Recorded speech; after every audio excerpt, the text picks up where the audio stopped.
Good afternoon. This is Jupiter Exile, and we're playing Dark Souls Remastered. So, I started streaming. My first streams were quite a while ago. I'll make some adjustments while I'm talking.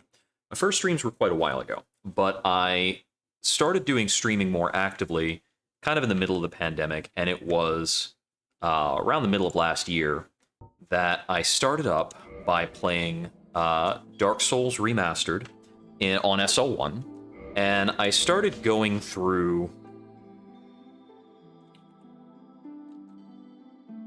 I started going through each of the Dark Souls games. Pyromancer here, and we're gonna take the Master Key. I don't really care about face or anything like that. I started going through each of the Dark Souls games on SL1, 1, 2, and 3, and then a BL4 for Bloodborne. And I managed to complete all of that stuff just before Elden Ring came out, more or less. But because it was my first kind of set of streams in a while, the audio quality, the videos are not as good. So what I want to do right now is actually just go back and play through a lot of stuff over again. And I tried starting this up about 2 weeks ago. 2 weeks ago, I started this up with the goal of specifically trying to beat the run faster. And I was getting stuck on some things, which is pretty unsatisfying and a little demoralizing. So today, that's not my goal. Today, my goal is just to do it better. And better means a lot of things. So I'm going to be less strict with myself about the notion of what I'm trying to do. I do want to be able to complete the run. You can see the demon up there if you look. I do want to be able to complete the run in less than the 23 hours that it took me to beat the original Dark Souls 1 run that I did.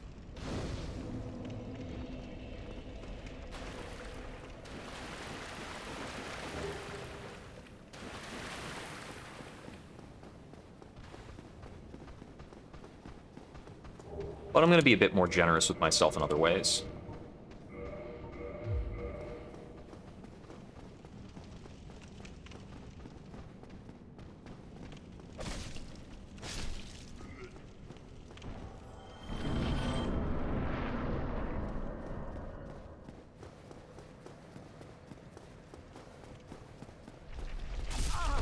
Oh well.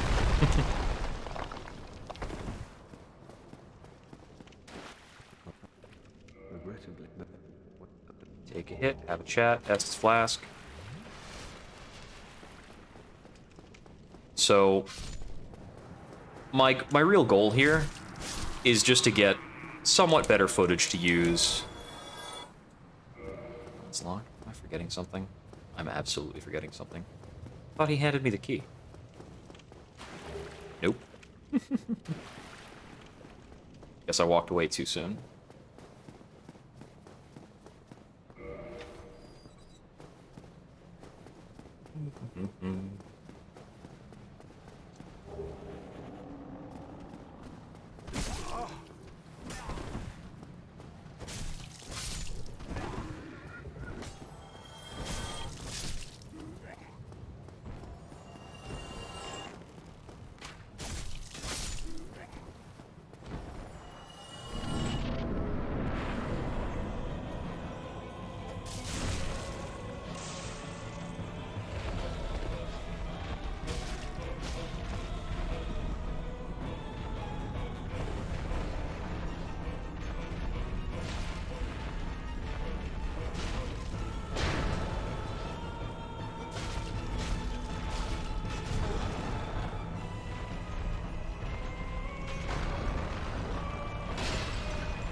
Classic Dark Souls 1 feel, nice slow swings. We're going to be taking a pretty orthodox pass forward for a while.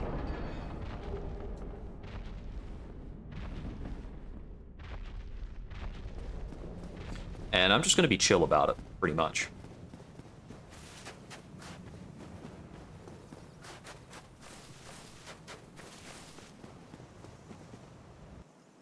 go.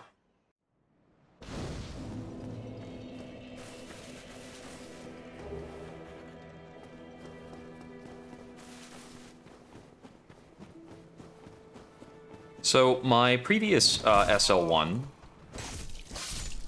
is an all bosses run. Wow. Backstab is so generous in these old games.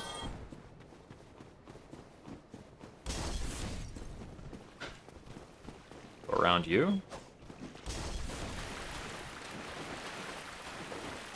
So previously it was an all bosses, but this is just going to be an any percent. I am running melee only. I think Pyromancy completely ruins the challenge.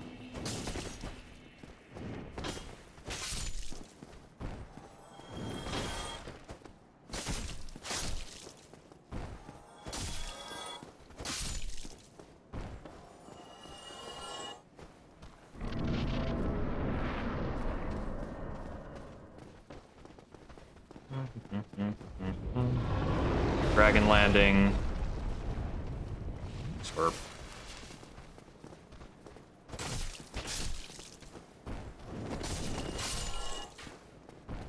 Excuse me. This buddy thinks he can show up from downtown.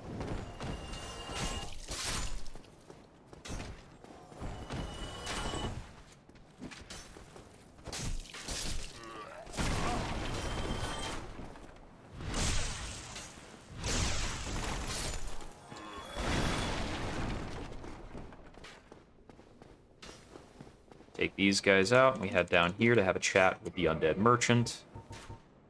I want to buy a residence key, a reinforced club, and the bottomless box for convenience. Thank you kindly. You can also just buy the reinforced club and then kill him. The reinforced club is also personal preference, so you don't need the reinforced club either way. The residence key is really what we want there. I can use it here if I want to get a spare shield, but I don't care. Come over here, light this, take a quick rest. I could throw some things into the box.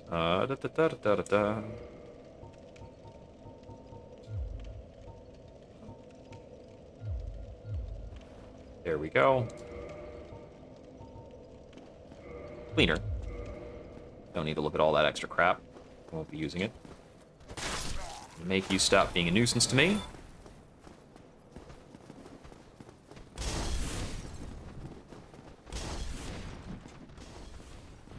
We need to take this room a little bit seriously.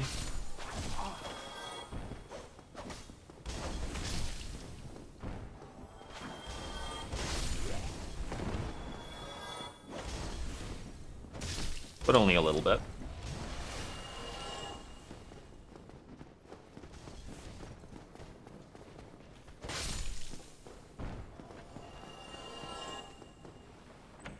Oh, this is the wrong chest.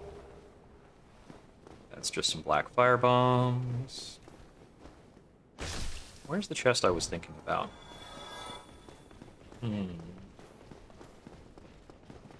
Oh, you know what? It's up one more flight of stairs. And it's behind these guys. Go up this ladder first. Those guys kind of cluster below me. And I can take the time to kill these bomb throwers. It's just going to be a leisurely run, pretty much. Hey there, buddy. You got up the ladder. Feel proud. Ow. It's very rude.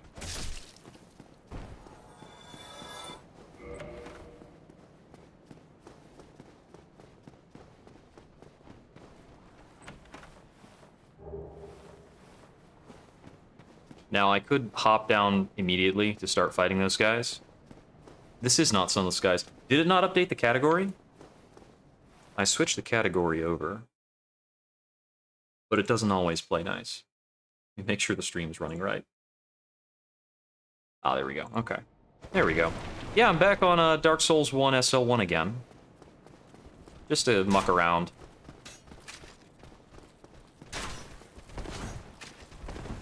Ouch. Speaking of mucking around, got a little stuck there.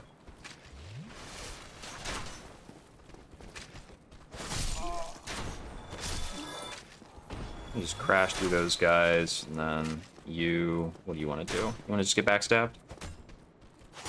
He wasn't in a mood to get backstabbed, but it's okay.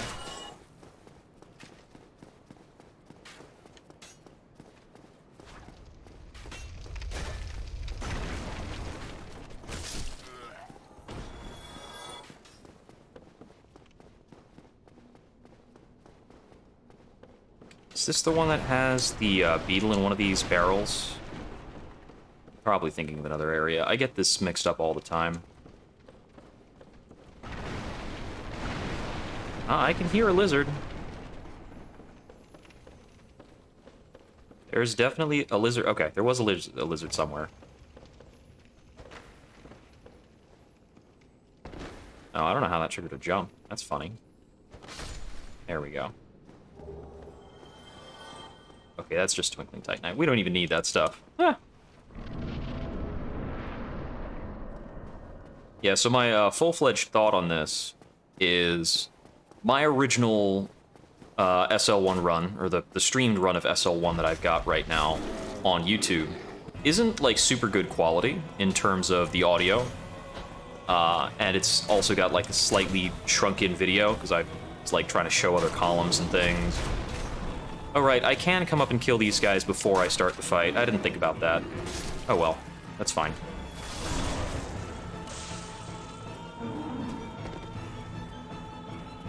I'm gonna walk the Taurus Demon away before I make some kind of regrettable mistake about using the ladder incorrectly. Slurp.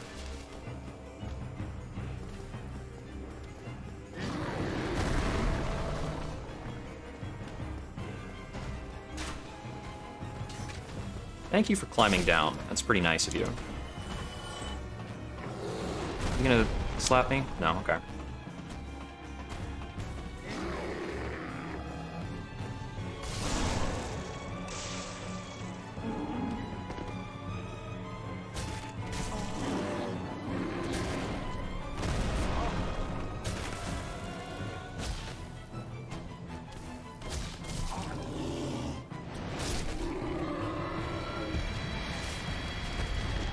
Yeah, so I go for it with two plunges, and then I just, you know, slap fight it. There's a couple different ways of doing that. The technical fastest way of doing that is actually to use one of the gold pine resins we got earlier. So that adds a lot of damage this early on in the game.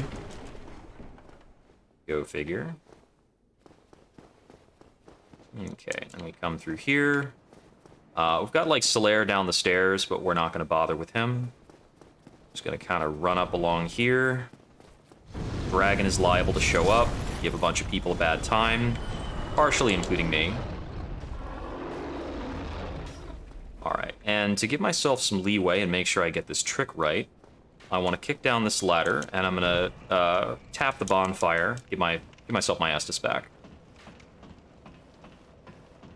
I gotta be slow on ladders because it's an older game. We don't have fast ladder sliding. I wish they added that in the remaster. That would have been really cool. But nope, didn't do it.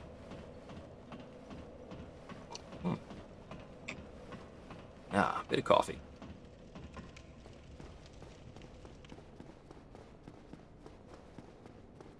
So we're gonna come up here, cross the bridge, and stand over here. And to show off a bit, we're gonna equip the gold pine resin. This is not strictly necessary at this point. We're gonna wait until this guy gets antsy. It's like 10 seconds or so. Go ahead and apply the resin. It lasts a decent amount of time. So when he jumps, we move over here. We want to give his tail about 2 or 3 good slaps, which breaks the tail off, which is incidental. But it causes him, like, a little bit more hit stun. Then we light this bonfire and we rest to reset him.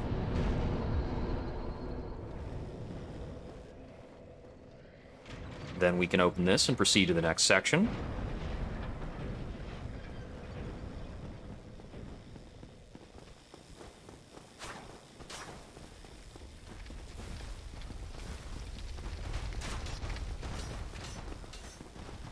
We're gonna run past these guys, because there is a dude that triggers over here to actually shut this gate.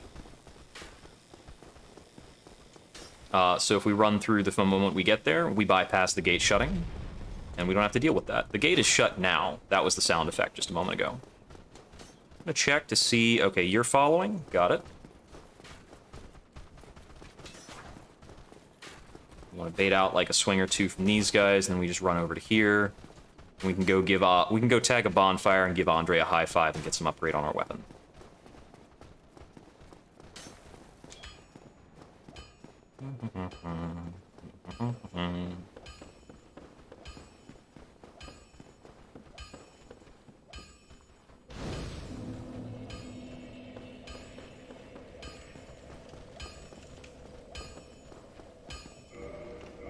I think I have just like one meaningful soul to use. Oh, closed out before I used it. Like one too early. Oh yeah, it barely matters, if at all. Alright, I'm gonna purchase some Titanite shards. Let's get about, like, 6 of them, probably.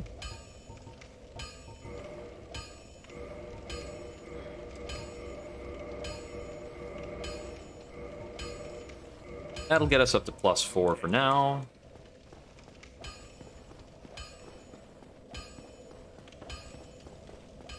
And if we don't rest, this won't become our respawn bonfire, so... let's make sure we take a quick little rest. Alright, and now we're heading after the bell tower gargoyles.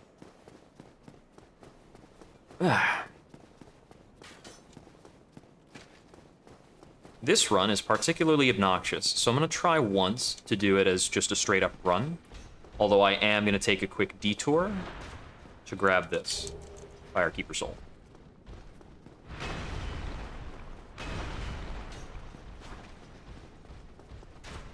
I'm going to activate this shortcut. Well, I am taking the shortcut, apparently. I had meant to just step on that and then roll back out, but I guess we're going to do the whole thing.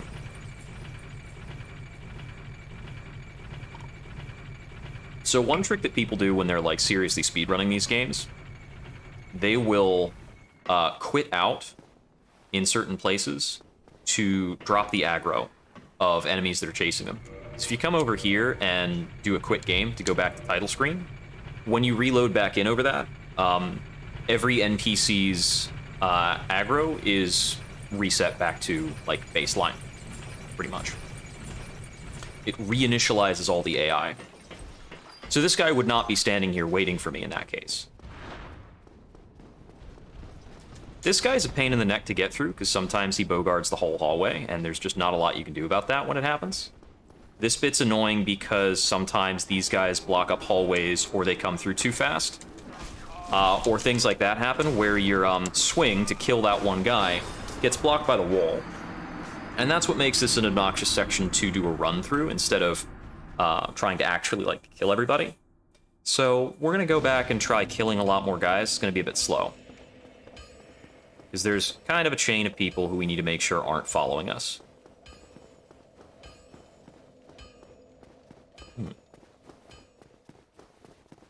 Yada-da-da-da-da-da-da-da-da-da-da-da-da-da.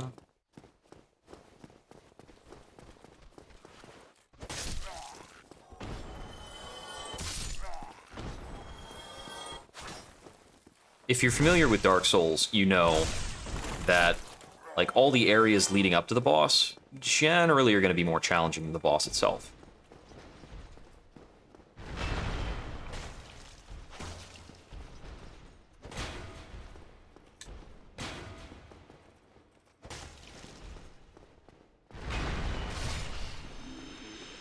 A weapon being at +4 at this point is a little bit of an anomaly. Like, the game doesn't necessarily expect us to be that front-loaded on our weapon being that good. Ouch, I jumped into his outstretched rapier. That's kind of funny.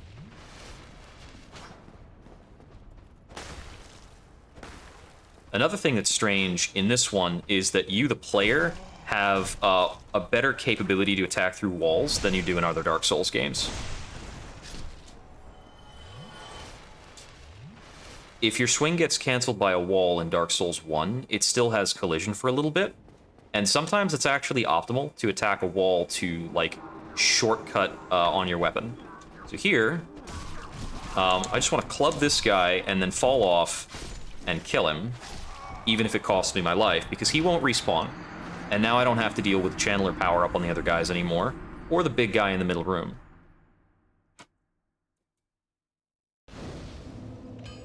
Big guy was also nice enough to get me a Titanite shard. But that's kind of 601. I'll probably be coming back to Andre for upgrades after I finish off the 2 gargoyles.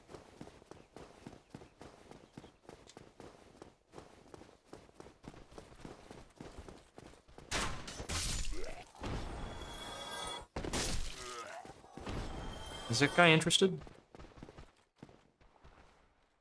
He's, like, idly interested. Dark Souls 1 AI is super weird.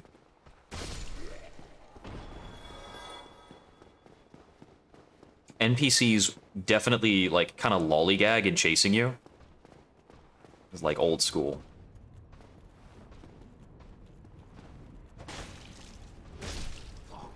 Take him out.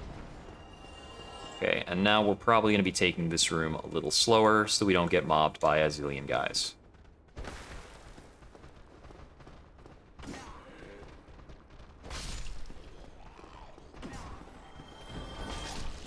These guys are a pretty annoying enemy type on SL1 because they're all about, like, quick lunges.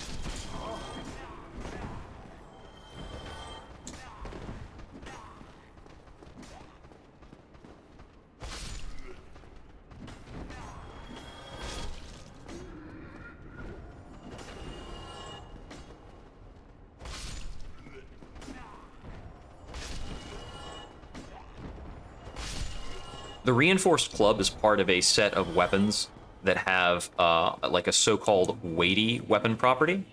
And what I mean by that is they're in the same category as axes and certain other clubs, where if I miss, my attack timing is actually going to be slower than if I hit.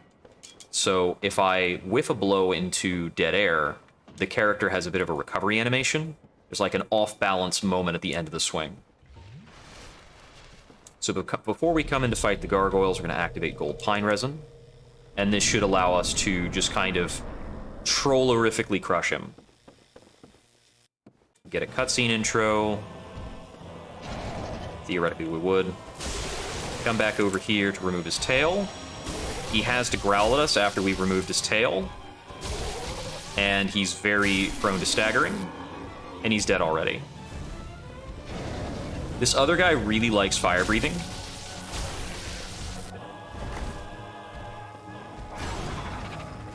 So we just kill him super fast. The trick to a clean bell gargoyles is 100% just about aggression. Gold pine resin is a flat bonus throughout the entire game, so the attack power granted by that is just particularly silly in the very early game. Later in the game, it becomes less and less important to use resins, although it's still pretty cool. Seeing as we can't level up, sometimes we want to get HP in whatever way we can. Let me see. I think... Is there like a homeward bone up around here somewhere? I can't remember if I've acquired one just yet. We've got one. So I can get the poison bite ring. I'm going to do that real quick. Now, when you're running this for realsies, the better routing here for like an all bosses speed clear is you don't take the bonfire at Andre's, so that once you've killed the bell gargoyles, you can homeward bone back to the Hellkite dragon bonfire. It's like back in Undeadburg, or rather the what's it called? Yeah, I'm gonna buy maybe like 2 more homeward bones. And oh, poison bite ring is 15,000. Well, that's lame. I'm not gonna worry about it then. We don't have more souls really to pick that up. We're just gonna run around places.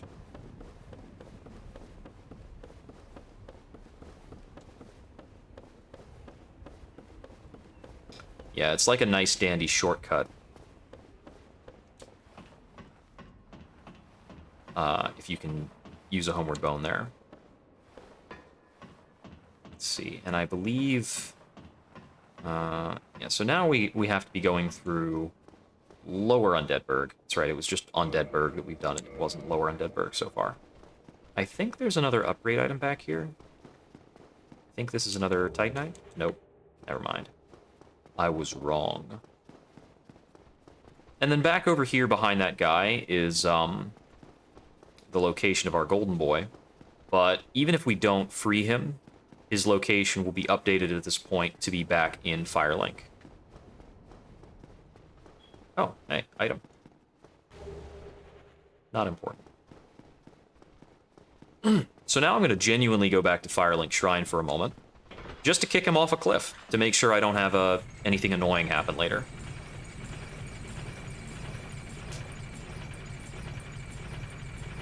While I'm taking the shortcut back, I want to fall off and land up here.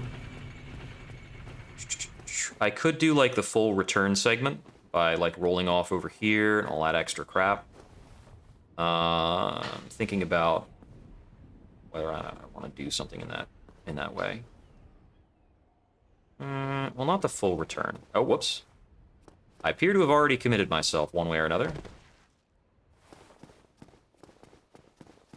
So I'm going to take this shortcut back, and we're going to use this to grab a couple of items, if I can remember the right arrangement to get all the stuff.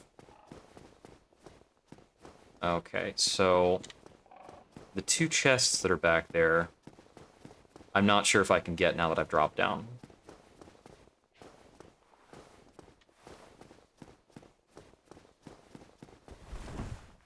Maybe not. Okay. Alright.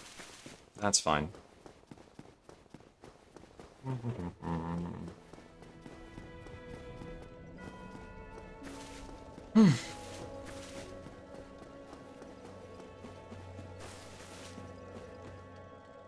Hey, buddy. It was very nice of the developers to put him there. Man, can you imagine if he was not right next to a cliff?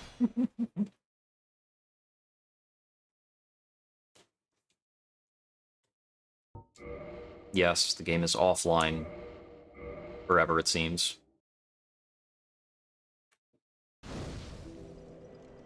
So we'll load back in here, tag this, getting Humanity and the Ring of Favor and Protection. I think the Humanity's kind of a hint he's Dark Wraithy. And this ring is actually a decent chunk of health in this game, but more importantly than that, there just aren't really good rings for a big chunk of Dark Souls 1. There's about maybe 2 or 3 rings grand total that are meaningful. So we don't need to be fully committed to the Ring of Favor and Protection. It's not a game. It's not a game breaker, or even terribly a game changer. But it's a really nice holdover until we have things like, you know, the Chloranthy Ring, Ring of Steel Protection, and other things like that.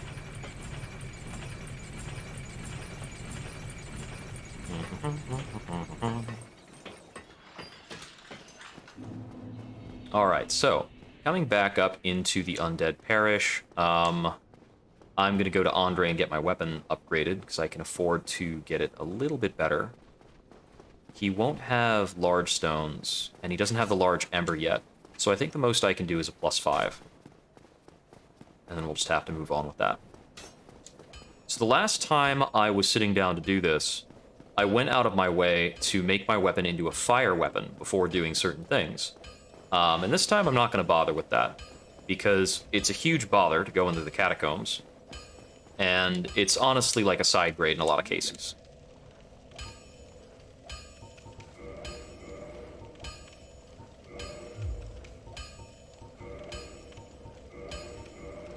Yeah, so that's the most we can do on that. We can't modify because he doesn't have any like, better stuff yet. So we'll just come in here and buy the weaponsmith box, the armorsmith box, and the repair box, so that when we inevitably screw up, we have more options. Okay. Moving along.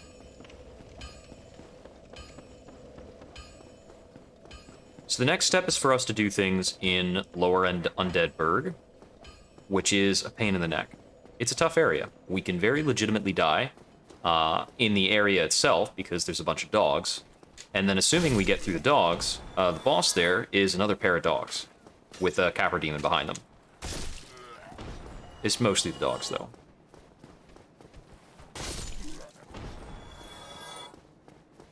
I would not be surprised to get killed by the dogs like 6 times. Capra Demon gets me maybe once in the whole run of it.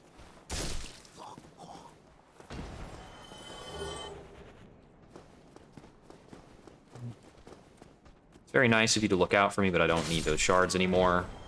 We're pretty much good on them. We're going to be looking for large Titanite shards to do our next round of upgrading. And we won't really care about upgrading our weapon. Weapon is the thing we do care about. We don't really care about upgrading our armor throughout the run. It's just not important. I moved at this pig in a very haphazard way. So I'm just gonna kind of hope it plays nice while I do what I gotta. Nope. Okay. I forgot where one of those movements was going to spit me out, and I made a mistake. And unfortunately, we got all the way back to Firelink, so we're going to approach this from the other direction. No problemo. I'm going to call that an unintentional warp. You go do that, you do that, you do that. All good, everybody. All good. So I'm just going to head back up through Undead Burg.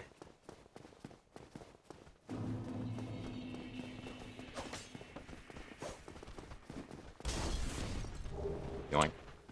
It's very unimportant. That's like 200 souls. So we need to keep going past the section with the Taurus Demon until we get to the Hellkite Bridge.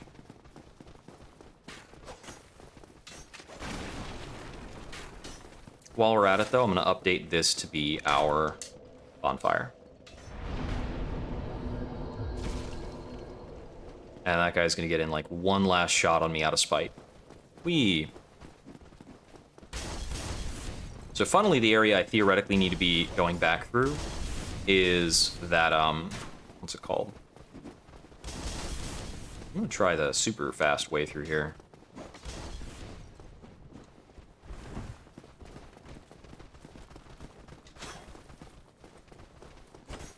Plenty of room on the staircase when there's not, like, a barrel that's going to come down and try to kill me. Alright, and cross this bridge. I believe the 2 crossbowmen up top will have respawned, so we do want to watch for that. Not get hit by spare bolts. So, there is a door that is close to that. Oh, what am I frickin' doing? I'm running around this big long way to get over here. I missed a key? Where did I miss a key? I'm supposed to have this key right now. I forgot to pick up something. Crap, I think I left a key in the bell tower. Welp.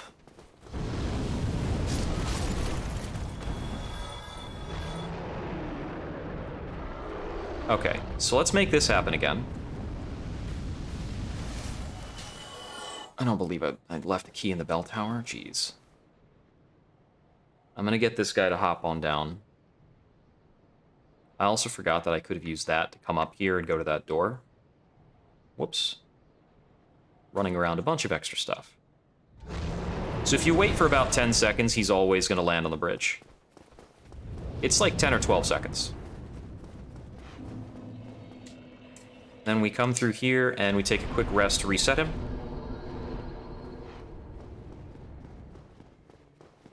I haven't been through that, like, under route where you run into the rats in years. Okay, so we've gotten this closed now. So that sucks. So I have to go the long way around because they've got the gate down.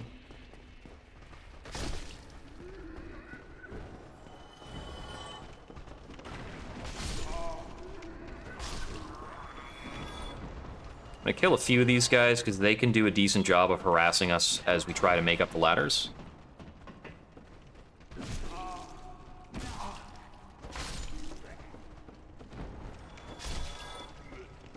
Thankfully, we haven't removed any armor pieces despite the clear fashion advantages of doing so. So we can just kind of tank these hits. It's okay.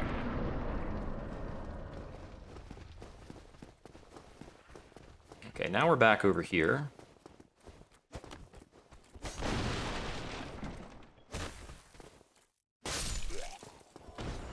Alright, so let's fight past a couple guys and try and figure out my embarrassing mistake.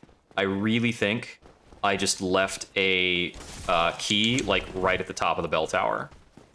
Which kinda sucks. Alright. I'm about to have a lot of people chasing me, so I'm, like, half thinking about swinging past on... okay. Not that many people chasing me. Wow. Oh, boy. Dang it. I should have been taking the, I should have taken the elevator back up from Undeadburg. My controller stopped doing anything. There we go. We're back.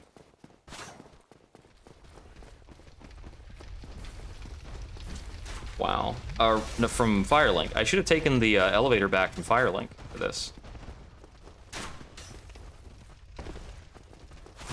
Ouch.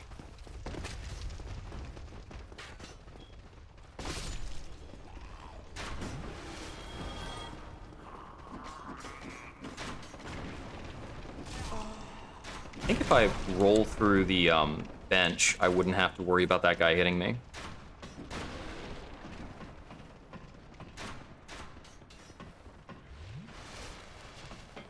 Excuse me. Oh man, it just completely blocked me off.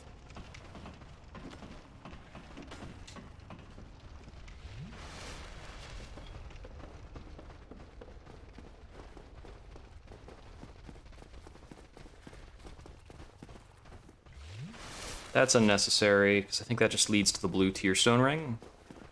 Either the blue Tearstone Ring or some Titanite, or maybe armor. I don't know. It's an unimportant thing.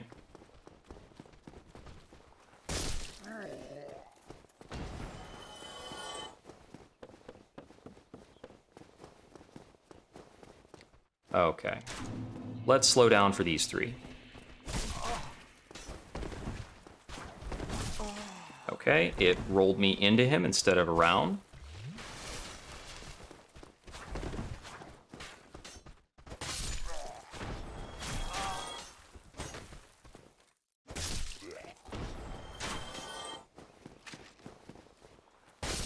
And I've used way too much healing, so I actually am going to stop at Andre's bonfire. Okay. So, basically, we were rushing around a lot.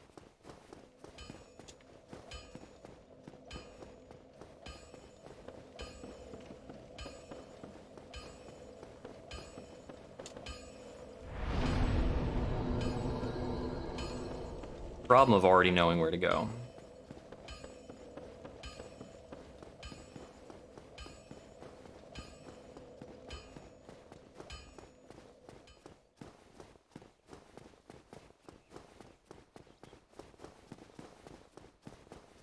And this is why trying to play for speed was demoralizing. So I forget something dumb. And then, like, if I were legitimately trying to play for speed, that would be such an obvious reset point. It's like, alright, ditch that last half hour what you did. Do it better.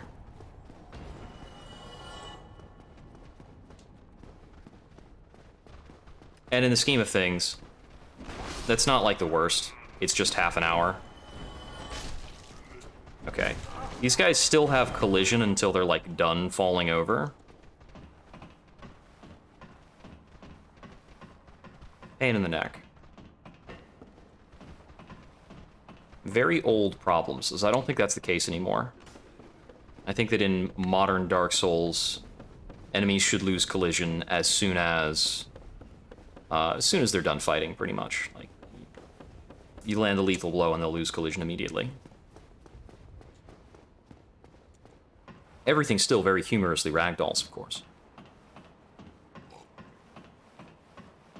Okay. This key is going to be, like, right behind me at the bell, and I just completely neglected it, I'm sure. Let's see, because it was up here.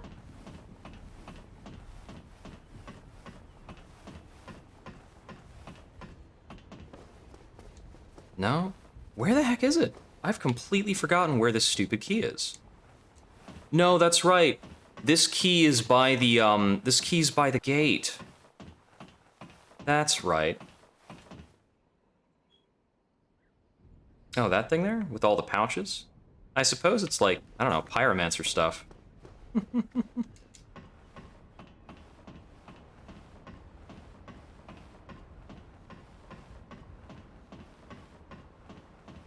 It's got like a wrap around the torso thing going on too.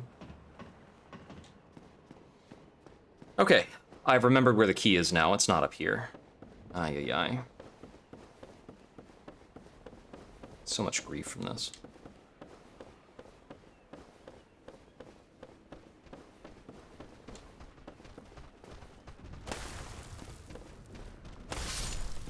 There we go. Take a bit of a fall. These guys aren't allowed to walk through there because it was like originally a fog door.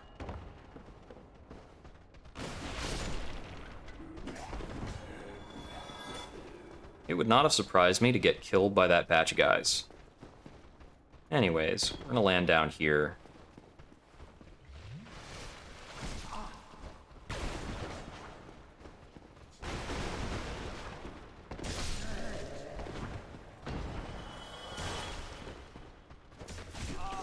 Oh. I thought I had him. Bamboozled him for a moment with a casual bench.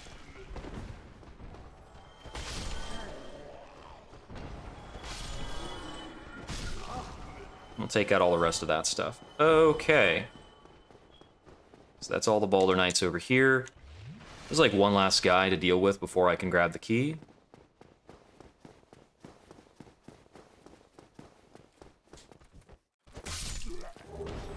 There's what I needed.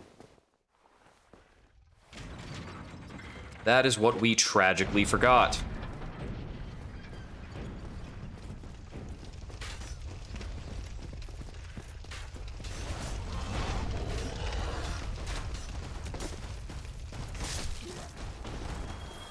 So I go over there and kill that specific guy on the left because it's pretty likely the boar is going to get stuck somewhere in the geometry or run into fire or something cool like that. We'll reset aggro by resting at this bonfire, and then we need to make it across this bridge. Pretty sure the dragon is not going to come back, but I don't remember what the trigger is for the dragon actually leaving. Oh, no, I see him flying over there. He's about to show. How are we doing? How are we feeling now? Okay, cool. Sometimes, thankfully not too often, the fire will just casually double hit and give you a bad time. Thankfully, the pyromancer armor is pretty resistant to fire. We've also got the extra stats from the Ring of Favor and Protection. As even with this armor being fairly resistant, that was close to half our health. Well, no, we had taken some damage earlier, so it wasn't really. Okay, coming on down through here. We're going to take a quick detour to open up this, because it's a shortcut, and we're fairly likely to need to do this multiple times, because this next section is pretty rough. Don't you show up on me like that. So here, we have some dogs.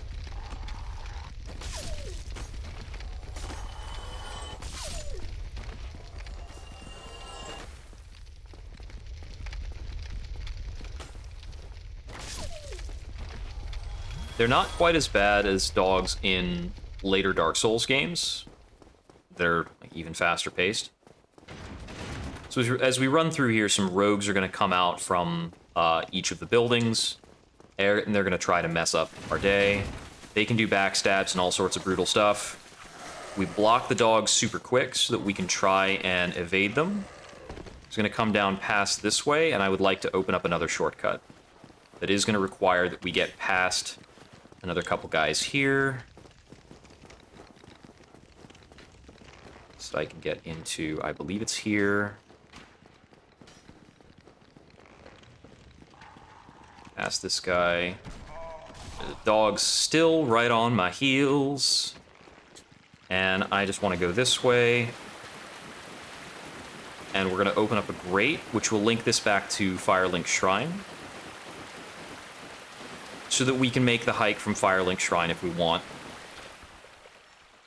And I'm actually going to go nap at Firelink Shrine because I think this is a much easier walk to the boss we need to fight.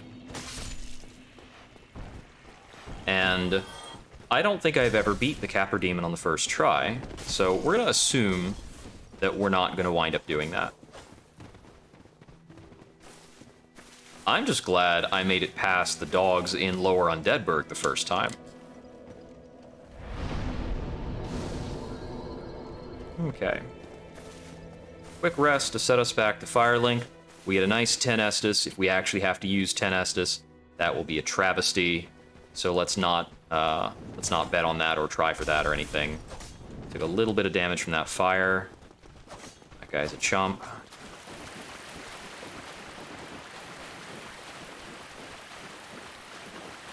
So much of Dark Souls 1 stuff is just very defined by the AI being really hilariously clunky.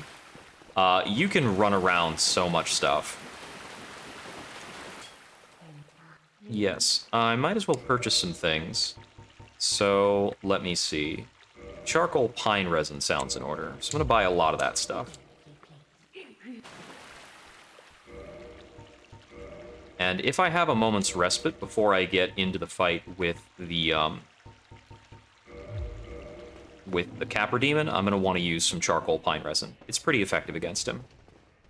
But that respite is like, will that happen? That's a good friggin' question. So we'll come over here. This door is the next spot I need to go, but we need to kill the Capper Demon to get through there. Grab a large soul.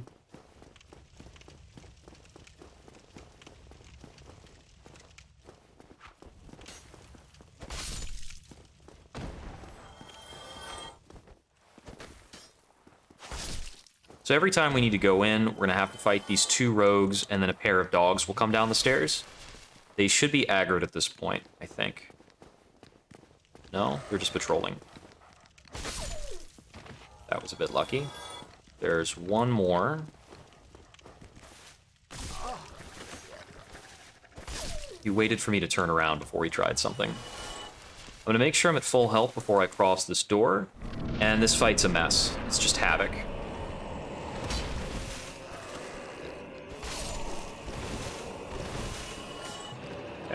So we gotta find the other dog. I tried to get the dog with a plunging attack. Didn't work. Stay locked onto the true threat. Okay. That's probably okay. As long as we can get up. I can get some distance. Bring some Estus. Take a hit. That's okay.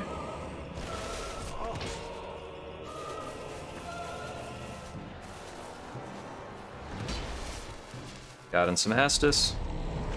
The pine resin. And I got killed. Damn it. Alright, the pine resin was a little too greedy. I could have fought him without the pine resin. And I probably should have. I actually managed the dogs decently well. Alright, let's try it again.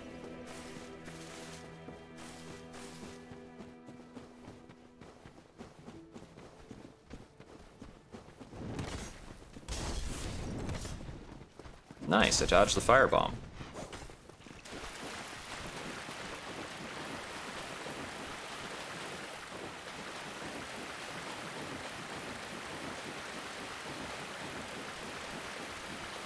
My index finger is getting tired of holding down the B button in the claw grip. I gotta change up my handling of the controller for a moment.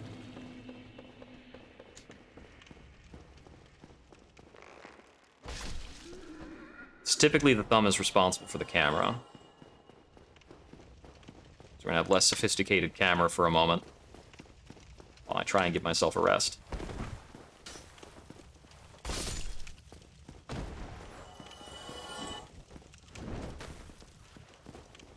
These guys can be troublesome if they want to be. Because they can, if I swing at them while they're in a neutral stance, they can go into a counter while I'm, like, still committed to my swing because I'm on a very slow weapon.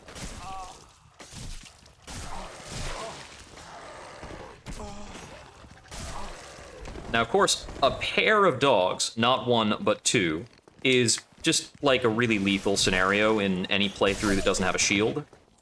There we go. Managed to trade a hit with them. You have to use 3 Estus Flask drinks. I guess this is also maybe a case where the Blood Bite Ring would be kind of a cool idea. Okay, so, stepping in again. We're gonna stand near the door. Dodge the first swing. Kill the first dog. Dodge. We get stuck on the dog. We're eating another hit.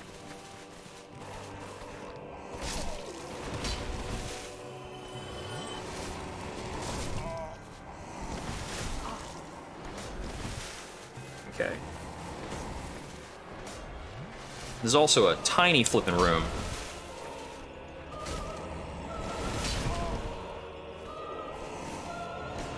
So anytime we're locked on, the game is going to have a real fun time showing us the trees.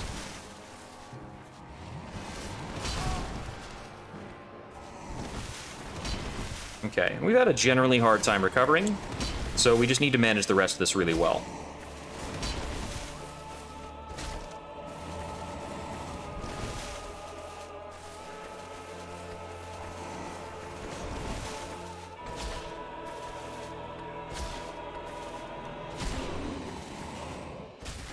But we'll get him to stagger. We'll just plan on his AI being a derp, because if you're playing Dark Souls 1, that's pretty reliable.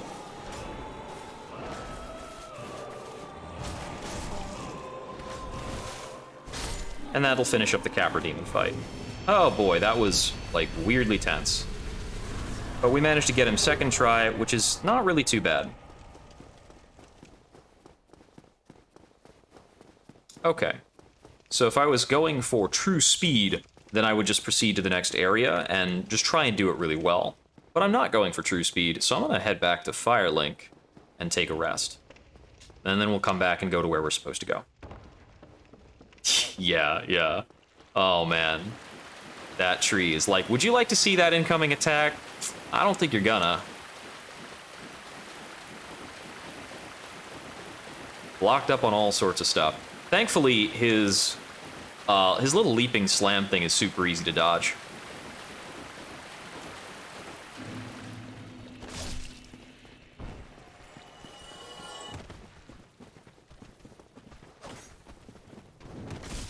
This guy is just an MVP. Like, the jump he makes to come after you there. That's part of how they make up for NPCs having really bad tracking most of the time. They give them a couple attacks that have really good tracking mixed in with some other stuff that, like, objectively sucks. Like, the AI's actual positioning is pretty rudimentary, but they have, like, these magnet leap attacks that help make up for the fact that they don't know where the hell you are.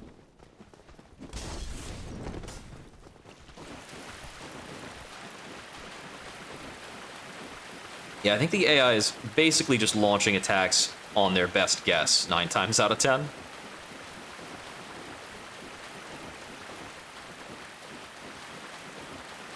Okay. So we're gonna head on down into the depths.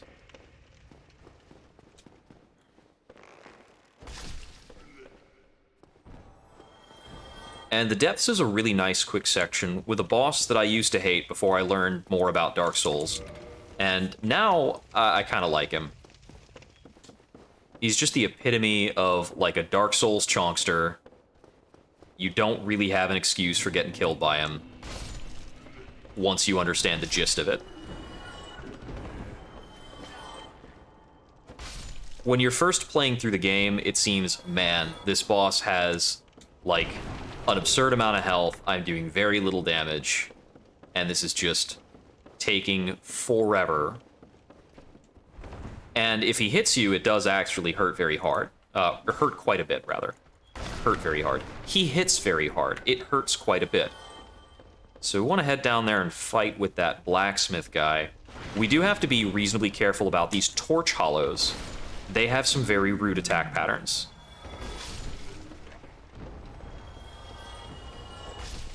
Torch hollows are always, like, a moment away from using this incredibly ridiculous, like, torch rush attack that just has no mercy and will give you the worst time. Yeah, thank you, wall. That's cool. I didn't need to attack the dog. Okay, here's Butcherman.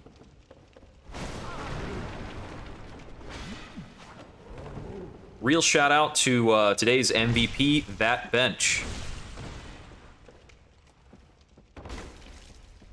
Why am I getting a leap every single time I R2? Wait, is the R2 always a leap? I'm not pressing forward. Oh, huh. Okay. Is that just a two-handed thing? Weird. Alright.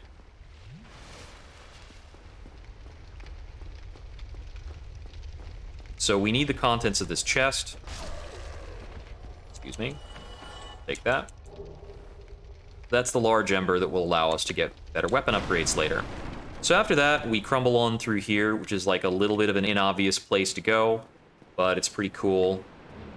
We pop over here. We jump down on top of this big rat. The plunging attack mostly kills him, and then we just finish him off with a basic slap. Now, we are not in the rudest part of the depths just yet, because this room does not have any slimes that are going to land on us. Grab the sewer chamber key. I don't even remember what this is good for. And then we slide down here on the left side. So long as we stick to the left, we won't fall down the middle. And then we're in this room, which we can mostly run across. We do have to check the ceiling. There's one ceiling ooze that can fall on us. We come over into here, which I would love to be safe entirely, but it's only mostly safe because, like, one or more of these rats will take notice of you and try to give you a bad time. We'll talk to this guy, Dom Hall of Xena, and I'm going to try something new that I haven't tried before, and I want to buy a sword. So let's see, 16 strength I think I can qualify for. So I'm going to buy a crystal straight sword, and then we're going to buy out all of his gold pine resin. He's only got a limited quantity of 3 of them. So, let me see. Yeah, it's only got 5 more attack than the reinforced club, so it's 6 of 1, whether I want to go for it. But yeah, 12 strength, hand and a half, I can actually wield the crystal straight sword, and it can also receive pine resin effects. So we have a backup option. I wanted to see how it really compared. It's not as good as I thought it would compare. I thought it would be a nice shot above. If my weapon was less than a +4, it'd probably be okay. Although, actually, let me check the post-stat scaling. Let me see. So we're at 183 with that. And it says 29, but then we put it in both hands. And now...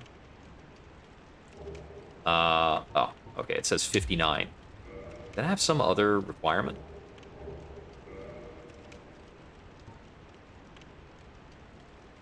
It also requires 10 dexterity, which we don't have. Okay, okay. So, that's a no-go. I've seen speed strats that make use of crystal weapons to get a neat boost, but they're not playing as Pyromancer, and they are allowed to level up their character. The drawback of crystal weapons is that you cannot repair them, and in exchange, they are, like, substantially more powerful than regular weapons. just going to get 2 slaps and then walk around so we don't get hit by his trample attack. We're going to come back over here and slap his tail. Now upstairs, there is a dude who's going to shoot us with some magic. Oh, that's a tail swipe, actually. Haha! Oops. Got killed by the tail swipe. So that's actually a really long run back, too. So that's a bummer. I was overstaying quite a bit there, because I wanted to speed up the fight. So yeah, as I said, this guy does a pretty good amount of damage. With the pine resin, our damage on him is actually pretty okay. Oh. Took a misstep, so I think I'll have to kill some of these guys. There we go. Make up for my slowdown. So the guy who is shooting spells at us, he's one of the channelers, so he can shoot spells at us, and he can actually also cast a buff spell on the boss. If we run through more of the depths, we can, like, go find him and kill him, so that he can't do that stuff. And he doesn't respawn. But I don't want to run through the depths. That sucks. There's all sorts of, like, nasty stuff in there. It's full of nasty stuff and items I don't need. Bad in both cases. Alright. So we're just going to fight him with the channeler there, and it's usually not problematic, because normally we shouldn't be getting hit by the boss.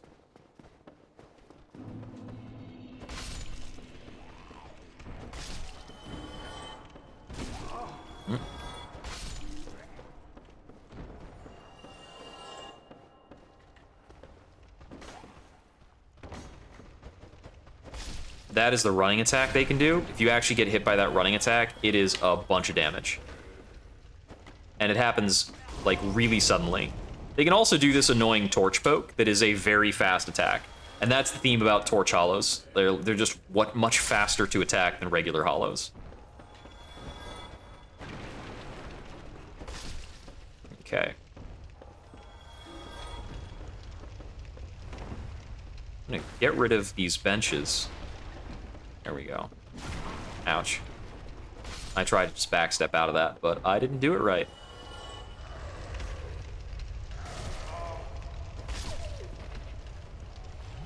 Okay. The butcher will not respawn. Only his dogs will. I was pretty sure that dog that is in front of that was going to be there, but if he's not, I'll just move on. I believe the giant rat is also a one-time enemy who does not return. So once again, we slide down here on the left. We watch the ceiling as we go through so that that slime doesn't fall on us. We will kill this rat. The rat can cause poison if we get hit like a zillion times. So just don't get hit by a zillion times by rats.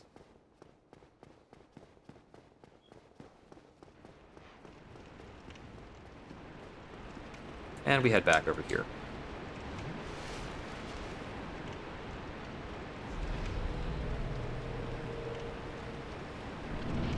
So this boss has very meaningful, like, hit location vulnerabilities. His most vulnerable spot is this little head nubbin, which you can see we're doing about 350 damage on hit at that spot.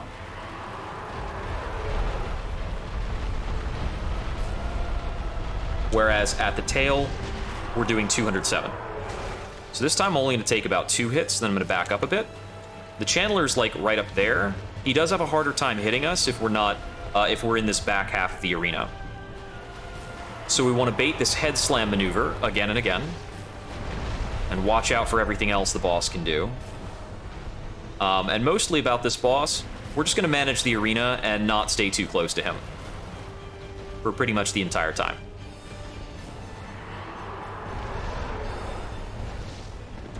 Which is maybe a little boring, but it's the right way to fight him, like, almost objectively so. He's got really nasty grab attacks, he doesn't take a lot of damage. If you're fighting this guy with an under-upgraded one-hander and a shield, he just feels, and you're trying to fight him, like, face-to-face, like, I'm Shield Man, I fight face-to-face, it feels awful. Because that attack hits a nice amount of space. and it's not really a great opening to go after him on. It's also a grab attack that does a ton of damage. So I need to try and line up with him so that he doesn't need to turn without pushing me to the edge of the arena. Because if I'm not lined up with him along the center line, he's not going to use the slam attack I need him to use. Come on. Do it.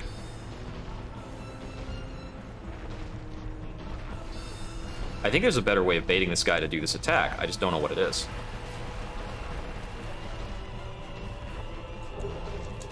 Ouch. He just wants to run. He just wants to walk at me and do swipes. It's just what he's in the mood for today. He's a very slow guy.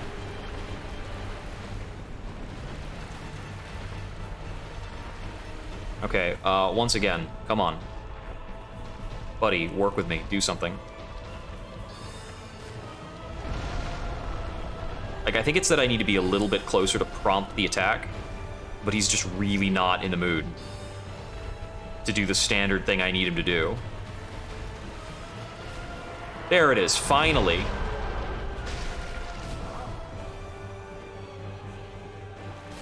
Okay. Because the hit I took, I only got the one pop. I don't usually see him rear up again immediately afterwards either. So that removed, like, the latter half of my damage cycle on him. Whee! There's a slam. That guy is syncing up his shots like a frickin' rock star. They're not usually this coordinated.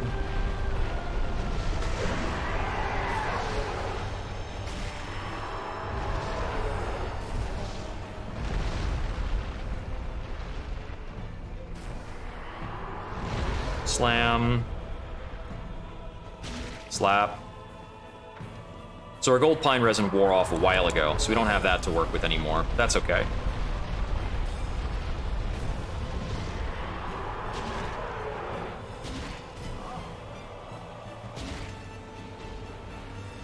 We also don't have to worry about a tail slap anymore, because you don't have that.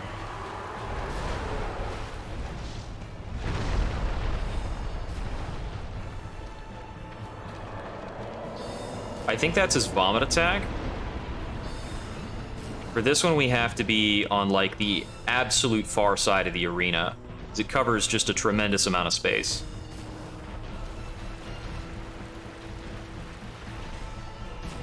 Ouch. I'm getting sniped all over the place.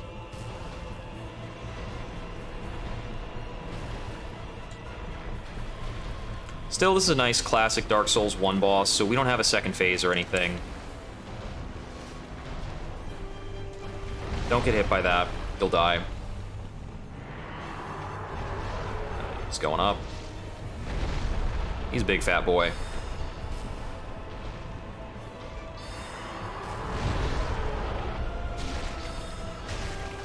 You can theoretically use the audio cue to know when you need to dodge the magic shots.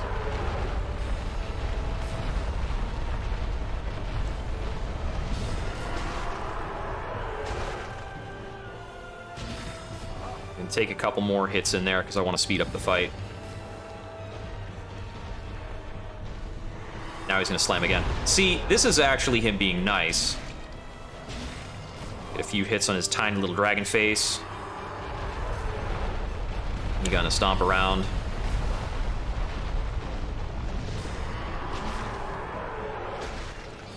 The channeler upstairs is also making, like, various rude decisions about, like, how often he's going to fire and all that crap.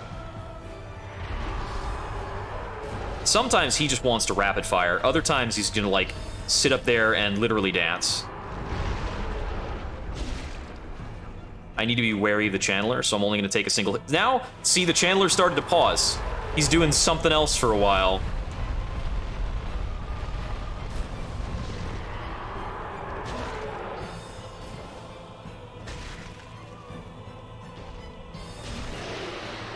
And that'll finish the Gaping Dragon. That nets us the Blighttown key. And we get a homeward bone for our trouble as well, which is pretty cool. So there's a couple ways of handling Blighttown. And what I'm going to do is use a homeward bone and go back to Firelink first of all.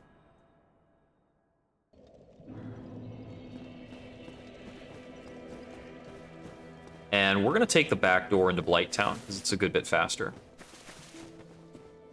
While I'm at it, I'm going to pass off the Firekeeper Soul that we got from the Cathedral.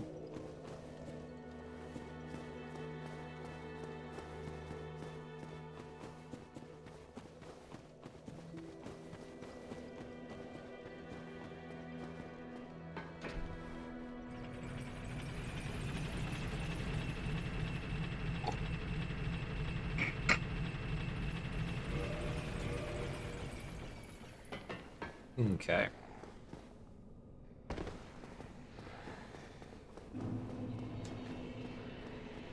So we take a quick trek down into the New Londo ruins. But we're only here to use this other elevator. Actually, wait, no, we're not even here to use another elevator. We're here to take this quick staircase across into the Valley of Drakes, which connects us to the back half of Blighttown.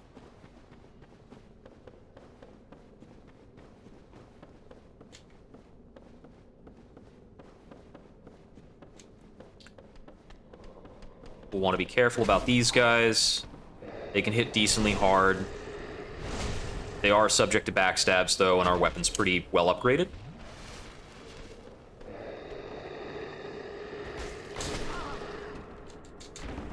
Okay, it's not that well upgraded.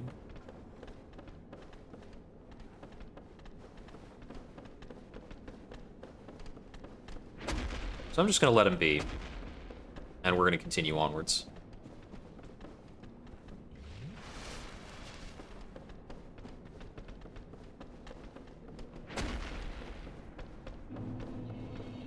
Okay, so this puts us on into Blighttown. This first bit here in the back half has the key to New Londo ruins, which we're going to want later.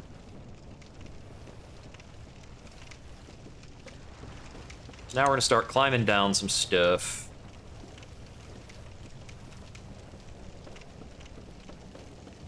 I think I can ignore a decent number of these guys.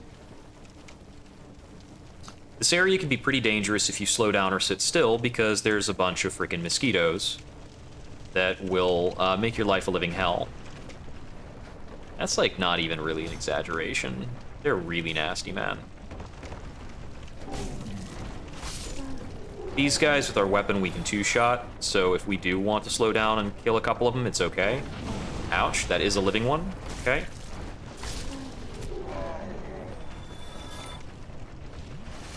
Got a little love tap on the back from a mosquito. And I am dragging some corpses around. Thank you, physics. So we're going to drop onto this guy and take this elevator on down. And there is a bonfire that is going to be back along this wall that we need to go tag. Rather, I would like to go tag it. Oh, whoops. I think I might have missed my exit. Oh, well. I think the bonfire is back over this way. Well, I have to kill this guy. Have a good time of it. Yeah, I think the bonfire is back over here. We head over to that. For now, I can avoid being poisoned. I'm not in the mood to get poisoned.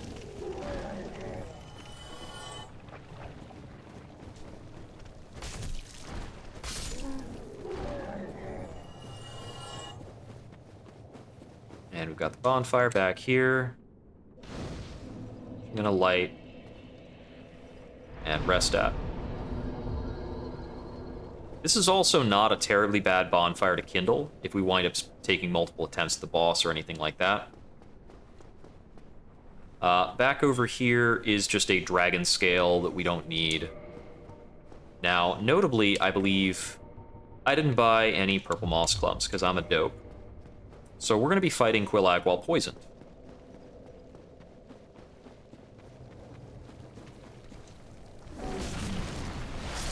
Unless we can find 1 or 2 purple moss clumps around here. So, we'll see.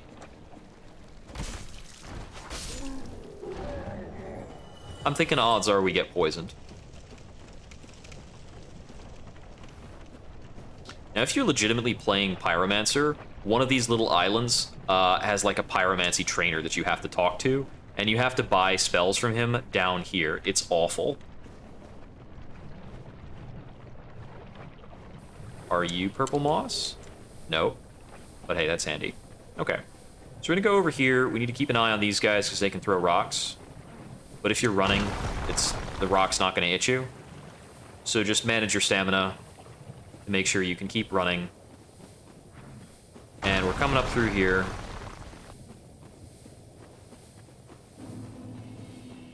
Where we'll be in Quilag's domain for the boss fight. So, poison in Dark Souls 1 is like a tickle. It is basically nothing. There is toxic in Dark Souls 1, and toxic is real. But poison we don't really have to care about.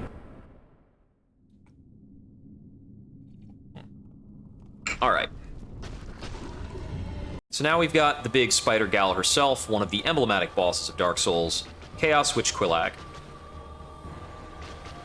Okay. We do pretty slow damage to her when we attack the legs. Our good damage is from attacking, like, the spider head.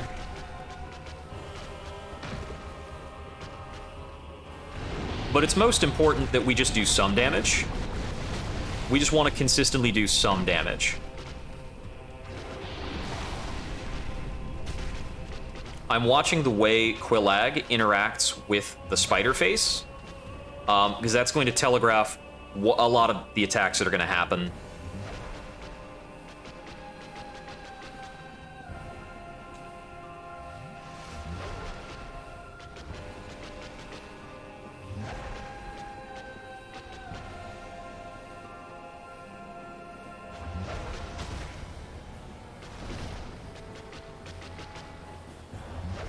There's one specific attack I need to be very careful of, and the telegraph for that is going to be Quilag embracing the spider. Ouch. Also, probably try not to get hit by those. That's just a lava breath. Lava breath is a pretty standard behavior, and it represents in many cases one of our best openings. Whoops.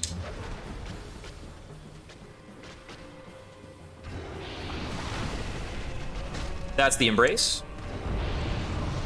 That explosion is lethal.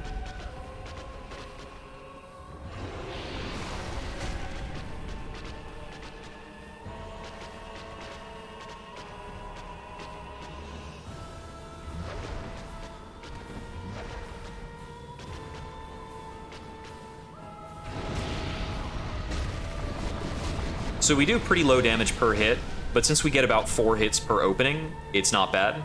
He's gonna do some leg stompers. Whoops, that's a whiff. Ouch, that's very painful. I need to back off and get a heal. Thank you for being polite.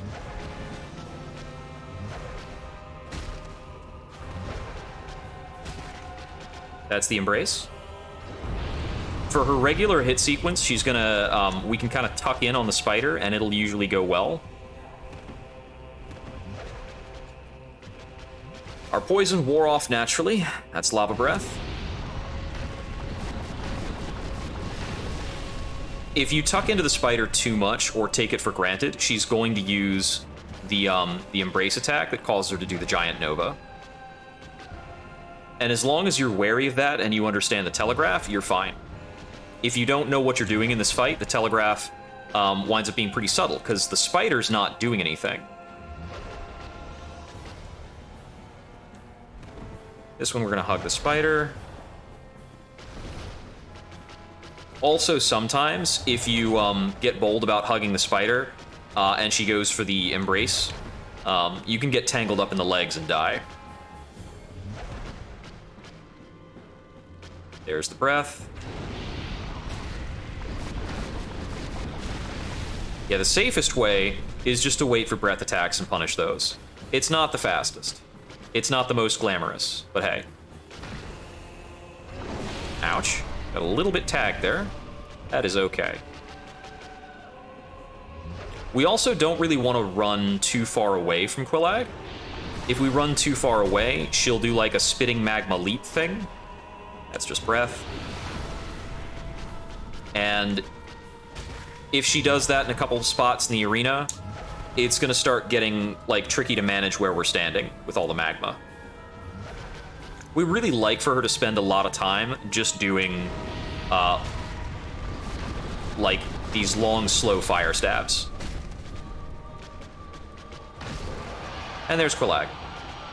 She's not really vulnerable to bleed, so the reinforced club is not the most exciting weapon to use against her. But we get the job done. She's a very by-the-books boss, and usually a lot nicer than the Gaping Dragon. The Gaping Dragon can really stall us out on some behaviors. Because there's like a couple different ways we can engage with and hit Quillag. If you're playing a bow-only run, or certain spellcasting runs, you can either angle your spell upwards, or another thing you can do is you can aim your bow upwards with manual aiming. If you hit Quillag on her human body, she'll go into a lengthy stagger animation. So, we need to knock this down, talk to this guy. Oh, sorry, wrong answer.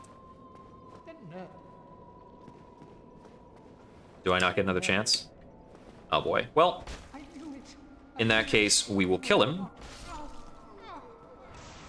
Sorry about that, buddy. I got killed by the maggots. Oh boy. I need the bonfire behind him.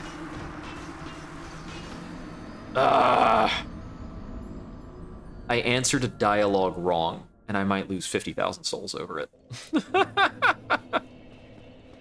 So, after answering him wrong, to get the dialogue back, I would have to go back to another NPC in the belfry, in like the tower.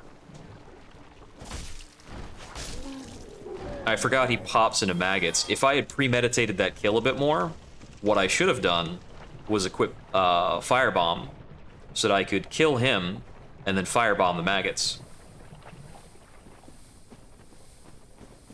Well, I really need that bonfire. So we're gonna run back on in there.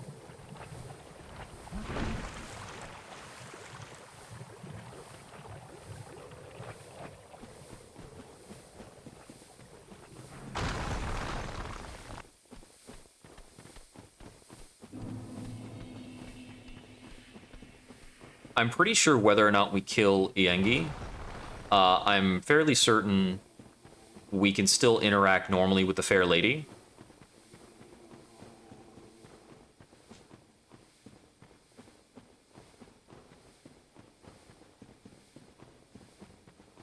So the reason why this bonfire is important is that once we get access to the Lord Vessel, we can teleport to this bonfire. But the bonfire that's immediately past it, the other bonfire in the area, is not subject to teleporting, because Dark Souls 1 is jank. That's why it's very important that we get this, so that we can come back here later without it being a giant pain in the neck.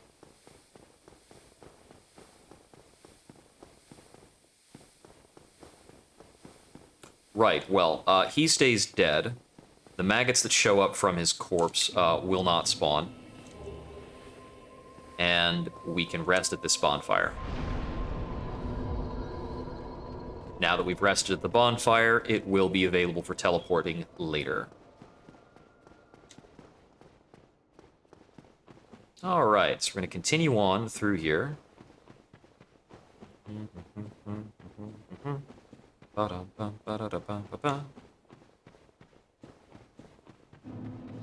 See, this bonfire is never available for teleporting, if I remember correctly.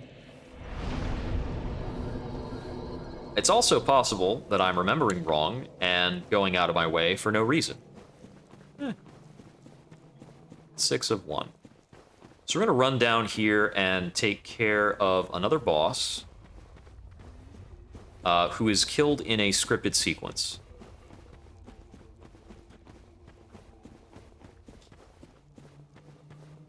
And I'm pretty sure this is a mandatory boss. I don't think there's any way of getting around doing something about this.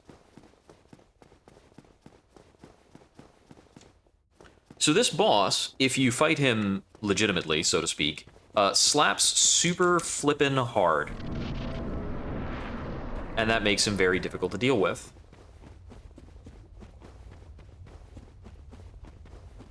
Even casually, I struggle with this boss a lot if I'm not using the scripted kill mechanic.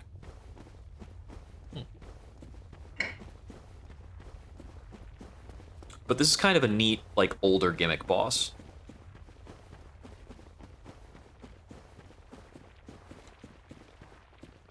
This is Ceaseless Discharge. And he's kind of responsible for a lot of the magma that's around here. He has been warped by the Chaos Flame, and he's all kinds of weird. Pretty sure it's a guy. I think it's a he. So anyway, this is the tomb of his sister, who we are going to pillage. He gets, like, frustrated and sad seeing this, and the first thing he's gonna do, logically of course, is rip his own arm off. We need to stand back while he's ripping off his arm, because when he rips up his arm, there's a spurt of magma that can kill us. Now that he's done that, we should be running back this way, and we should have plenty of time to get out of range. And we're just gonna run all the way back towards the fog door. So if you die in this first attempt and you come back into the boss room, he will be aggressive immediately, and you will not be in the scripted sequence. The scripted sequence requires that you tag his sister's grave. Yeah, he rips his arm off to get more reach. So we're just gonna come out over here and kind of hang. And we're gonna switch our armor set. There we go. So he can't really reach us walking on the lava, so he's gonna come over here with a big old leap. And he's gonna hold on as long as he can, with every last bit of spite, before he tumbles off the cliff face and falls to his death.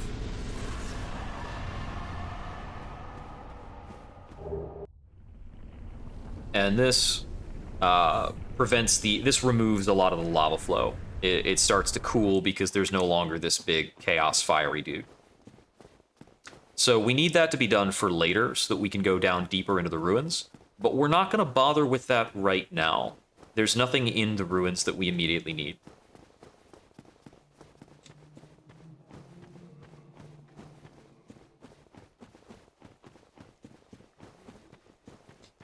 If we were to go down into the ruins, there are a couple, like, neat items down there. There's, like, Capra demons and Taurus demons hanging out that we can fight as regular enemies. If we wanted to, I guess. And if we run through the area that's over there, we are not able to go into the area past the demon ruins yet. It's locked until we've beaten, like, the halfway boss of the entire game, basically. But if we went back there and killed through a bunch of stuff, I'm pretty sure we can get the large flame ember, which would allow us to get a fire weapon potentially up to +10, which is pretty dang spiffy.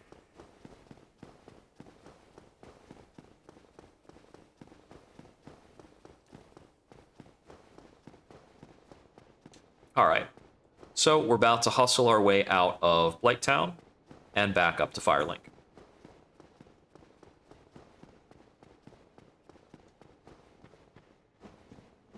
So, notably, we still haven't gone to the forest yet. Probably still not going to go back to the forest for quite a while. It's really not necessary.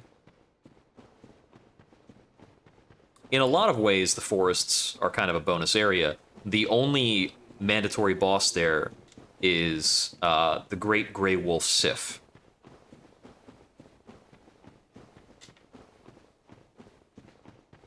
Okay.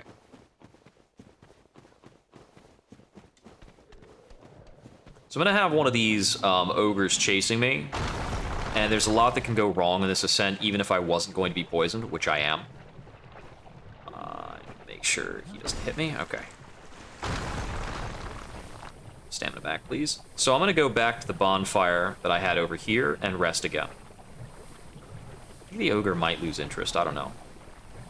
I'm not going to assume the ogre's lost interest.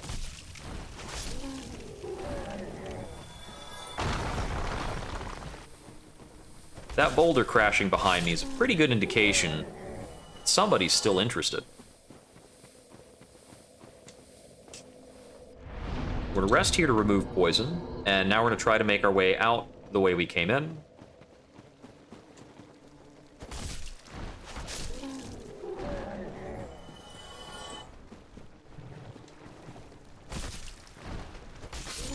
So this armor set that we're wearing now, we made the change because the Gold Hem Black set is not upgradable, and it is it's considered like a special armor class, or a special armor. So it has notably high baseline values and is fairly light to wear. So it's not going to encumber our rolls, even for a non-statted character, and it's going to give us fairly good resistances, especially resistance to fire and poison.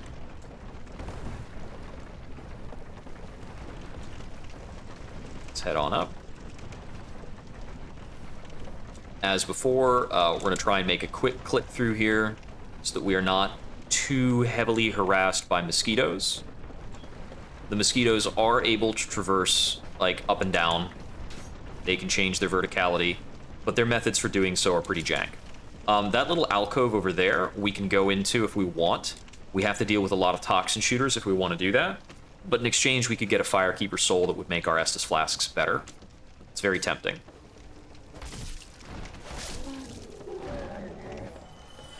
And there actually is another detour that I'm considering taking to make my Estus flask better.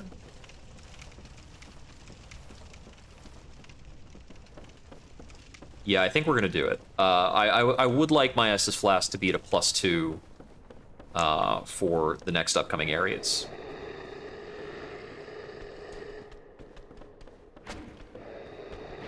So the first one's shout is actually what aggroes the second one. And then the third one shouts for no reason, I guess. Yeah, we're going to take just a really quick detour.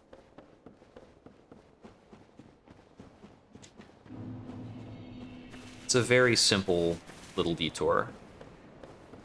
Cross over this very carefully. Grab that just because.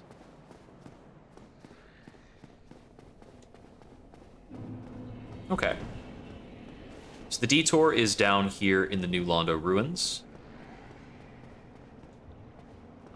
Come over here. Grab the S-Stock for no reason. And I believe it's in this jar. Is it not? That's it. So we've got access to transient curses. Transient curses are an important item because you must be cursed in order to harm ghosts.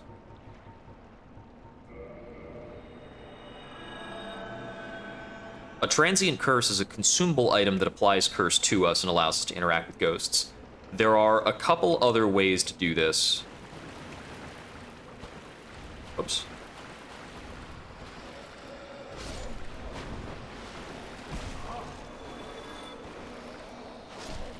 These ghosts are considered to be like a pseudo late game enemy, so they hit pretty hard. They're pretty nasty. Okay, I gotta remember how this lines up. Is it here? Okay, so there is a thin land bridge here with a couple of ghosts. We get a Firekeeper soul.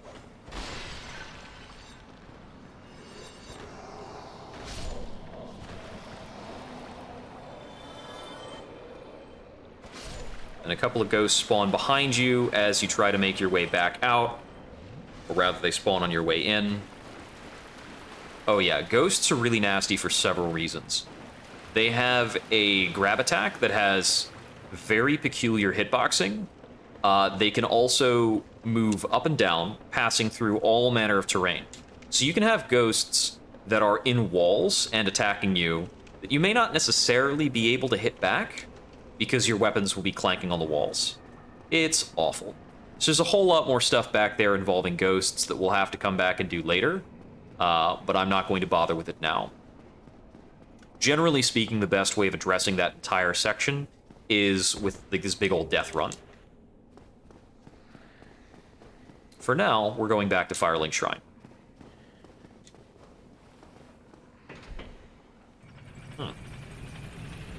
Yeah. So that section with the ghosts kind of terminates in this big ruined chapel that has like just a zillion ghosts in there. There's seriously like 20 ghosts in that place. Oh my god, it's awful.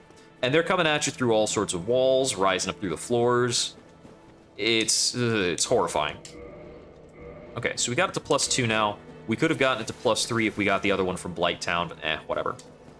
And +3 is more or less the maximum you'll ever need for an SL1 run. There's no point getting it any higher than that. Although there are other things you can do. We got some other clerics who showed up here, but we don't really care about them. Whatever.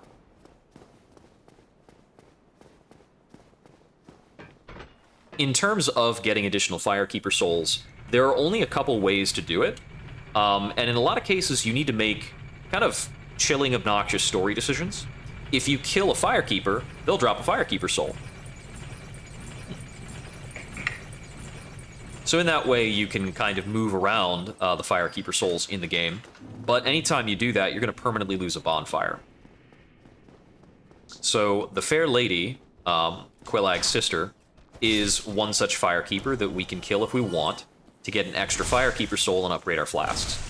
But it's usually not worthwhile, because if she's dead, we can't teleport down to that location, which is a huge bummer. There is another Firekeeper in Anor Londo that we can choose to kill, and if we try to go for a certain optional boss in Anor Londo, she'll actually get pissed off about it and become aggressive with us. Once she's aggressive with you, you can't use her bonfire for teleporting, so you no longer can warp to Anor Londo once you've made that decision. So we'll hand him the large ember. We will modify our reinforced club. The modification automatically makes it a +6. That's super cool. And I believe we have one large... Okay, so we need 2 large Titanite shards at least. And he does not have those available to buy. We'll pick up the Crest of Artorias, which is handy. We won't have to worry about it later. And because I haven't had one this entire time, I'm thinking of buying a shield. Just gotta check the requirements. Alright. It says the parry action, right?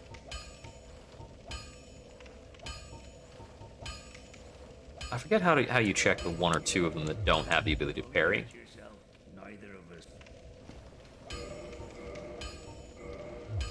And I have to check this a bit because I kind of skipped picking up another shield option sooner. Okay, there we go. We don't need that immediately. We won't need that for a while, but we might like it later.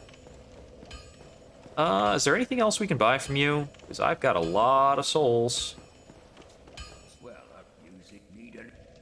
I think we're just at that kind of place where there's not going to be much about it. We don't need any repairs. We don't reinforce our stuff. Yeah, if we wanted to have, like, secondary weapons, we could buy a lot of Titanite shards, but it doesn't matter. This is our one true slap and stick for the whole game. We will learn the Hurrah gesture. He doesn't even sell repair powder, which is kind of funny. Although repair powder is less useful in Dark Souls 1 than it is in Dark Souls 2. In Dark Souls 1, repairs are aggregate across revivals. In Dark Souls 2, you have your durability for that, like, particular outing. Resting at a bonfire restores your weapon. And consequentially, individual weapons have much lower durability. So you can actually break some weapons in a single outing in Dark Souls 2. Especially because there are a lot of nasty areas where enemies cause durability damage. So we're going to try and pull a little sneak on that.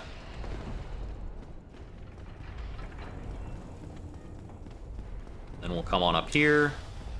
This little interchange. And make sure we're blocking as necessary. I'm trying to remember how to get past this guy in a comfortable way. I think it's just gonna be uncomfortable. So just do this, do that. And he'll get skewered a bit. Okay, we got a second guy who actually came up along for the ride. We want to come over here. We want to watch this guy get clobbered by a rock and then run on past. And subsequent rocks should take care of any other lizards that are following me.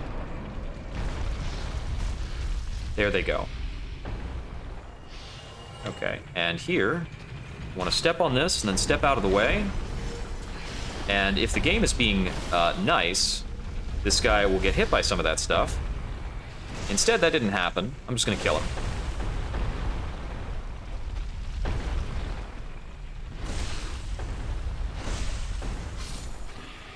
Yeah, the snakes are pretty slow going by and large. We gotta wait for this. This section's awful. I'm not always super good at it. Need to cut that super tight. There we go. And we can just kind of turn this like any which whatever direction. Doesn't really matter unless we get killed. So as a note, try not to get killed. By the way, of course, this next section is going to be the toughest one in Sen's Fortress. Okay, trigger that, step back so that we don't get skewered. And then we're going to head on over here to this bridge. So this bridge doesn't really have gaps in between anything, so we just gotta kind of go. And this bit is really rough. I think we can just cut the inside? No, okay. Okay, there we go. And then it's followed up by this bit that is also very rough, because there's a guy who's gonna try and shoot us with lightning. But these actually have a bit of a gap in their swing timing, so we can make it through and get up here. Whew! I'm really glad that snake on the staircase let me go by.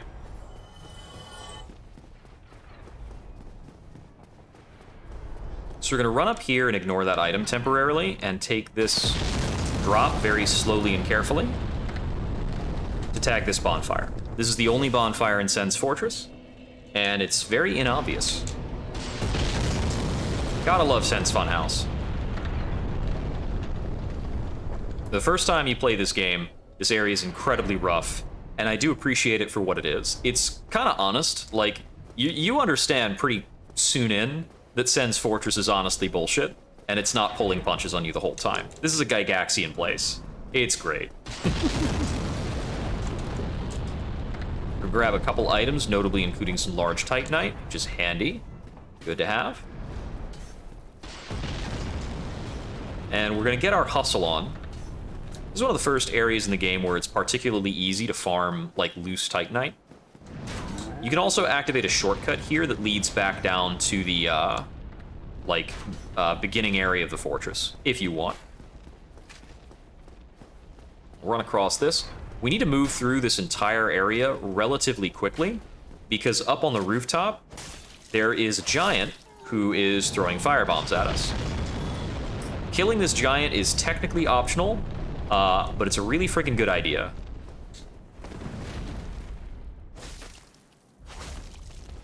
So we need to watch his feet so we don't get stomped too many times.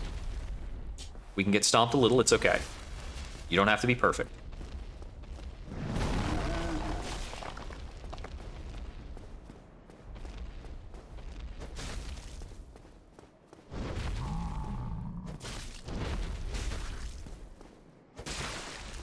Triggering the bleed on him does quite a lot of damage. He's got a lot of blood after all, so.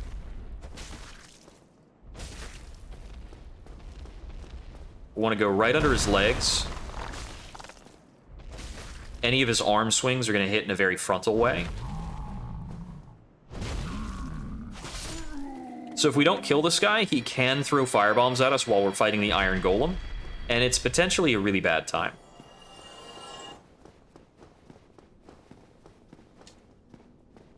All right, I'm gonna head on through here. I'm gonna run across this bridge, We're gonna not get killed by that vacuum slice.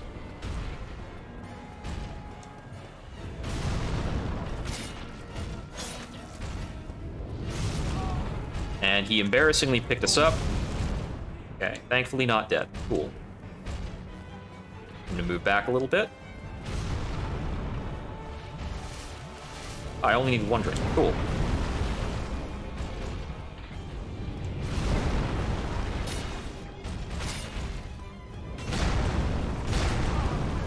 Okay, multiple stomps. I didn't even know about that attack.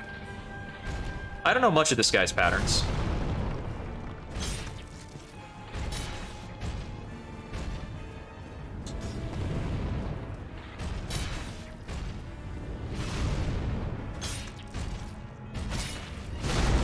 Ouch, is that lethal? Not quite, alright.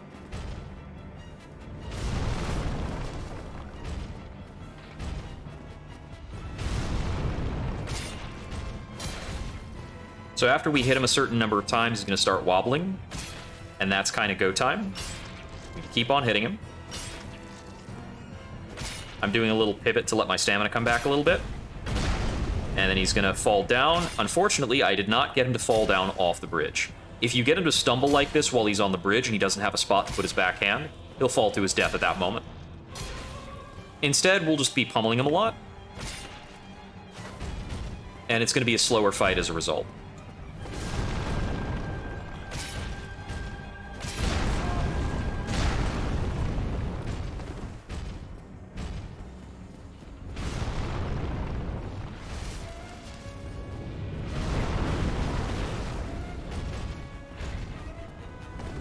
Avoid the grab.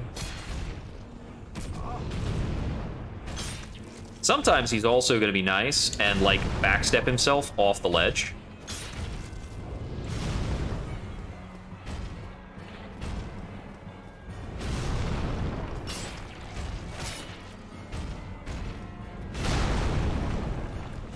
We'll see how he's feeling.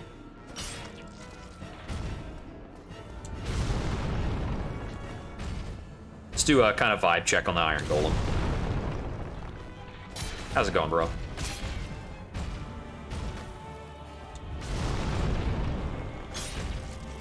Okay, he's stumbling again. We should kill him very easily during the stumble. As you had seen before, it lasts a long freaking time.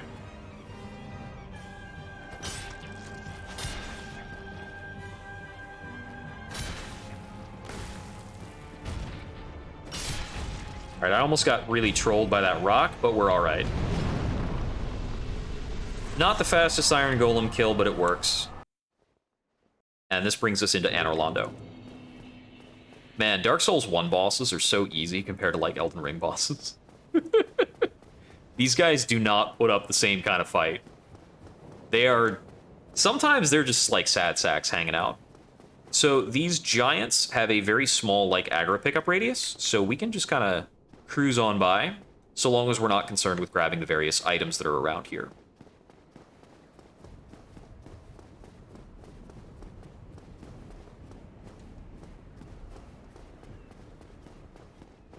On our left in this room is a bonfire. You may notice that it is a nice roaring bonfire. It's because it's got a firekeeper over here. It is able to restore 10 Estus instead of 5 Estus. We can optionally kill her to get a firekeeper soul, but that's kind of silly at this point. Enjoy a little bit of coffee. We're coming over here. So I think the last session I was doing this, it probably took like 4 hours to get to this point, because I was trying to do some stuff in the catacombs and other things like that, get like a fire weapon or whatever. And this time through I realized, you know what, that's dumb. I'll just get my weapon upgrades from the giant blacksmith. So he's gonna miss. Give me that tail.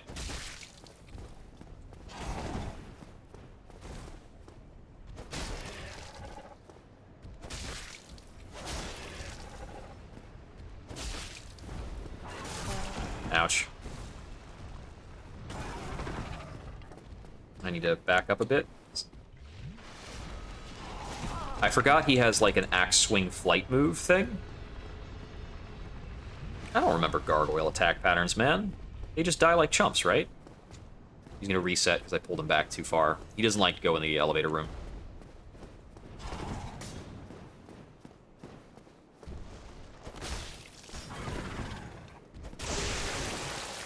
We've got the tail cut. He always has to snarl after the tail cut. Ouch.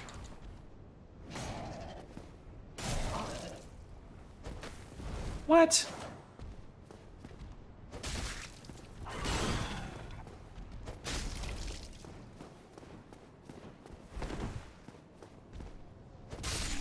There we go. He's dealt with. So we kill him just to get him out of the way. He's even, like, pretty optional to fight. Because what we need to do to progress is come down here and take this way up.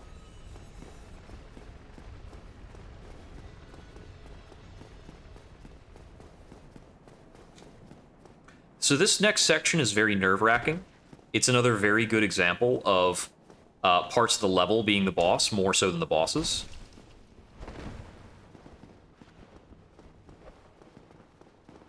Oh my god, you are so much more durable in, like, Dark Souls 1, 2, and 3. Elden Ring, you are a chump. It was highly frustrating. Like, this is my SL1 in Dark Souls 1. I can take a dozen hits from all kinds of things, and it's kosher. But you try to do RL1 in Elden Ring, even with, like, a bunch of items, you massage your armor into exactly the right position, and you're still getting made into a $2 chump by all sorts of things, left, right, and center. It was very frustrating.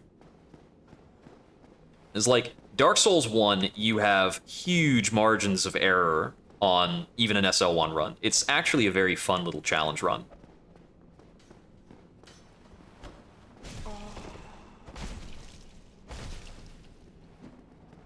Didn't mean to kick him. That's okay. Sometimes we kick. But that can be forgiven. So knocking down this chain isn't really important for our run. But wow. Okay. Knocking down this chain. Okay, it's already been done. With a very dull thud. It's not important for our run, but it gets you the magic weapon spell, which is pretty handy in other runs. You just have to go, like, loot the spell all the way down there. So we want to try to stand at some of these, like, little corner areas. And sometimes these guys are going to want to throw a dozen throwing knives at us and be butts. Oh, he actually broke my guard and killed me. That's a bummer. This section is awful. Even with a shield, it's not a very fun section because they accrue bleed on you with a lot of their attacks, if I remember right. But yeah, he did his like slow, elaborate attack, which will break my guard because I'm just a chump.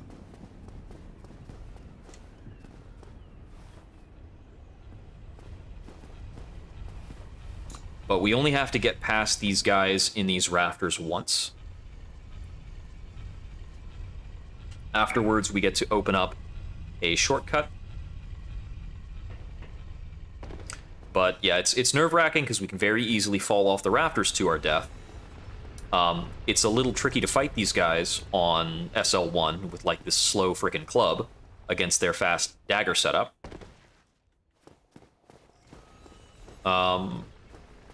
So yeah, it's just tough. For those two reasons. I spoke with a cadence as though I had a third reason, but I did not, like... I didn't get there. Before I started talking. Just trying to keep the flow, you know?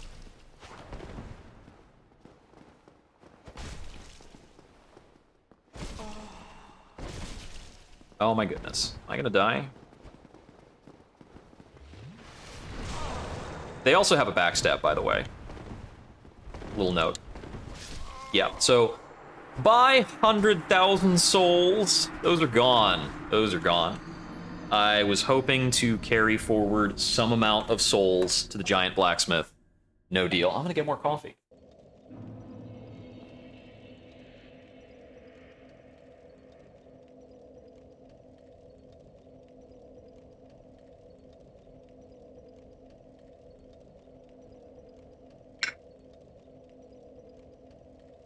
Oof. F in the chat, y'all.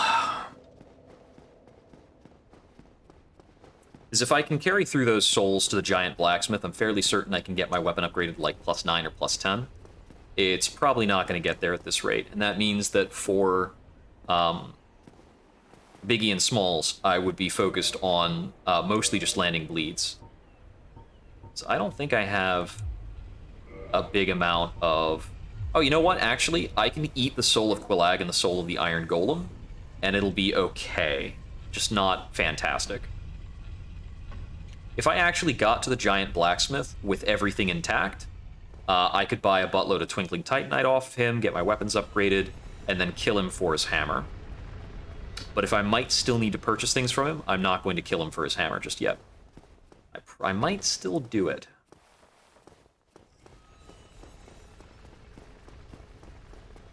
So the giant blacksmith hammer is... It's got very low strength requirements for being a, like, special weapon.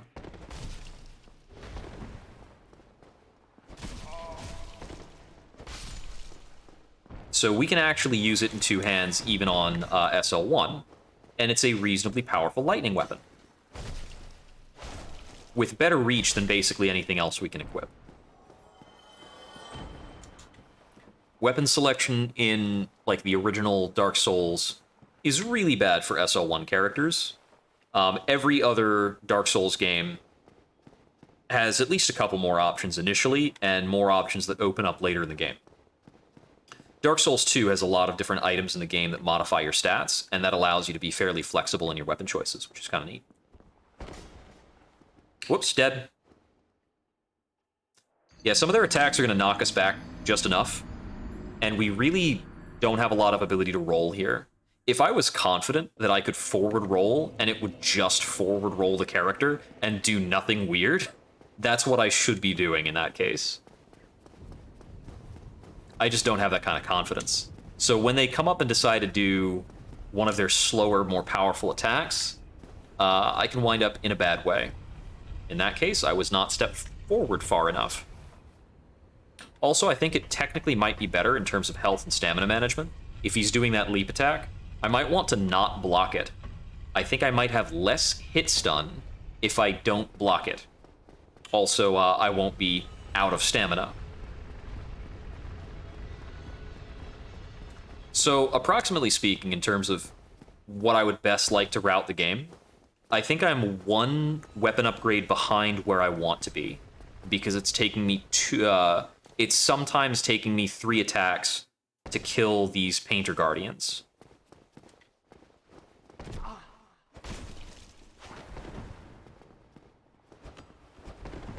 And the reason why it's sometimes taking more attacks is there's a mechanic that's called an off-balance damage multiplier that I'm sometimes taking advantage of, which is if I hit the target while he's in a particular, like, animation states, he's going to take more damage. And that's, like, immediately during, before, and after certain attacks, as well as while they're in, like, a fresh landing, just after a dodge roll, things like that. The biggest one that can occur to me as the player is usually, like, while sprinting.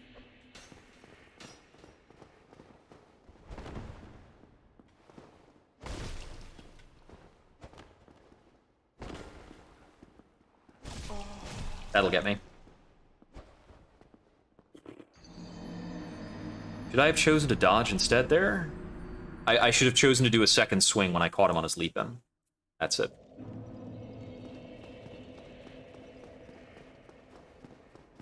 Sometimes this section goes smoothly, and other times it's just a pain in the neck.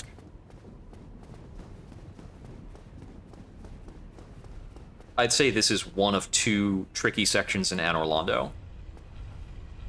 Most of the actual, like, area traversal in Dark Souls 1 is pretty short, because there's weird platforming stuff you can do to cut out large sections of each area.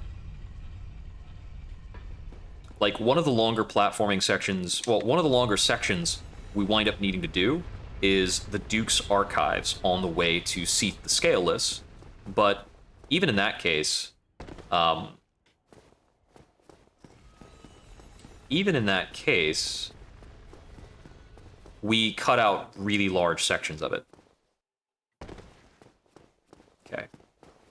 So yeah, he's gonna drop, and if we attack him as he's falling, he takes like 150 instead of 100.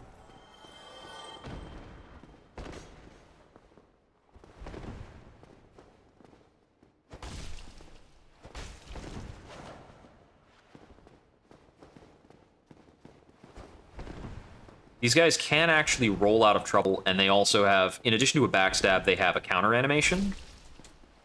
If they drop into a certain shield stance, they can only perform that counter when they've actually pulled out the shield.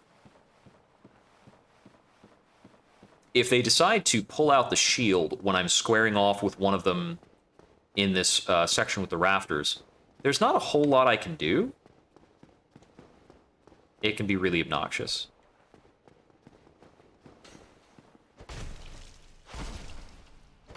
Okay, there's that one done.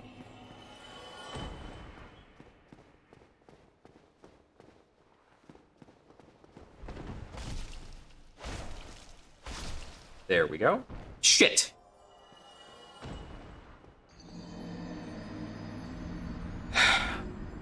Reiterating from earlier, in Dark Souls 1, enemies do not lose collision the moment they die. They lose collision a little bit after they die.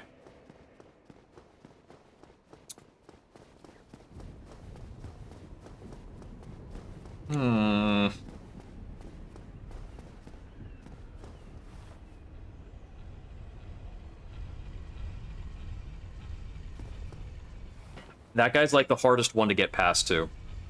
Because that's like the one guy where all you've got is this corridor. It's just you and him.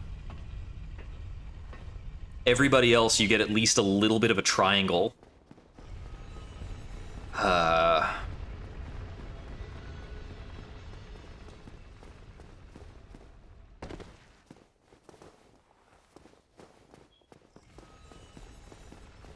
gonna take a little solace in that this section is pretty much bad for everybody. Like, I think speedrunners of the game might get through this section with an Alluring Skull. Alluring Skulls are actually pretty great, a pretty cool trick in a lot of sections. I don't remember all the spots where they're good, but they are an essential item in the speed clear because of some of the really nasty sections like this.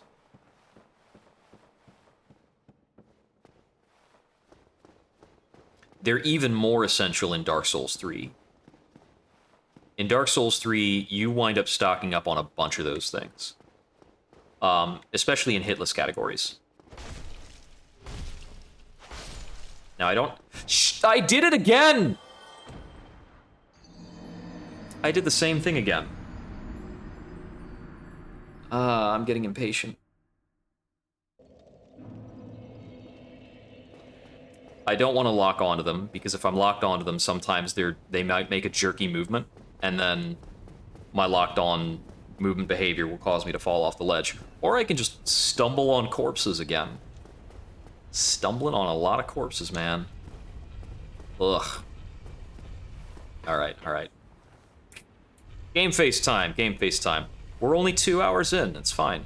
We're only been SL1 for 2 hours, and we're in Anne Orlando.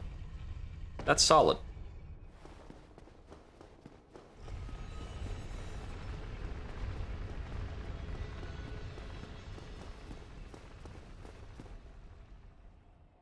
I think the only boss we failed to one-shot so far was the Capra Demon. Took 2 attempts on that. Okay. The camera jostling there almost made me run off a ledge. It adjusted my camera because of the pillars.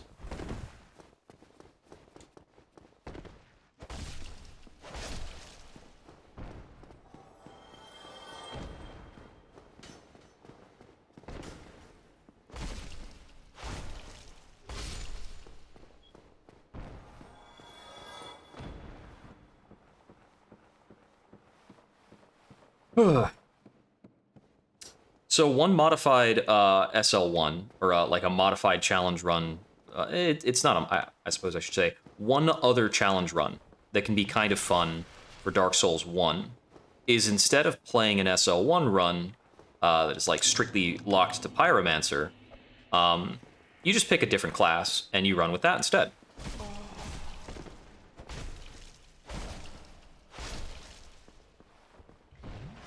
There we go. Yeah, it's just better a lot of the times to just take the damage.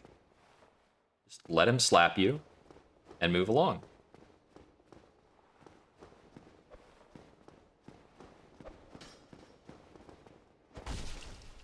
Goodbye.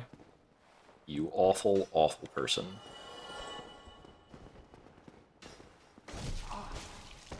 No! Wait. Okay, I'm not dead.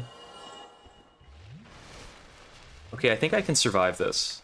Maybe. I don't remember if that's, like, walkable terrain or if it lets me get back up. I'm gonna try.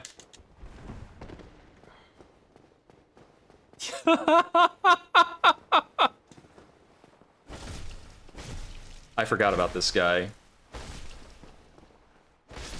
Okay, the wall almost trolled me to death. All right, we're through all that nonsense. I also saw, like, the, what's it called? At exactly the moment when I took that embarrassing, like, ledge death for maybe the third time, I had 2 more people jump in on the video. A couple more people jumping in just to see the worst part of my performance. Great. Can I get a plunge on you? No? Alright.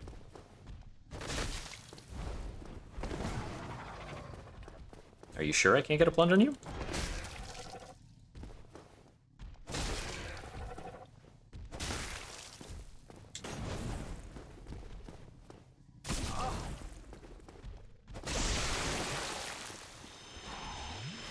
These guys aren't super good at managing verticality.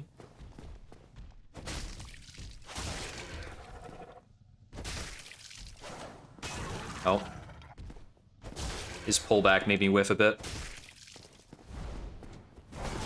Ouch.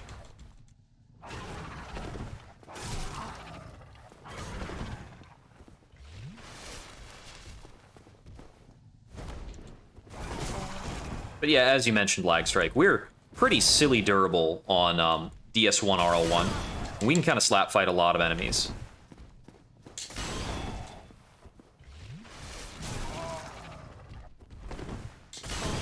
Come on, man.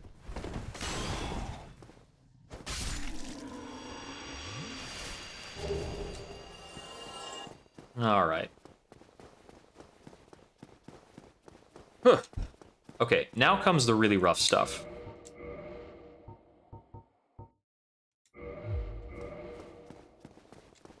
So, let me see. Can I even use this in, Okay, I can theoretically swing this one-handed at the same damage, give or take. So, I'm equipping this now, because I need to have access to parry for a thing in a moment. That being said, I am liable to die like 3 or 4 times through this upcoming section. That just happens. These lightning demon guys are a huge pain in the neck. I do not know how to manipulate their AI to make them behave better. They love throwing stuff at me all the time, like that. So sometimes it's just like they're gonna do stuff. Do stuff to my body.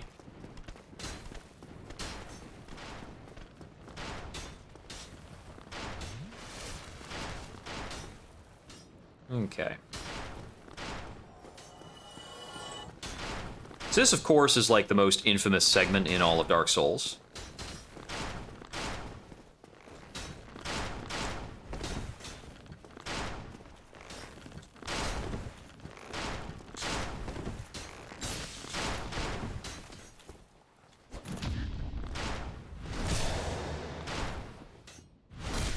If you could fall off the ledge, that'd be awesome.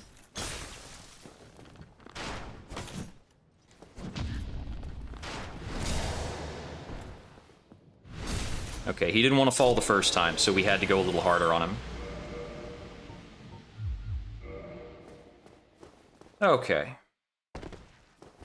So the little section with the painters, with the painter guardians, Stuck on that for like 8 attempts. This guy, the arrows, I clear it immediately.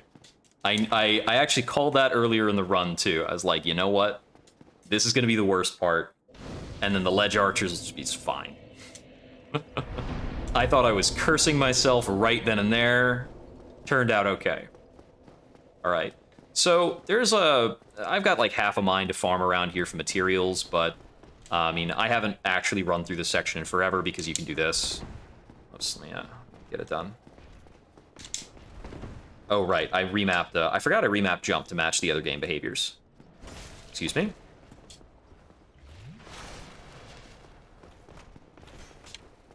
Whoops. Didn't mean to go there. So you just jump over here, and I'm gonna open the extra shortcut so I don't have to keep doing that skip if I don't want to. Are you gonna block me? There we go. So I open that one-way door. Now I choose whether or not I want to keep dealing with that. Then we're gonna head back over here. We've just skipped about half of Anne Orlando. Pretty cool. Pretty neat. So I'm gonna run along the top here and have a chit-chat on the far side with our good buddy, the Giant Blacksmith.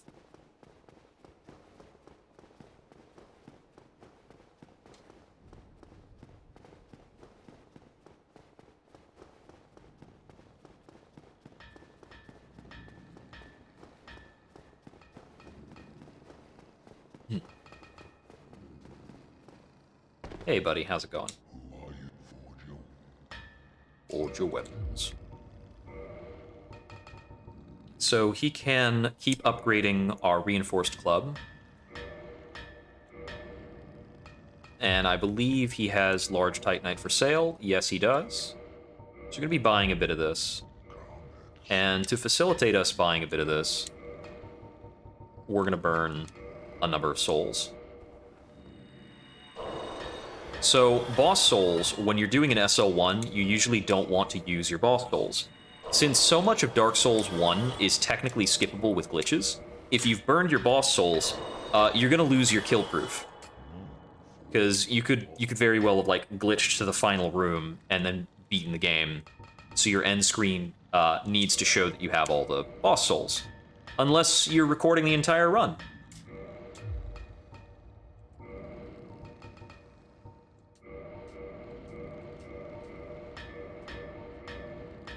So we'll get that up to plus 10, and plus 10 is where it'll be staying for a long time. I think Twinkling Titanite is, what, 8,000 a pop? And I'm holding 2 Twinkling Titanite. I think it's about 7 Twinkling Titanite to upgrade a weapon from plus 1 to plus 5. I can't remember for certain. So we are theoretically going to want to come back to this guy after beating Ornstein and Smo. And we're going to be aiming to buy about 7 or so, 6 or 7 Twinkling Titanite shards from him. And once we bought 6 or 7 Twinkling Titanite shards from him, we're going to kill him. For his weapon. Which, unfortunately for him, is really good.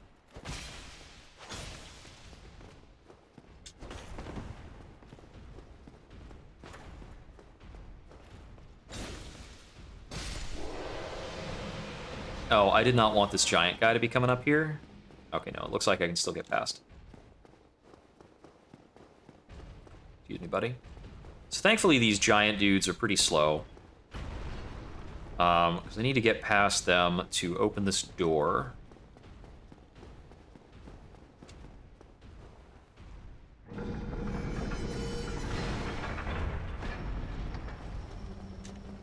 Should bring us back to a fairly familiar location. We're going to run across the way and set our bonfire to the one that is at Lucatiel, so that we have 7 Estus flasks for the Ornstein. So we have 10 Estus flasks for the Ornstein and Smo fight. I don't know why I said 7 there. Maybe because I was talking about the blacksmithing earlier. I don't know.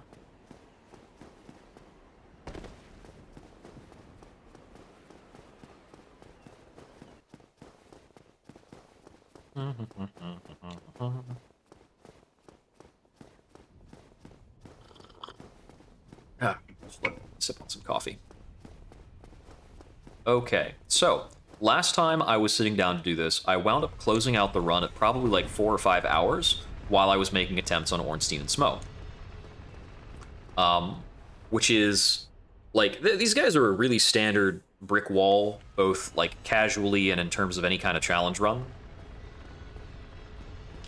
They are some weird dudes, and it's pretty difficult to consistently, like, get in and hurt them and get out and all that stuff. They are tricky to manage.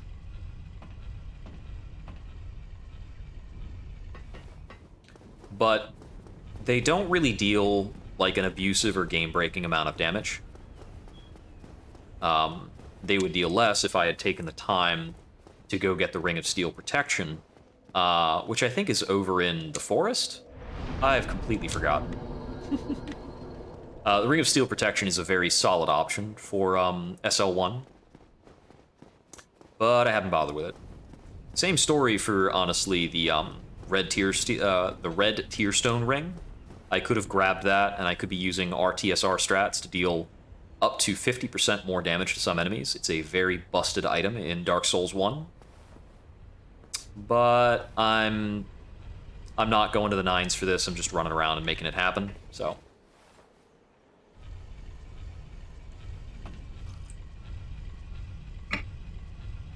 I just want to quickly and casually run through this challenge so that I can have, like, a demo reel, basically.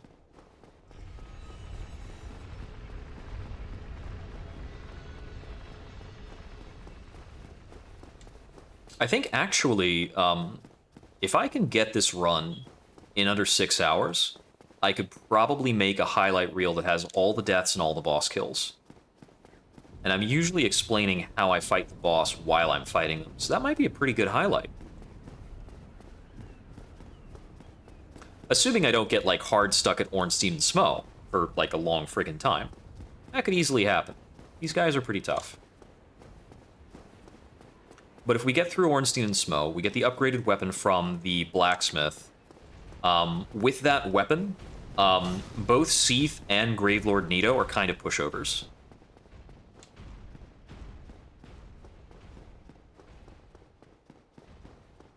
Gravelord Nito, of course, the problem is just getting to him, because his area is very difficult to navigate, and it's full of a bunch of rude enemies. With Seath, the problem is, once again, getting to him. But that's more because his area is long than anything else. It's not overtly hard. Okay, whew. Here we go. Stretch it out. Wish me luck. Oh, you know, in terms of compiling a highlight reel, I should be allowing all of these boss fight introduction scenes to play. Dang it. I can splice them in from some other footage of somebody else playing the game, it's fine. Ow.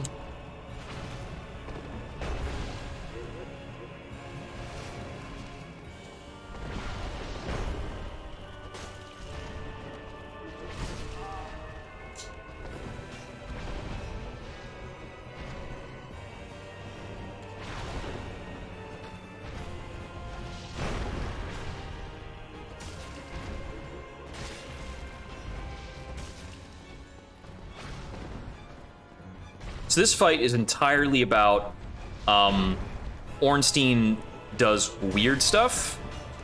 Smo does, like, a few normal things. So the whole fight is just about keeping a good eye on Smo while we deal with whatever kind of mood Ornstein happens to be in.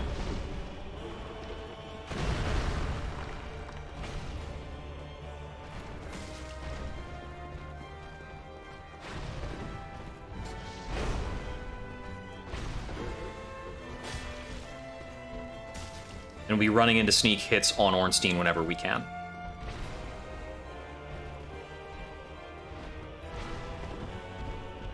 But we have to watch out for Ornstein doing, like, charging attacks that wind up coming in at really weird angles, because his momentum gets really strange if he gets caught behind terrain while he's performing certain attacks. He's got his classic slow lightning. Smo's tracking is not, like, that big a deal. Okay, taking that hit was maybe inadvisable. Okay, we recovered. That was really dicey. So I need to trigger attacks from Smo routinely to make sure that he's, like, being manageable. Because anytime Smo is just, like, plodding around, he could do anything. And that's not great. I want Smo to be commit to an attack animation, and the time where I want to go in for a hit on Ornstein. Got a little blocked up there. Okay, so there, my roll got a little caught on Ornstein while I was trying to, like, keep away from Smo's attack.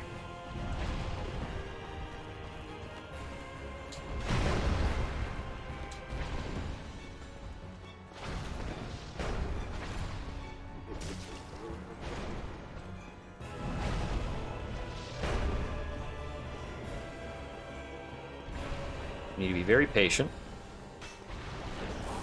Okay, I did not want to take that lightning hit. That's a bummer. Ornstein's doing some real weird stuff in the background there. Okay.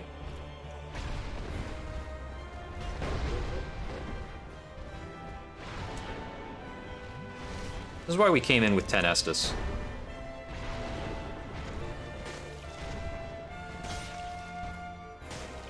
Anytime we can get 2 hits on Ornstein in quick succession, he's going to stagger, which is really great.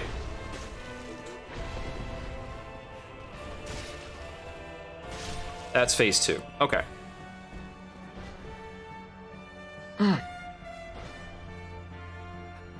One-on-one, it's time for Smo to go Smolo.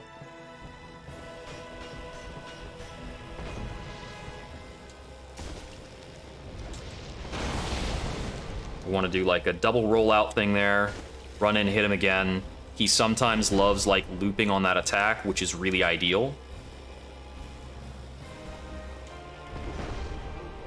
That one I think we can technically stand close to and get him. I just don't remember. Like, I legitimately don't remember if I can actually do that or not. I think he does a lightning charge after. Okay, no, he doesn't do like anything extra afterwards.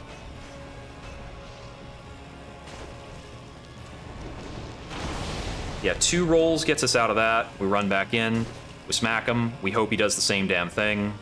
He doesn't want to. Run around that. Whiff. We want to roll back in on that one when he's doing the swing. We'll get under it.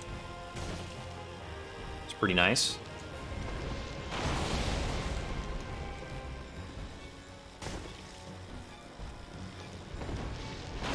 Yeah, anytime he wants to loop like this is really comfortable. We might be able to get in 2 hits, but I'm not, like, chancing it. I'm going to take this nice and slow. Of course, for the second phase, we won't get any, like, cool stuns or anything. He ain't going to stagger. He's a big boy. I mean, it's kind of like what he's famous for. Not staggering. Although I suppose people don't use... Giant Dad is not a Smo build.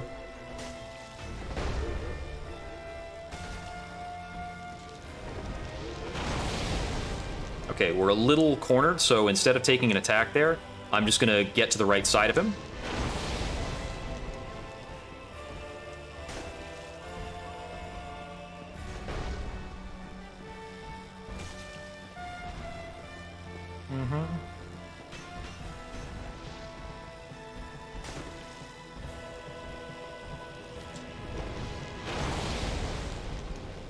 We like to see the butt slam.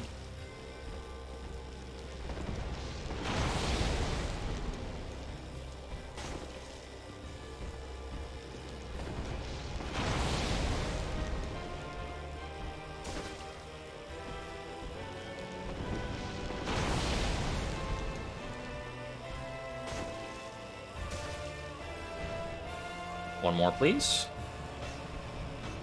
Thank you. And that's Ornstein and Smo beat on the first attempt. That is awesome. Woo! Yeah, I can be pretty good at Dark Souls sometimes.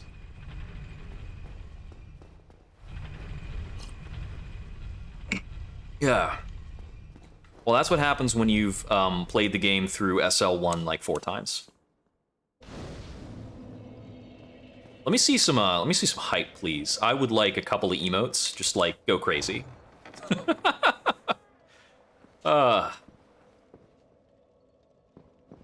Feel like a little bit of kudos will help my heart rate slow down a bit. Because even when you're doing like what's ultimately really casual loops on Super Smo, it's still like, man, I could screw up at any time and that would suck. Okay, now we have the Lord Vessel, which is pretty cool. We can now warp back to Firelink and place the Lord Vessel. We need to place the Lord Vessel to open up new areas. And for placing the Lord Vessel, we don't give a shit about talking to Big Snaky Boy, so we're just going to jump on down here. Now, you can do this freely. He actually perceives it as a betrayal and assumes you've sided with Darkstalker Kath. Yeah, that was a very, very clean Ornstein and Smo.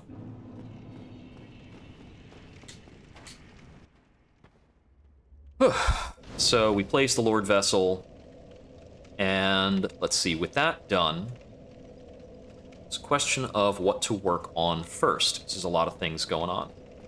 You know, I don't actually know the purpose of those chalices back there. I feel like that's meaningful in some way. Beats me. Resting at Lord Vessel is always worth, it always bumps you up to 10 Estus Flasks if you're at less than that.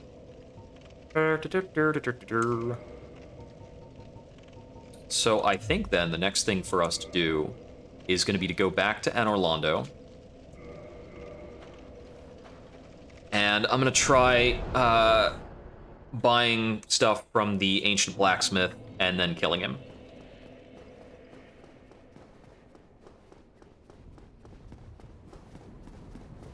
Ugh.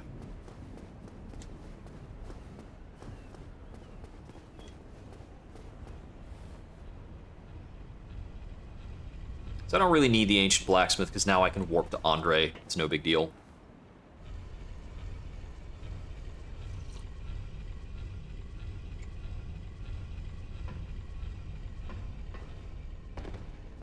So, in terms of boss order,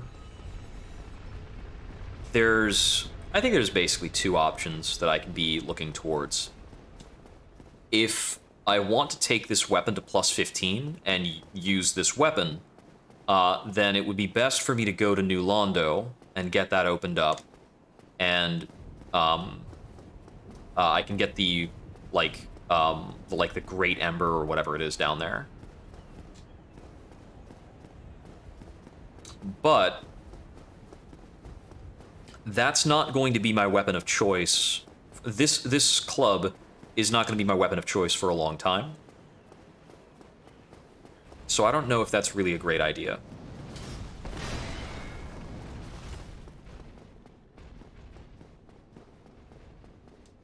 Okay, I want to take the stairs up on the right side, because there's no Silver Knight halfway up these stairs.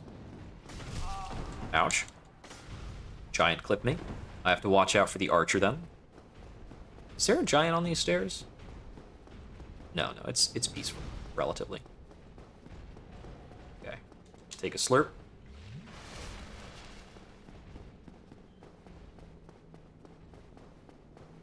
Fire Lightning can be better. It depends on which boss we're talking about.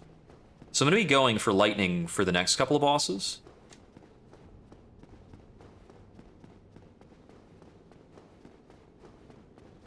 For Gwyn, it's best to use Fire, but I'm probably just going to be using a standard Reinforced Club with a shield and doing a parry strat. Alright, so coming on down to here. I'm going to be purchasing 7 Twinkling Titanite, which I think is about enough. Sorry to say, buddy. I've known you well. It's been real.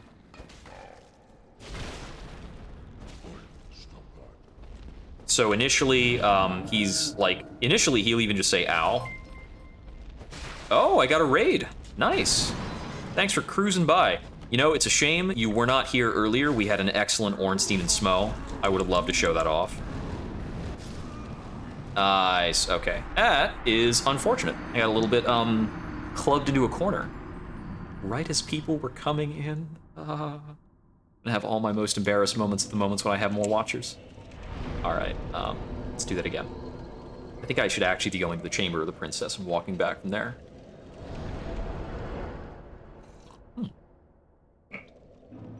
Bleh. So, our game plan here is we're gonna kill the giant blacksmith, unfortunately, and take his hammer, because it can be equipped even on an SL1 character. And it's a pretty great lightning weapon. And the fully upgraded giant blacksmith's hammer is going to be our weapon of choice for going after Seath and Gravelord Nito.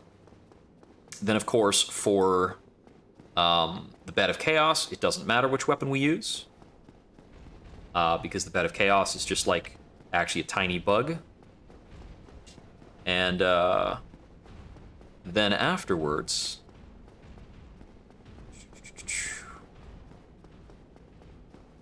what's it called? I lost my train of thought. And then our last boss will be the Four Kings. And the Four Kings fire, I believe, is ideal. Man, if I knew that, I wish I knew that firebomb strat. So the run's going pretty good so far. I only started this about 2.5 hours ago, and we've got Ornstein and Smo down. We've managed to one-shot every boss so far, except for the dogs that are paired with the Capra Demon.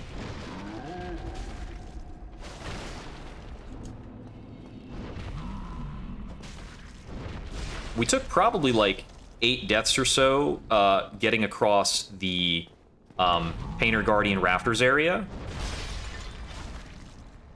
But then we got through the Archer Ledges the first try, so we're pretty on track. Oh no, this is like my 4th time doing SL1. I did it once off stream. I did it once on stream that I put up to YouTube. The Hawk Ring, and we get his Blacksmith Giant's Hammer. Did it once that I put up to YouTube. I was doing it a little bit last week, but I quit before I made it this far.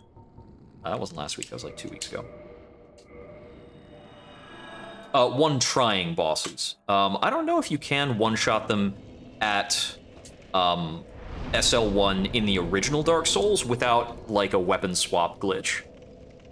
I just mean, like, beating them on the first try.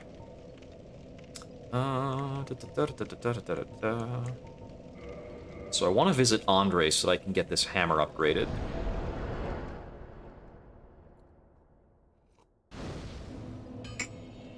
Yeah, so my last SL1 run was actually around when I was starting streaming, more so.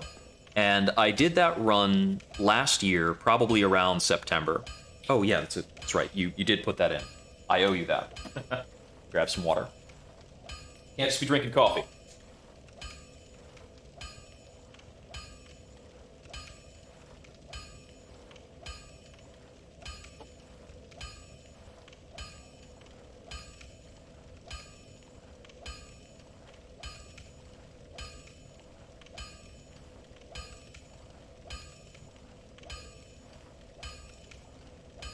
Yeah, I'm 2 cups of coffee in this morning, so thanks for keeping me honest.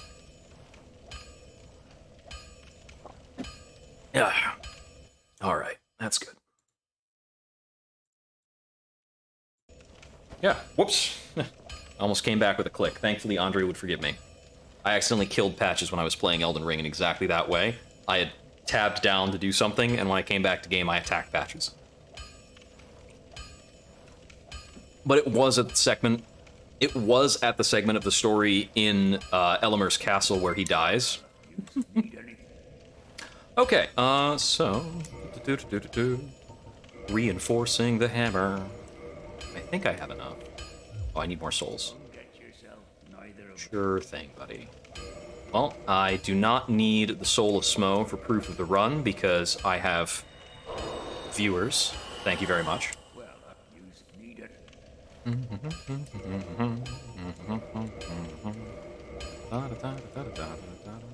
I'm short by 1. Alright, so I'll get one more Twinkling Titanite somewhere and come back later. I think my posture's pretty fine right now. So we're good on that. Okay.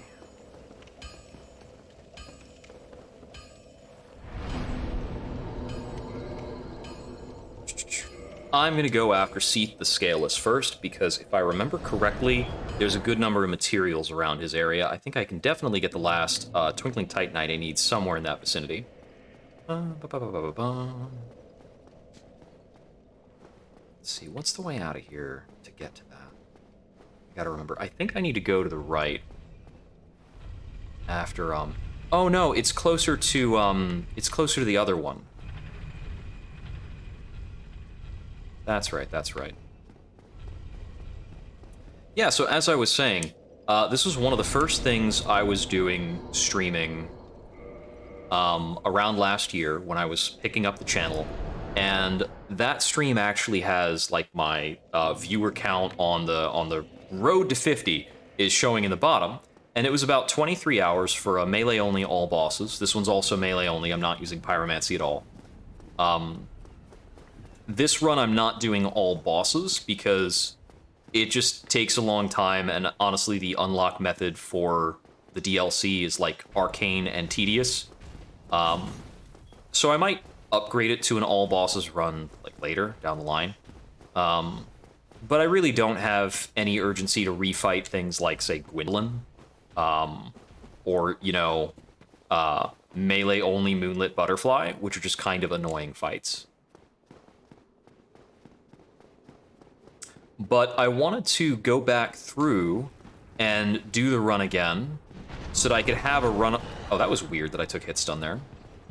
So that I could have a run on record that was using the better, like, audio and video quality that I have now. Are there 2 of these? I forgot. Excuse me. Just tapping the bonfire.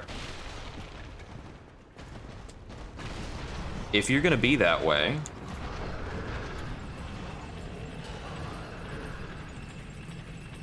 I'm gonna go to the top of this elevator, step off the elevator to make sure I'm on solid ground, and then I'm gonna do a quit out to reinitialize those guys so that I can go back down the elevator and get the bonfire.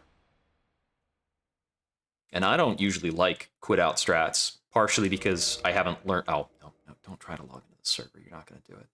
Partially because I've never learned any quit out strats.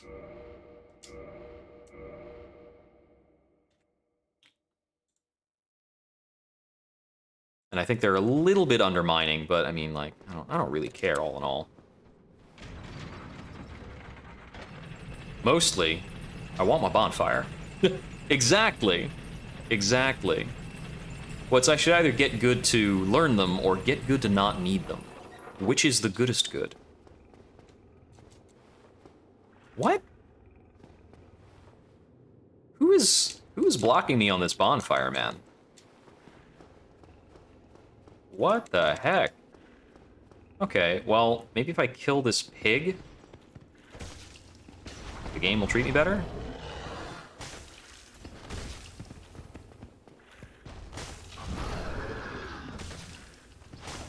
I thought these guys had a backstab point. Maybe not.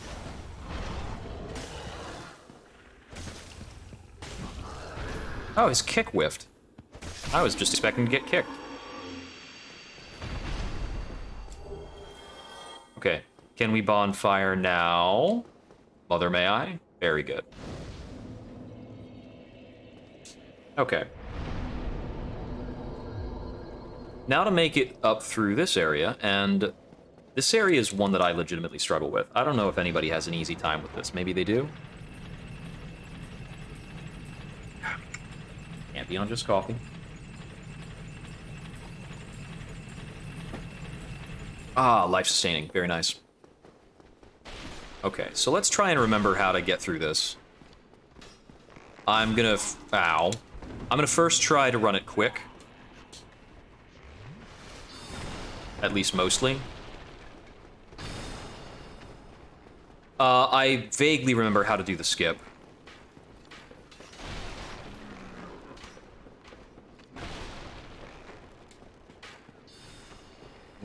see. I haven't been around here in so long. Is this a real one or a mimic? That's real. What do we have? Well, there's the last twinkling I needed. So I guess I can get the upgrade before I fight Seath. I'm gonna bait this guy out into here. So I can get back over here. Try and remember how to do this correctly. Did I pull this? Does it take me up, or is this just something else? Oh, okay. There we go.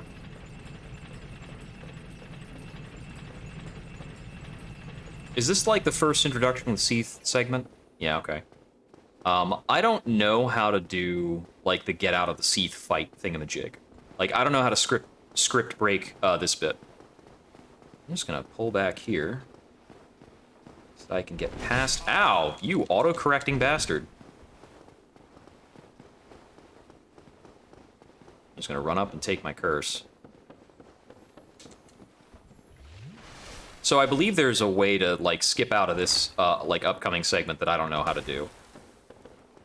Where you don't have to do the bit where you get killed by Seath and captured. But I don't know that skip, so we're just gonna get killed by Seath. Hey buddy, how's it going? Yep, you're immortal. Have fun. Oh no, curse! Huh. I seem to not be dead. Could you try harder? There we go.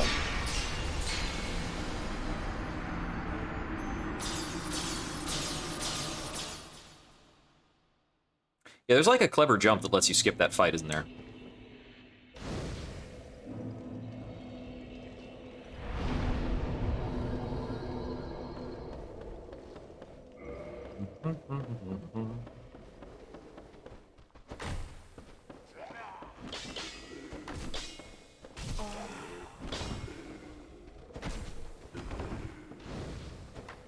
Ah!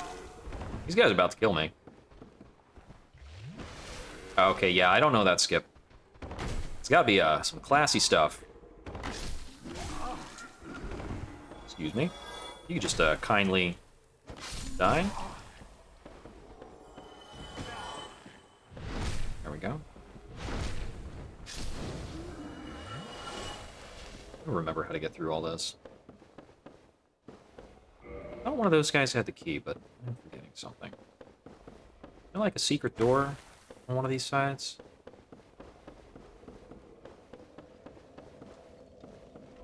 Oh no, that's right. You just block this guard, and he drops the key. As hilariously, no health. Okay, and he does the little symbol thing. I'm trying to remember if I really need to go down there or not. I really don't recall. I think there's something cool down there, but I don't remember it being really necessary for an SL1. I think that's, I think there's a necessary item down there. Wait, is it actually the key to this door? It's actually the key to this door. Okay, that's pretty necessary as far as things go. Yep. Alright. So we'll have to go do that. Excuse me, buddies. Just quickly take a bit of damage. Let's see how much crap we can run past. Yeah, haven't done this in a year. Is this open? Have fun.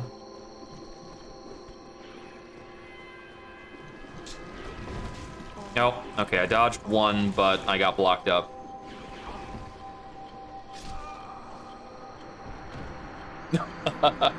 Yeah, Dark Souls 3, sometimes Elden Ring, they can be real mean about falls.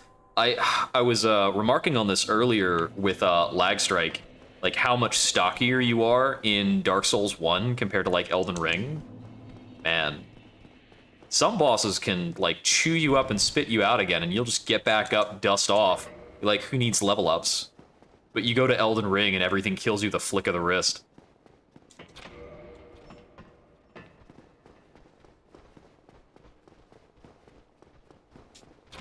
Everybody come on out, it's a free-for-all.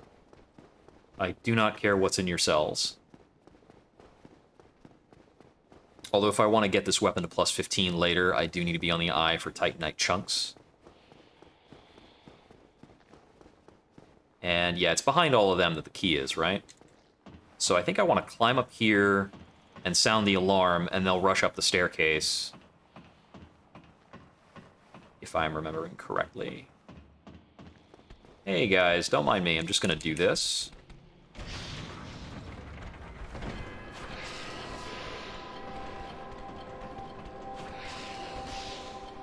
Can I just wait right here? Okay. He is not going to let me, and they are not going to let me. I still had stamina! Why did I fall off the ladder? That's hacks. Come on. His falling off the ladder over me knocked me off? Alright, do I have to take this slow? Eh. I might have to kill the snake guys or something. Unless, maybe these, are these guys responsive to alluring skulls? Let's see. Maybe I can just throw an alluring skull off to the side as I'm coming down in there and muscle past all of these, goop heads. Oh no, you can attack on a ladder. I think you can't kick down in Dark Souls 1, which you get to do later on. Hey buddies, go over there. Look at that. They do not care. Okay.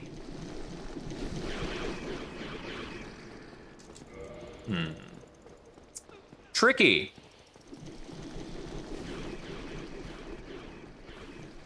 Okay, so I have probably left something else behind in terms of the segment of all of this stuff. What is maybe in the chest that's behind the snake over here? Oh, hey, souls. Who left those behind?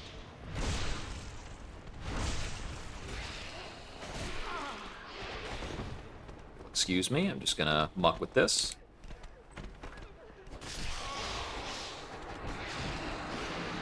Alright. Next death run, we can absolutely grab that. I'm gonna check some cells on the way to try and make sure there's not like a key in one of these that I'm forgetting. I know a couple of these have like corpses in them. I think it's the second one. No, the third one down has like a corpse. Because this is locked. Hey, thanks for the follow. Everybody having a good day? What's everybody up to this Saturday afternoon? No, it's Sunday. Oh, I wish it was Saturday. Archive prison extra key. All right. It's an extra key.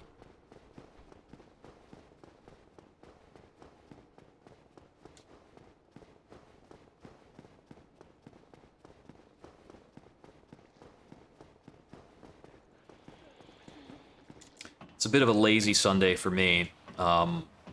Normally, I'd be heading out of the house at around noon to go to a boffer sparring session for LARP.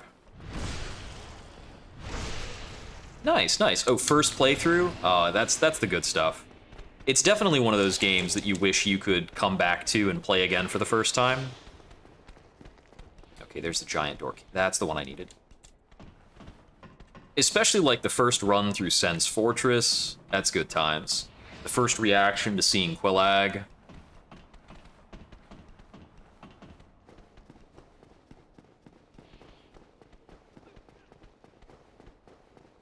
When I played through Elden Ring, I made my first run in RL1, and I just did the RL1 blind. But having done that, and having struggled through it in a lot of places, because Elden Ring is, like, really rough sometimes, I don't really have the zeal to go back to the game very much. So I kind of picked it up, and not sure how much I got through it. Tomb of Giants sucks. It's just awful, man. It's just bad. Like, people complain about Blighttown in Dark Souls. They complain about Blighttown because they were playing the game on old hardware and it caused a bunch of lag. Yeah, it was pretty wild. I think the whole run took 130 or 140 hours, something like that. You butts, what are you doing up here?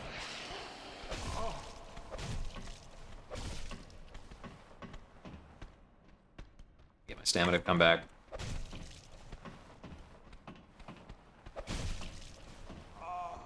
One fell off.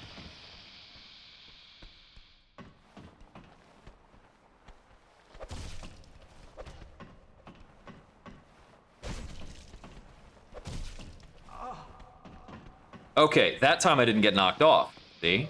There you go. Yeah, on the remaster, it's fine. Yeah, the old hardware, it would cause lag. But it doesn't matter what version you're playing Tomb of Giants on. It always has the same problems. It's dark and unkind the whole time. That's not getting any better. Alright, let's see. I might just take out this channeler. The odds of me having to come back through here are, like, fairly high. Never mind. If he's got buddies, I don't know if I want to deal with it. Okay, I gotta remember some things about the layout of this before I get... Oh, okay, this is gonna be bad. Yeah, okay. That's about right. So I need to get through to that room.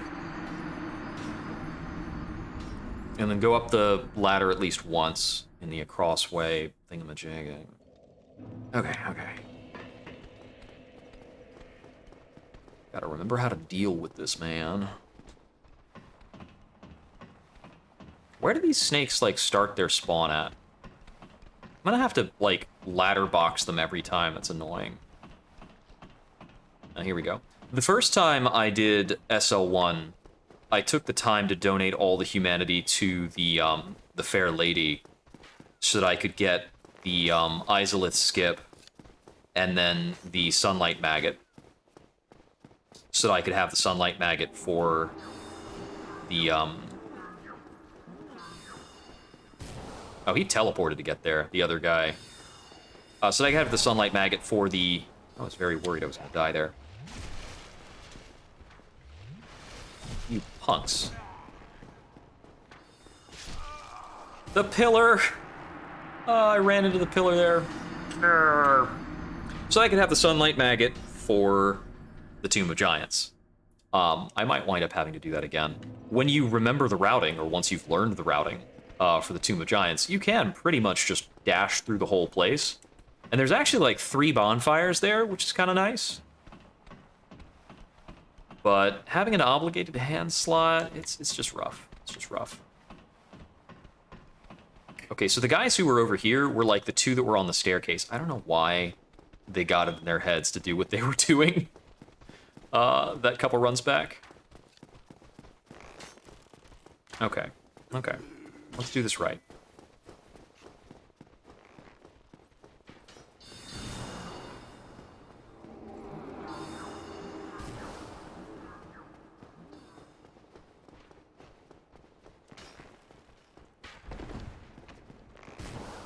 Excuse me.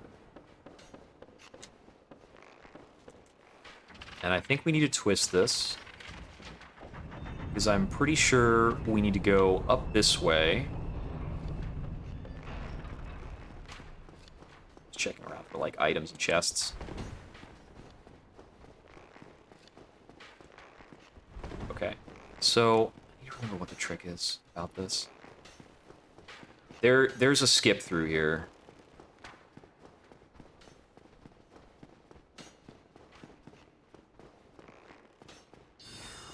Ouch! It's very rude, man. He got me twice because of the falling.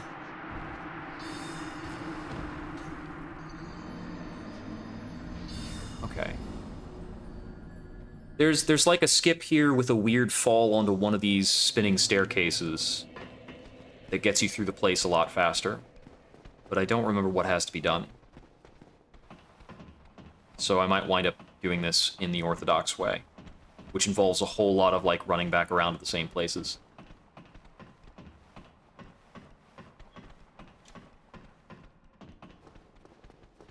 Okay, but now I flipped one of the stairs, and I can't remember how bad that's gonna make this, except for probably pretty bad.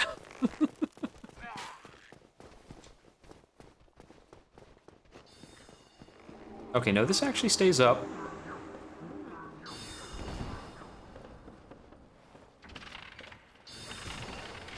What are you doing getting on this?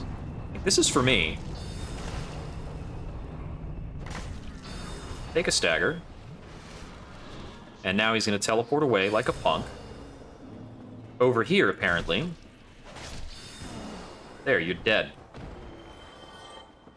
Okay, so I think I need to be going out this way. And then down here. Now, it is very annoying to not have the ladder slide that you get in later games. That was such a nice quality of life. Snake Eater, still in a dream. Ouch. So we open this up, which slides a bookcase, which gives us a shortcut to get back here in the main bonfire. And then that is not a mimic. But it's also not important. Aw, yeah. I feel like there's a secret bonfire around here somewhere. That's not a mimic. So if you've got somebody who's in the first playthrough of the game, I probably shouldn't spoil how you detect mimics. Can you slide down? Is it a different input?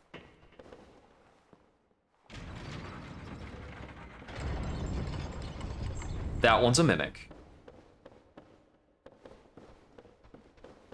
Huh, because holding B and down doesn't do it.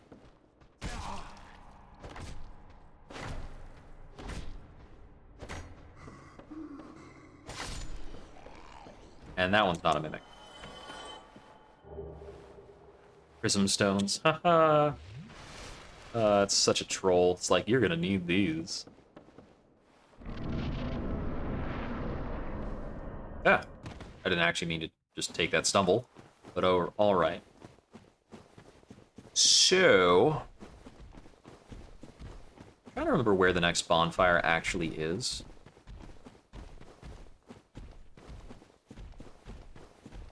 We got this area with all the crystal golems. Yo! Well, if you would like to know, I can tell you. And if you don't want to know, I will not tell you. Also, if I die and I have to go back there, I'll show you a trick.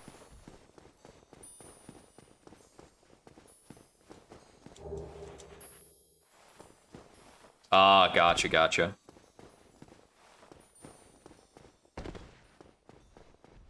Yeah, it's if the chain is pointed to you, it's a mimic. Check the angles right on this.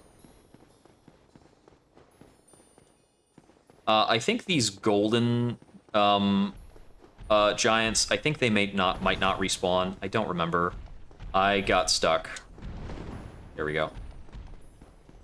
Okay, let me see. What am I doing from here?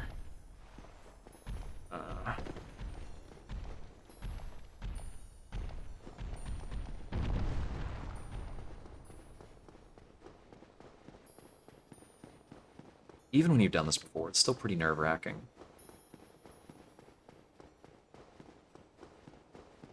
Okay, cool.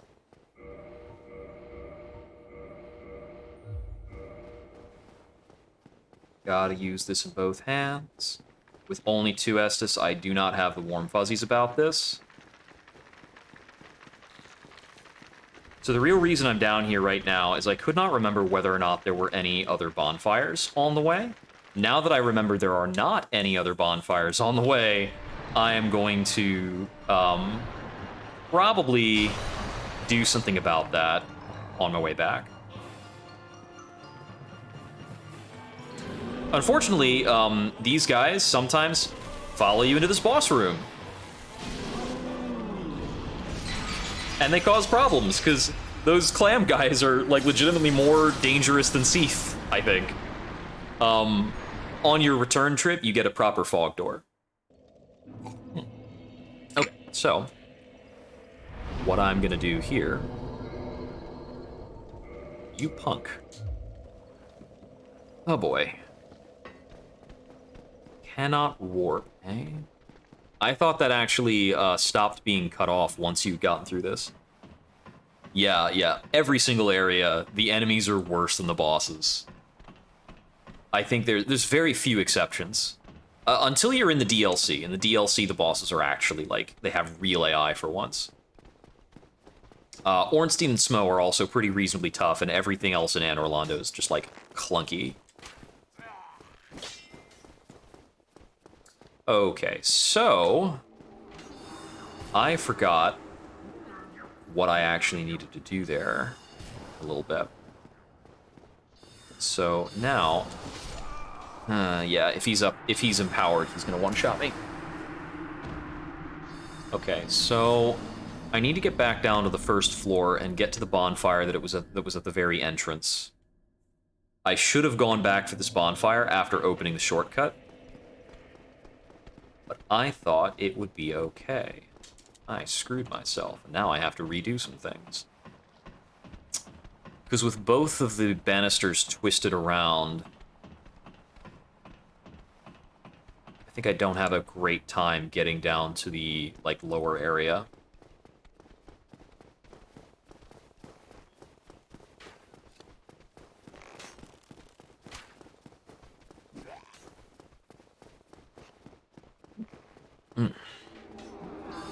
Okay, you know what? Cut it out. Giant blacksmith's hammer, so good. Did he finish his little song and dance? No. It's so good.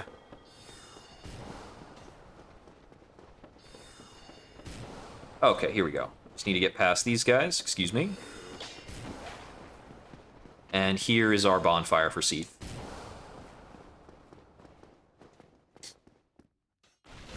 Swing. And...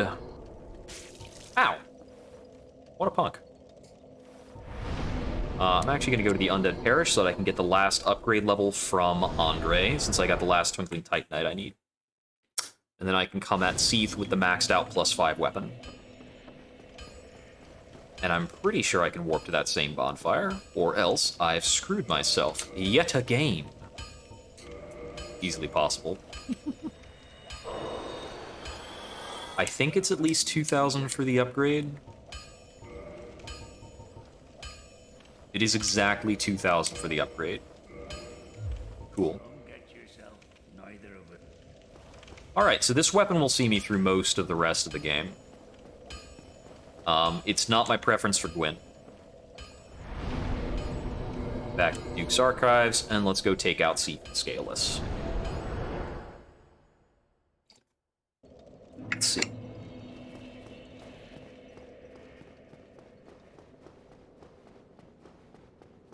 It's just right through here. It's like really quick and easy once we've got the shortcut open. Oh, I missed this. Right, not important. Oh, and I said I would show you a trick if I died. I will be true to my word. Go find that other mimic. Where were you? A little disoriented. Okay, it was through here, right? Yeah, it's this guy. So, with mimics, and this actually works in every single Dark Souls game for, like, weird Dark Souls logic reasons. Oh, I don't have any! Okay, dang. There's an item, yeah, I believe it's called the Undead Hunter Charm. I think it might have a different name in this one. If you throw an Undead Hunter Charm, or the equivalent, at a mimic, it'll put the mimic to sleep, and you can actually loot the mimic while it's asleep. And it'll actually, like, kind of, like, lull back and start snoring. Yeah, that's the trick. But I don't have any. I think they're called Lloyd's Talismans in Dark Souls 1.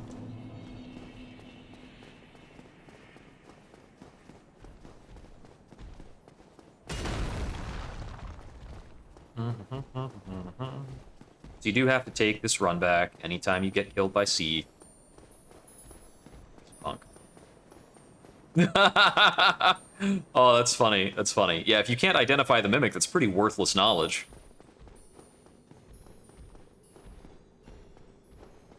Da, da, da, da, da, da.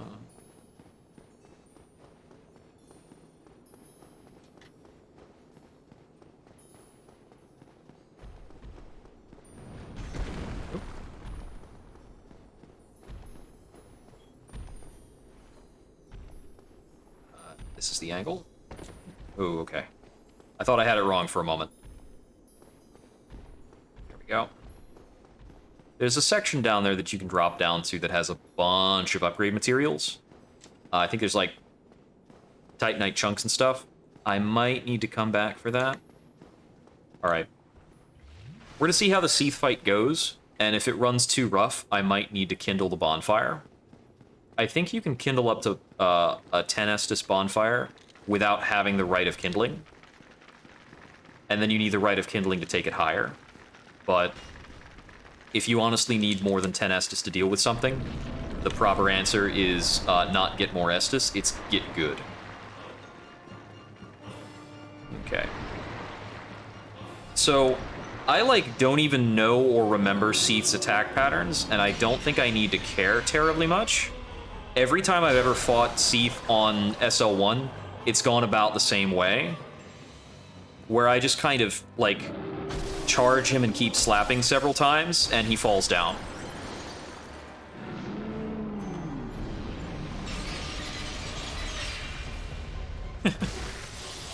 You can tail slam me. Ouch. That's alright. We're just gonna stand up, heal, get slapped again. Oh, he actually fully killed me there. Something weird in the geometry popped up my body and got me out of the, on the floor stance. So, that's a thing. I didn't rest after I'd warped.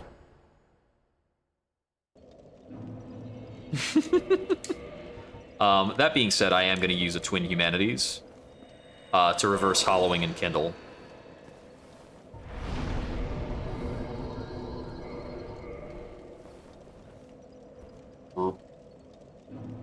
That was not great.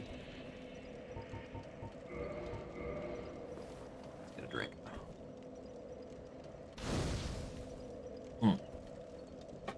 All right. Let's take another shameful run back.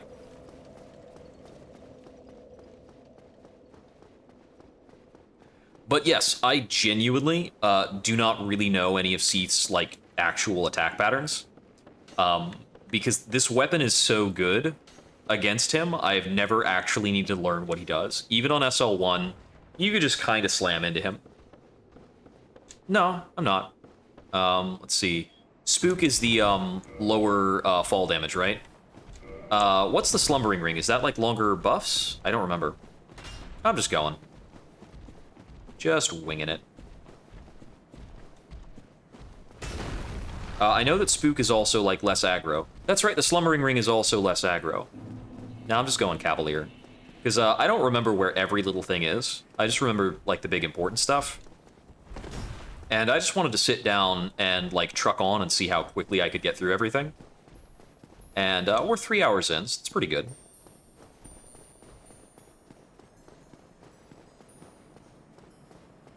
Alright, let's see. So this will be third attempt on Seath. Let's make sure we don't fall off of something.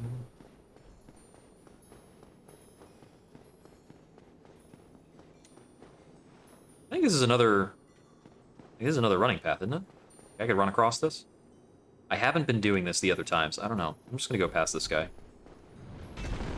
Oh, please let me go past you. Thank you. The geometry on that particular block is super weird. I'm just gonna come on down here, run across this.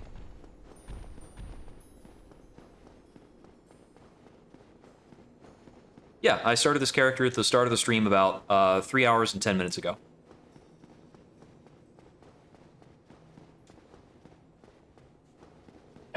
Unfurl a bit. Loosen up.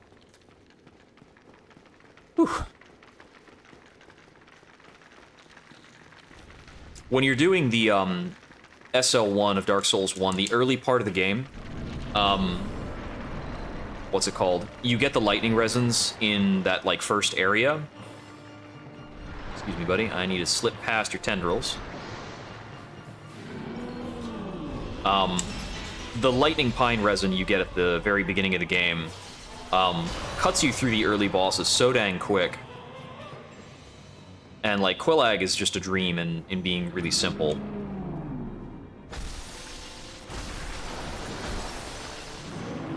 He takes so much damage, and his breath doesn't hit close to him. I think he's got, like, a shout that I might need to I think that's the attack I need to care about and run out of. Okay, so that hit me. And I think sometimes that can double hit and kill you or something, I don't know. But as I was saying, I don't know Pete's attack patterns at all. Because he just dies. He just dies. How can anybody learn such a creature?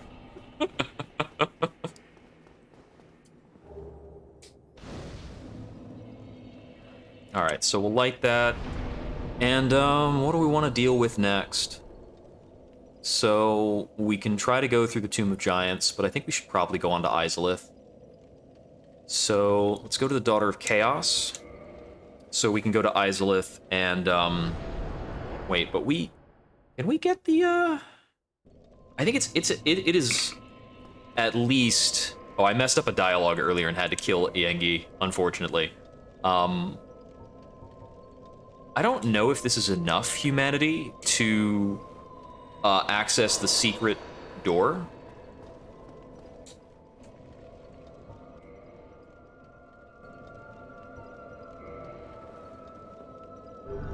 Yeah, you can join her covenant even if you've killed her attendant.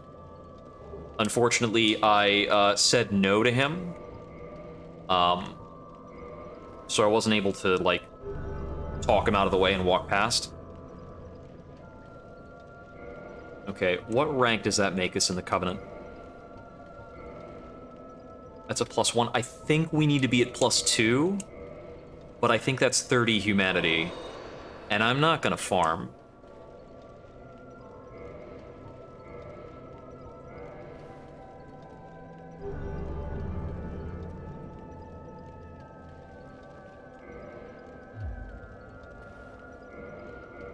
Okay, we're still at +1. So if we come across more humanity, maybe we'll throw that at this and, like, see what that does for us in terms of if we can get through the secret door into the back of Izalith.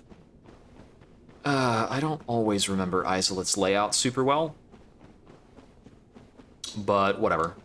We're gonna work on this and try and take out, like, the Centipede Demon and all that junk.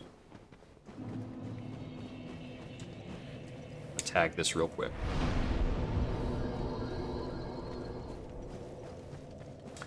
I'm pretty sure the Daughter of Chaos bonfire takes us to 10, and that bonfire only takes us to 5, which is why we're awkwardly at 8, because we didn't actually rest at the Daughter of Chaos bonfire, like a goon. But it's fine. I mean, what are we gonna fight? Like some Capra demons?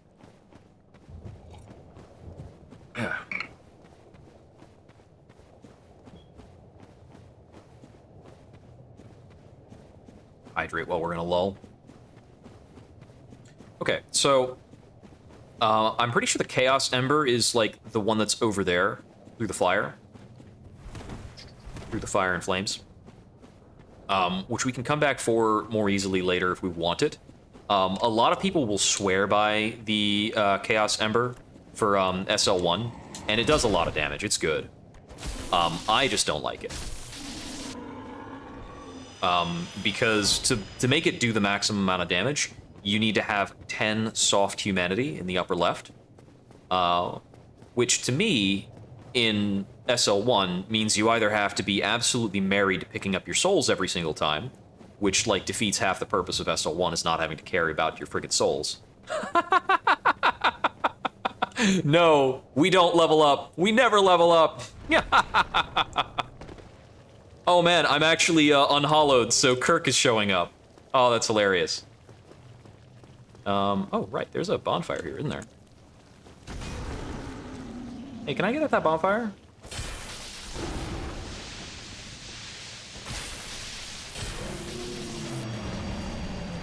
I think I can't tag this because Kirk is hanging out. Bit of a shame. I forgot there was a bonfire over here. I don't know if I've usually used this. Whatever. No, we'll probably just die with 60,000 souls. I lost 100,000 souls earlier in Anor Londo. Wow. Dude, you gotta work out. You got Vite checked. Well, I guess I'll grab that humanity and another 26,000 souls that I can lose later. 28,000. Kick up a bonfire. Quick nap.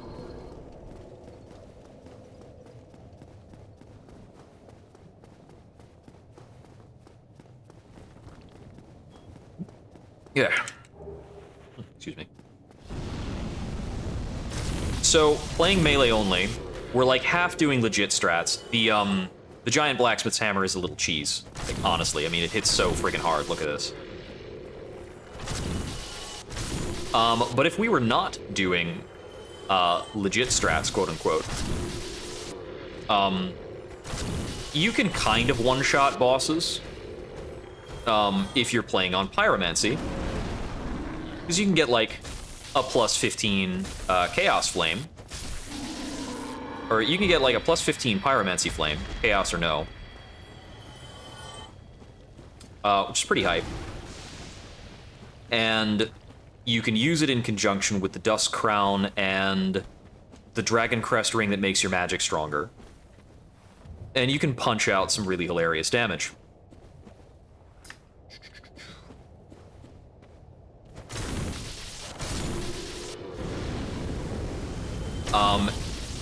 And there's also some tricks for that.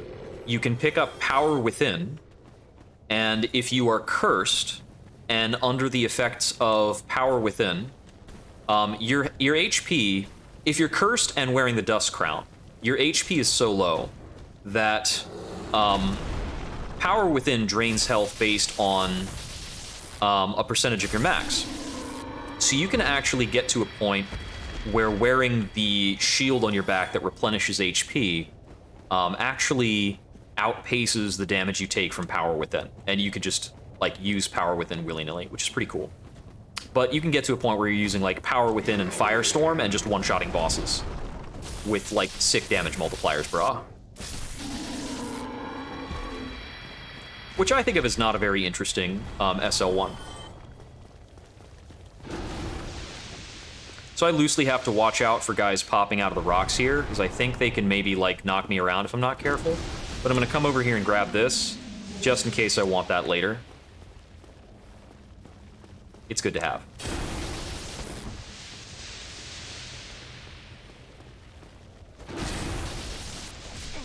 Ouch. Oh hey, Green Titanite, neat.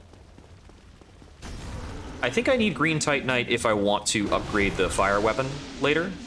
So I grabbed the large flame ember there in case I actually want to make a fire weapon later. Figure, if I decide that I want one, it's going to be a pain in the neck to backtrack. So I'll just grab that while I'm here, whether or not I'm going to use it. I don't like using a chaos weapon because they do damage that scales up with your soft humanity, and I'm not going to maintain soft humanity. That's like some save state junk. The best way to maintain soft humanity, if you want to, is going to be using save states. So that down there is the extra door that I can open up to get into the back of Izalith. And this through here, I believe, is the Demon Fire Sage fight? Yeah, okay. Let's see how well I can remember how to fight this guy. So I'm going to be using lightning on this guy just because this weapon's strong. But this guy's vulnerability is fire. What an absolute nerd, right? Ouch.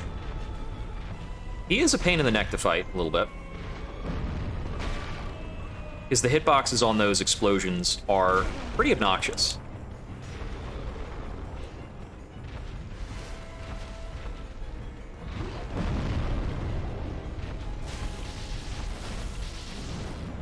But yes, a nice powerful fire weapon can actually make pretty quick work of him.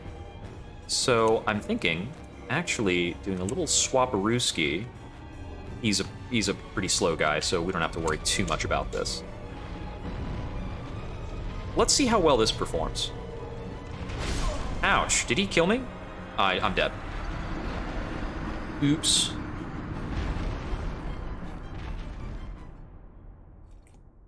Because his axe has sweet spots, the actual damage he outputs is a little inconsistent, so we have to watch out for that. But I'm gonna try fighting him with charcoal pine resin on a weapon. For the run back to him, we can pretty much run past, I think, almost all of these demons. There's like a big maggot and a Taurus demon, but whatever. Like, it's when is Taurus demon threatening? Not today. So I believe the Fire Sage is technically skippable, but I kind of want to have the bonfire where he's at for warping. Also, if I decide to do all bosses later, I mean, like, he's here. Okay, we're only doing like 100 damage. So we're gonna switch the weapon back to the Blacksmith Giant's Hammer. Ouch. Please leave me alone while I'm weapon swapping.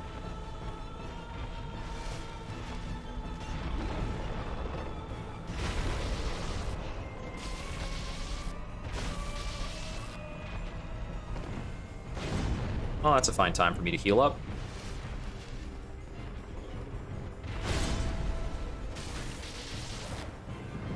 Yeah, so his technical weakness is fire, and if you're good at dealing fire damage, you can, like, actually crunch him. And the rule on that in the game... nah, his fire resistance is actually worse than his lightning resistance. He's a goon. Demons are all vulnerable to fire.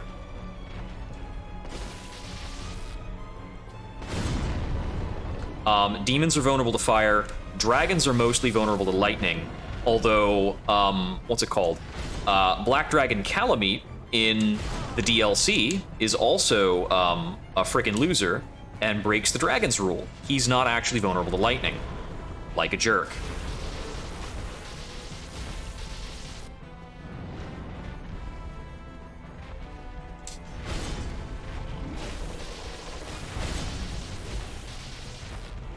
This guy can be, like, whiff-tacular, so if you roll in on this big overhead, he just kind of, like, hits nothing,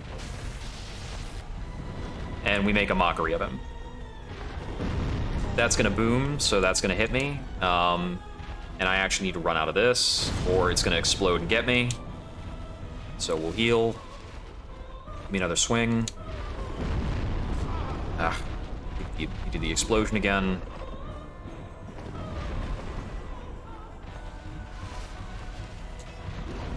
There we go, that's what we wanted to see. The other non-explosive swing. Okay. So 2 shots on the Demon Fire Sage. Little bit of a bummer. His weapon, the Demon Catalyst, I remember is really fun to play with. Where's your bonfire at, buddy? Is it behind him? I think there's a bonfire behind him. Around here somewhere, right? There it is, there it is. There's his bonfire.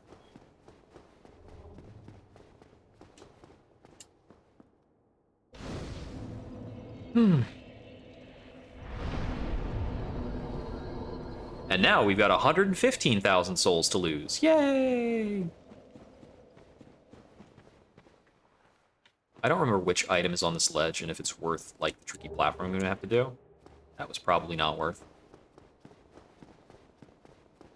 How do we get down from here again? And I think we might be able to survive this. It's Dark Souls 1. Yeah, okay, we're fine. It's Dark Souls 1. No problemo. And then through here is the Centipede Demon. And I think the Centipede Demon is mandatory. No, this is just regular NG.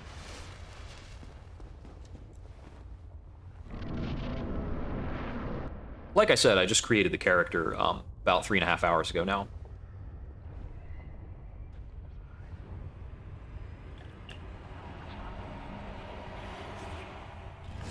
The Centipede Demon is another one of those fights where I never actually learned his attack pattern super good. Oh, I'm getting the bosses. The souls I'm carrying is just from boss kills, pretty much. Because we're still carrying the souls from killing Seath. And then we're also carrying now the souls from Demon Fire Sage. And of course, we haven't leveled up at all. We're still a level 1 bozo, so, you know. So I know that I want to bait out like a thing he does, and then slap his hand. So I think I want to dodge this without dodging. There we go. Come on. Yeah.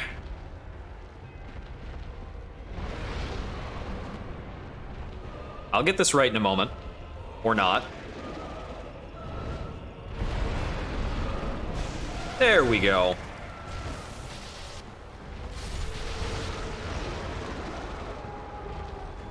So his hand is considered another creature, and once it's dead, we get a ring. And quickly equipping that ring, we can now run around in the lava without dying. So now we have a real boss arena.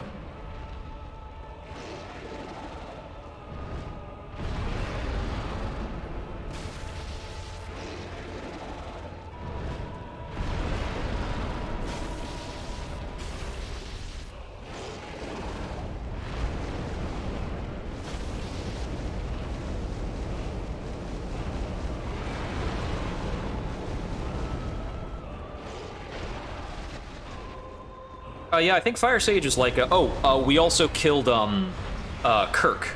And he was worth, like, almost another 30,000. That was pretty cool of him.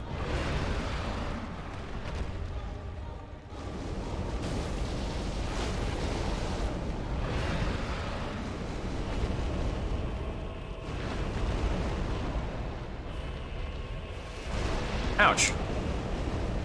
Oh, did he grow his arm back? Yeah, he grew his arm back.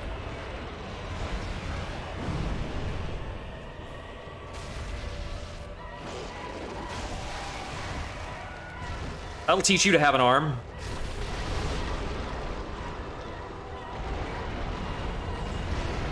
Once you've gotten the ring, this fight's not a big deal.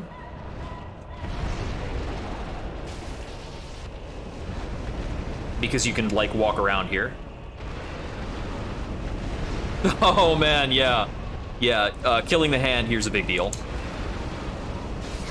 Killing the hand and actually equipping the ring, like, while you're still in the fight. Because if you just kill the hand and then you, what's it called? And then you don't equip the ring, you might have to, like, die and come back to have a good time of that. Okay, so through there is the route to, like, Izalith proper. There's a couple items back in here. Now that we have the ring, we can more easily acquire the Chaos Flame Ember if we want it. I don't really care. What's this over here? I think this is just, like, humanity or something. No, it's green Titanite. Okay. How much humanity do I have? Just 2. Let's see. Yeah, there are 2 attacks that really make it possible for you to turn around and smack the hand. One of those is its, like, outreach attack. It doesn't linger for very long with that. And the other is, like, the spinning slam, where he hangs out a good bit longer. Of course, I didn't quite remember how those worked before I saw them again, and I had to, like, see them and let the memory return.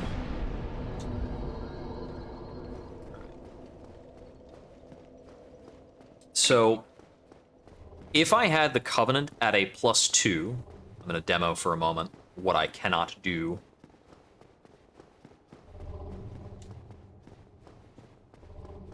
So back before the Demon Fire Sage room, there's an offshoot. And this is just a showcase.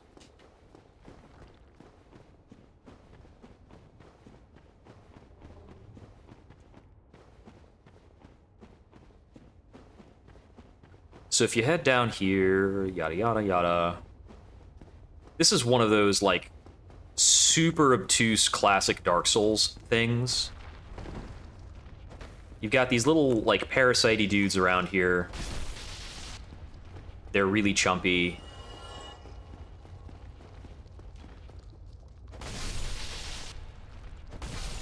So if you are at +2 in the Chaos Covenant, you can get through this door just by touching it. And there's basically nothing in the game to actually tell you how that works, except for, like, a maddening level of trial and error. So, that's the way it goes. But if you can open that, it gets you, like, a back door into Izalith, which is pretty cool.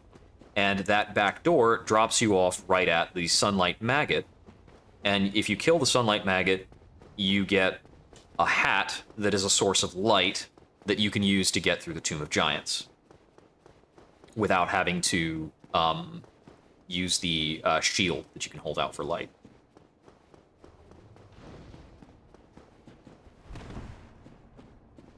But we don't got that, so whatever.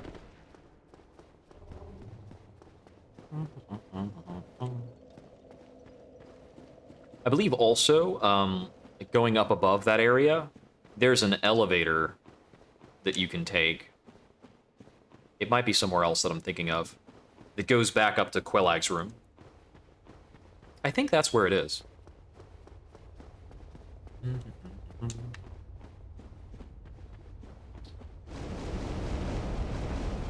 So anyway, we're going past the Centipede Demon into Izalith.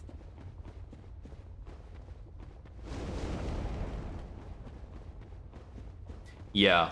Tomb of Giants can be really frustrating if you're, like, accustomed to having a shield, and then you need to put your shield down. So that can save you the problem of having to put your shield down. Okay.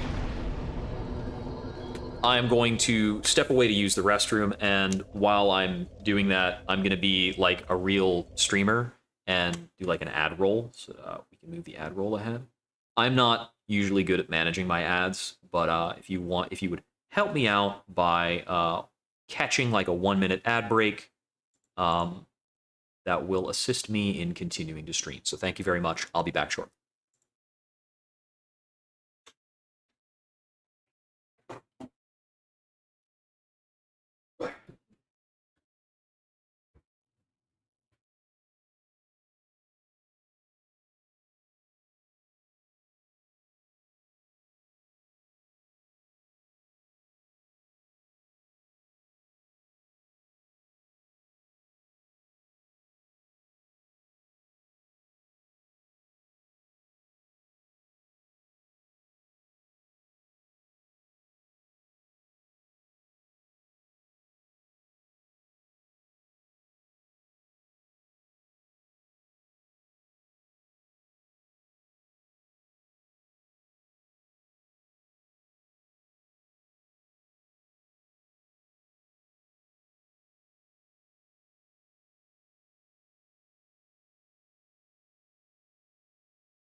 Everybody good and stretched out?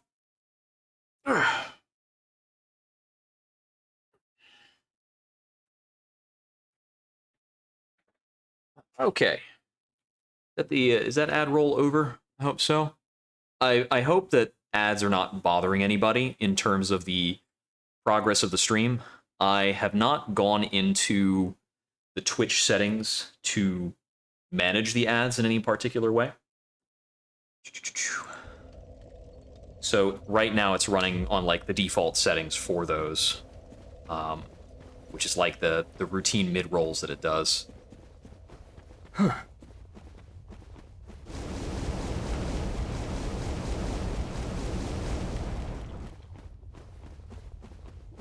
So I've not gone in to tweak that, and I don't usually manage it very much. Okay, so now we're in Lost Izalith, the kind of infamous, not quite finished section of the game. Evidently, they ran out of dev time in this area, and it's not really what it would have been, I guess.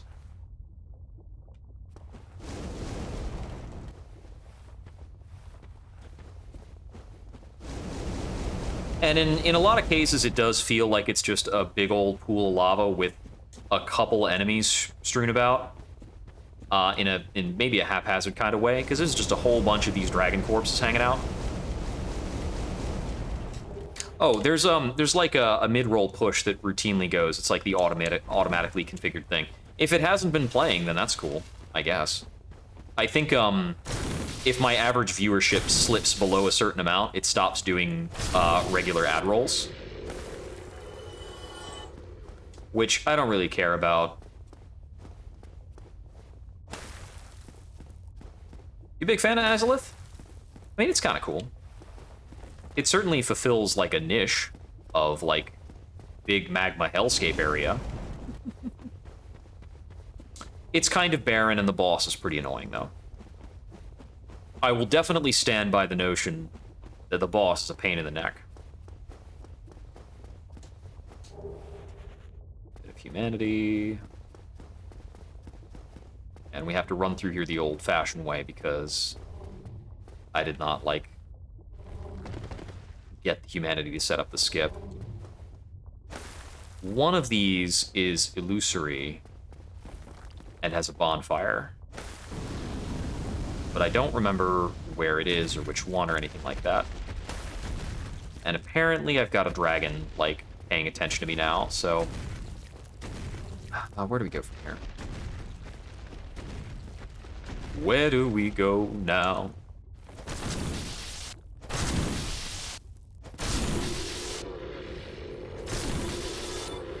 Okay, so... I think we might have to go past this dragon. Past this dragon butt.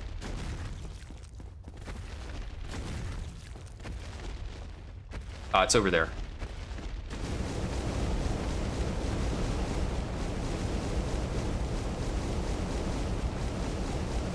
Okay, so I definitely missed the illusory door with the bonfire. It's a bit further back. Because I know it's in one of those, like, pillars in the main room.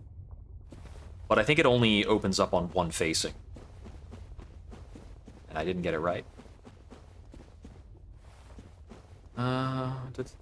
There's another bonfire somewhere around here that I'll just have to find. Oh.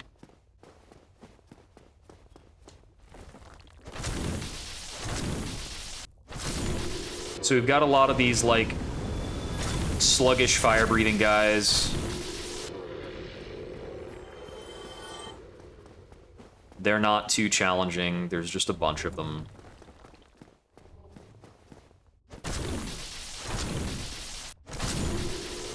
This segment can be a bit of a slog. And there is a tough enemy up ahead, so I'm trying not to, like, overextend myself before I found where the bonfire is.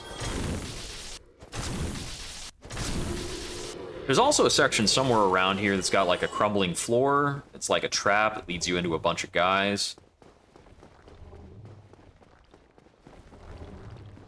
So long as I can roughly remember where that is, I'll be trying to avoid it. So I'm pretty sure I head up here. There's this guy. I'm gonna avoid. He's a big weirdo.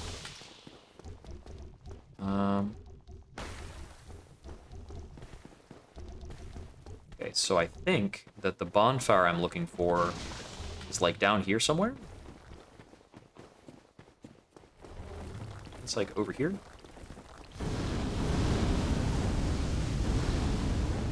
No? Okay. This is the back way in.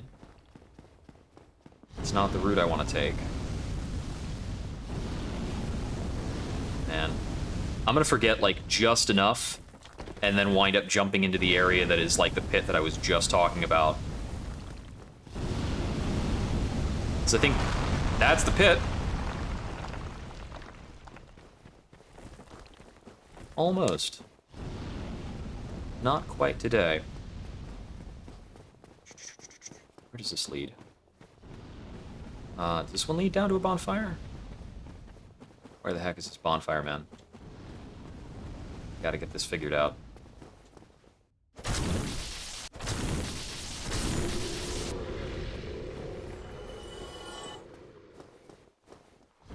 I don't see it down there. If I jump down there, I'm not getting back up. Is the bonfire on the other side of the Chaos Sister? It might be.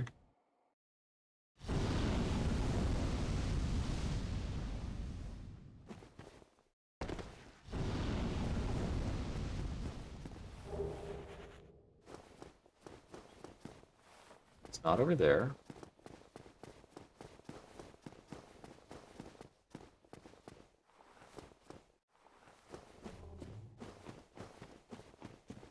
Okay, I might just have to fight the Chaos Sister and deal.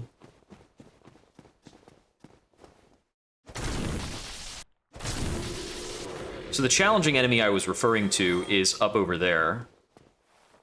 And I think the bonfire might be on the other side of her, but I legitimately don't remember. I need to find the bonfire before I fight the boss, though.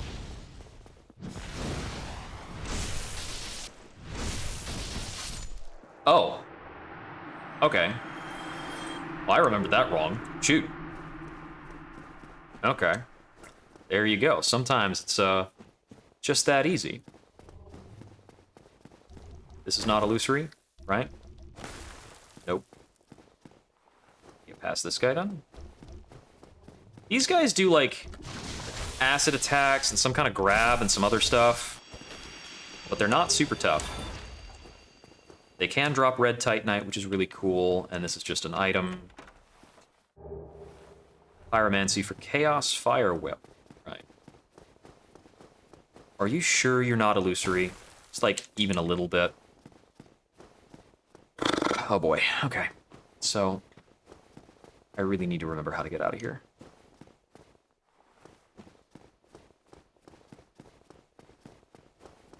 Okay, so, let's see.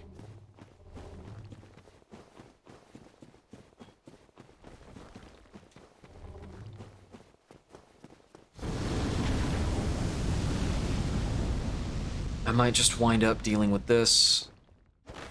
This doesn't have an illusory offshoot, right? And these guys are gonna be a pain in the neck. Pain in the tuchus.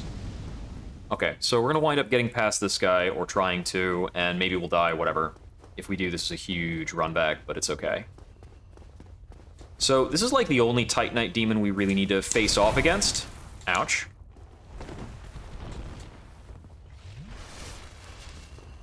Alright, that's okay. You gonna shoot something at me? Hold up. Yeah, their projectile is kind of silly. You should not legitimately get hit by that projectile. So we've got a little Titanite lizard, which is not the reason we'll back here, but we'll take it. That had a red Titanite chunk, among other things.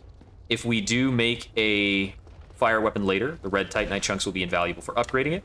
We need to kill this guy back here with the red eyes. And that gives us the Sunlight Maggot hat. So we've got the hat. Now I just really, really, really gotta find this bonfire because I suck at the Bed of Chaos. Oh, man. Man, I'm so bad at it.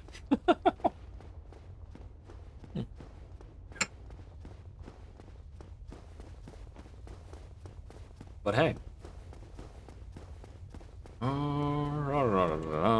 This is also the only Titanite demon in the game, I'm pretty sure, that will respawn. Ouch. You got me there. He hit me while I was running for a damage multiplier. So, there we go. Okay.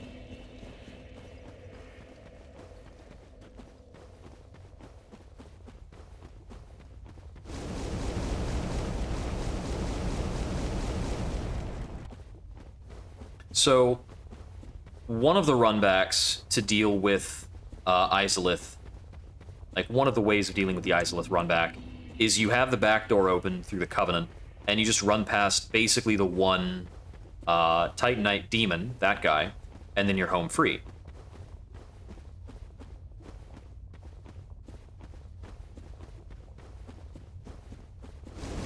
But I don't want to farm the, like, 10 humanity we need to do that. Looks like I've got 4 right now. I'm pretty sure it's another 10 I would need, because I've donated 20 to the Covenant so far. So...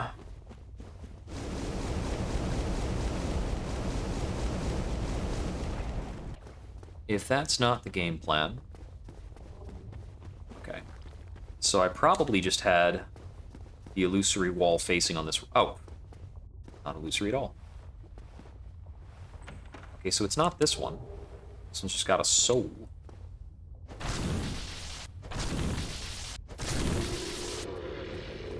So, it's gotta be the next one, unless there's more than 2. Maybe there's more than 2. And I have been a fool.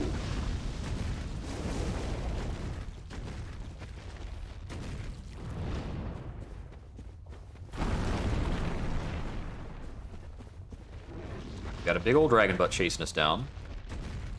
I'm pretty sure it's just the 2.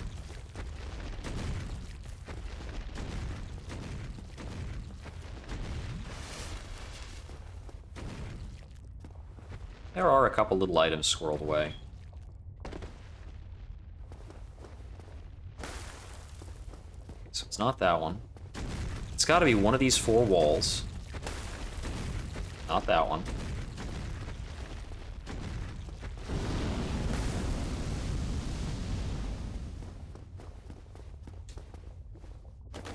There it is. Okay, I'm not crazy.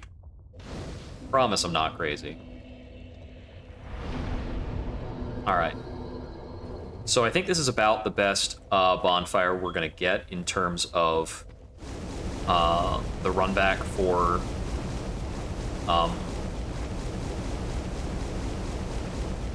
Bed of Chaos. Unless we want to go farm a bunch of humanity and open the back door, we're not really going to get another bonfire. I mean, I thought there was one in these ruins themselves, but I've got to be misremembering that, because I've kind of checked all over the place. So, the Chaos Sister does not respawn, so we just have to kind of run past a lot of these guys.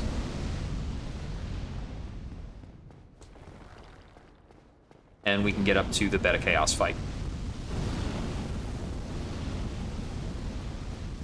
There is a trick to the Bed of Chaos fight that people who are really good at this can pull off, that I've not practiced.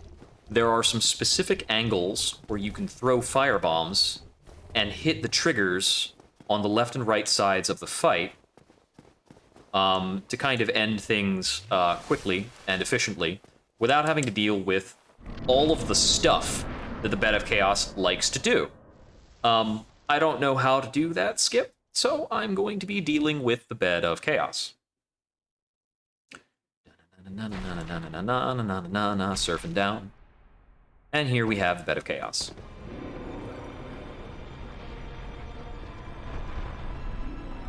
And the Bed of Chaos might even be a cool fight. Like in some imaginable universe.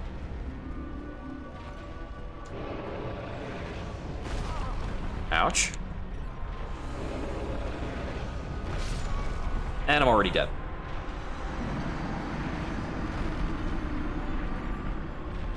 Blip.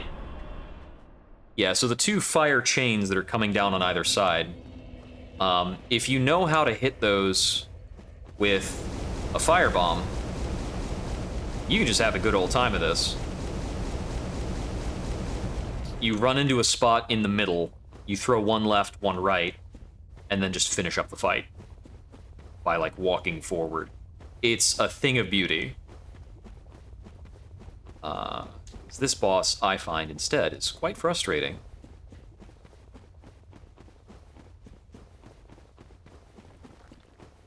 I do appreciate, though, that this boss fight is a big character equalizer.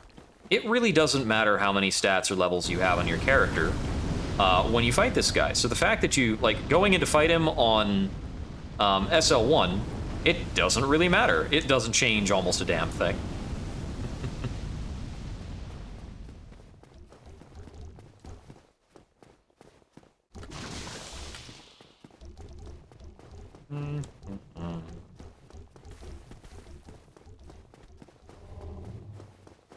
It's just the same fight, either way.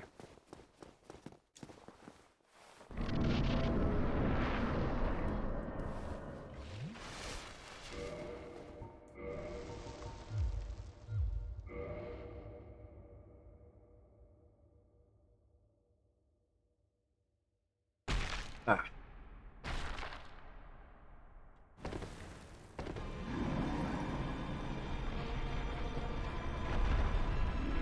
So I'm pretty sure when you get down to the theoretical technicalities of the fight, the actual hitboxes that get occupied by the various attacks are like scripted in terms of what area they take up.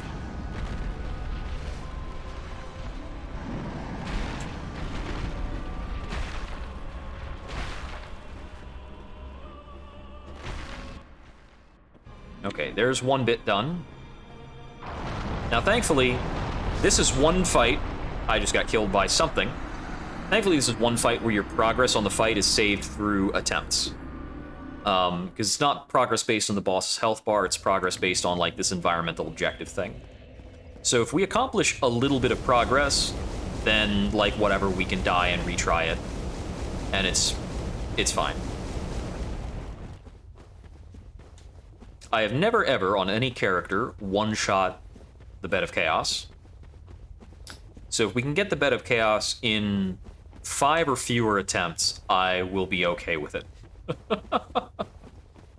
But, I mean, honestly, you don't play SL1 if you're prone to frustration, or it'll beat it out of you. Which is a lot to say about how I became mellow as a person. I just played SL1 and fought Calamite for like a straight month. And my ability to be frustrated just blown away. It's like, either give up this challenge or learn how to not be frustrated. And that was kind of cool. I can certainly say that playing this challenge has increased my resistance to frustration to a pretty, to a degree that is relevant in my professional life.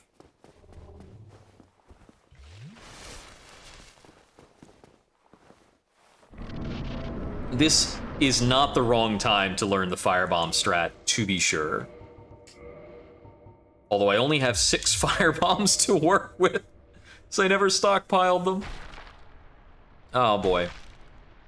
So coming back in on subsequent attempts, I want to wait a moment for some parts of the arena to crumble, or at least I need to make sure I don't run too fast. Can I get on that? I don't think I can get on that. All right.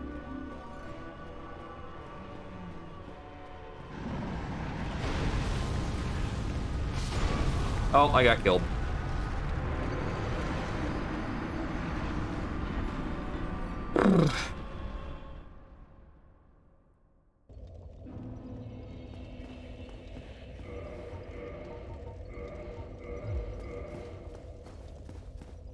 Let's make 5 attempts at the firebomb strat. See what we can do. We've got one of them down, so we only need to hit one thing with firebombs.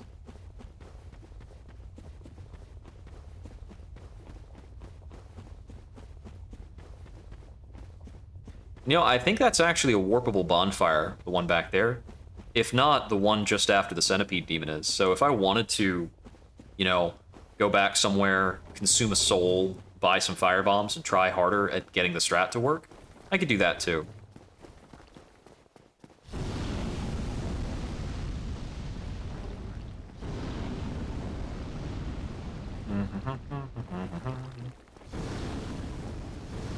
So one of the tricks about the fight is that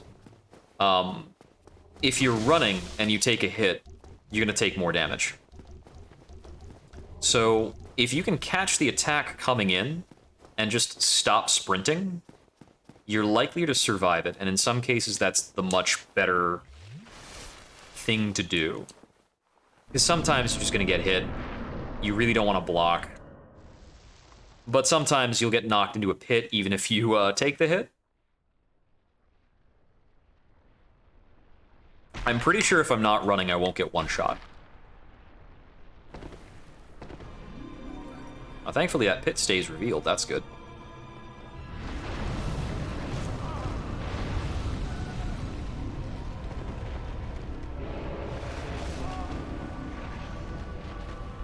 So, didn't run, didn't die.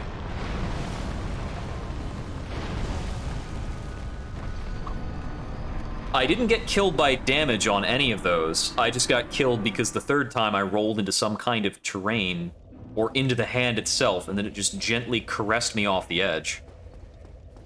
Alright. For Firebomb strat, though, I need to be running towards the center, actually, instead of running along the left. So let me try that now. You need to, like, get in the middle to the point where the hand swipes aren't gonna tag you.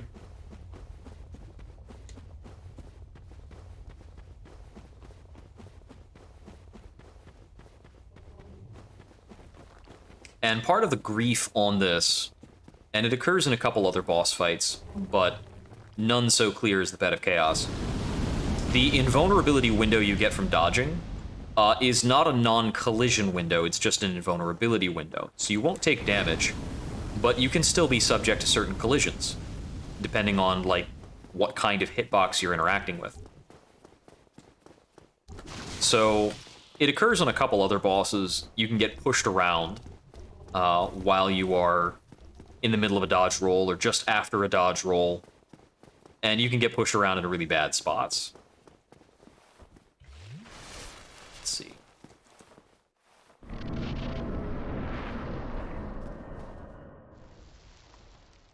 It's about 3 o'clock and I haven't had a lunch break.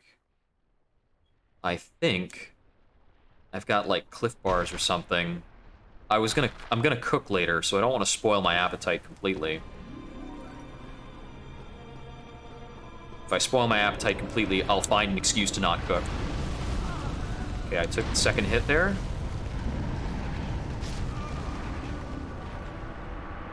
Yeah, you do not have the time to stand up and drink during this fight. I think it's that the second swipe was a little slower than I expected. If I can get in past the hands, then I can drink. But I can't get up and drink. The knockdown is too hard.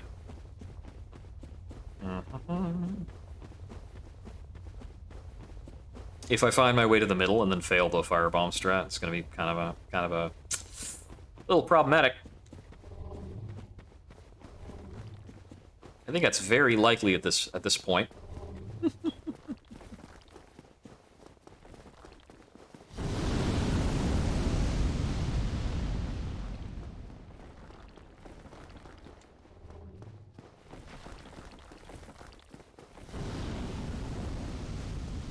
Alright, so we need to try and abide by the old adage of dodge into the attack. If you dodge into the attack, you have the least possible overlap with the active frames of the hitbox.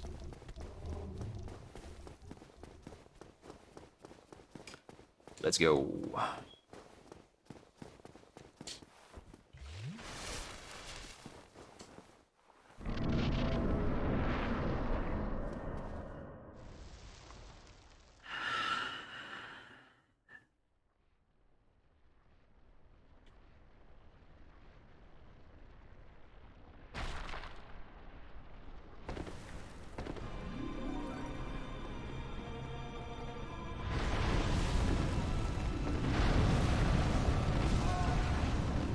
Okay, maybe I can just run forward a bit.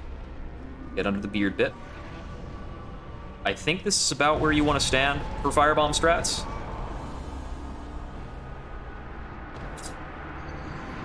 Okay. I didn't know that that was a thing. There's an animation where I was just set on fire. And I don't think there was anywhere I could stand where that wouldn't happen. This is why, if you're doing the firebomb strat, you do not activate, like, one side of the boss. The boss gets new attacks that validates the strat. Okay, so I'm going to be going back to the orthodox strat now.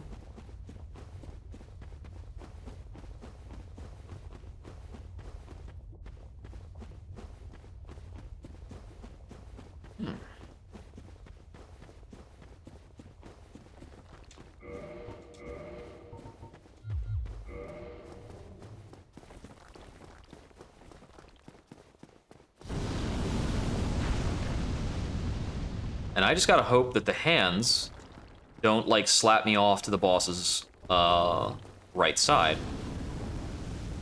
where I've already done the work. So if I have to retraverse the entire area in front of the boss, it's probably not gonna go well.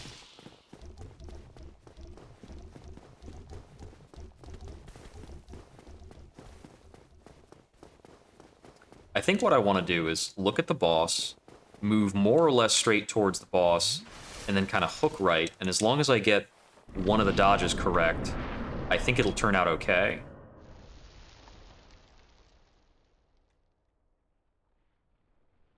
I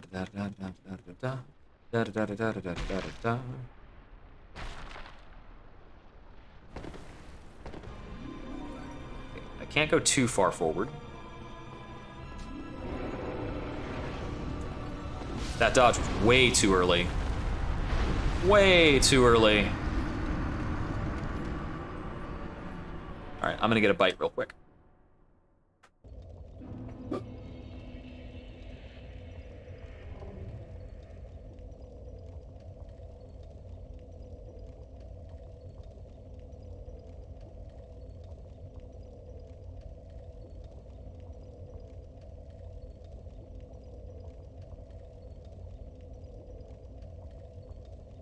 Oh.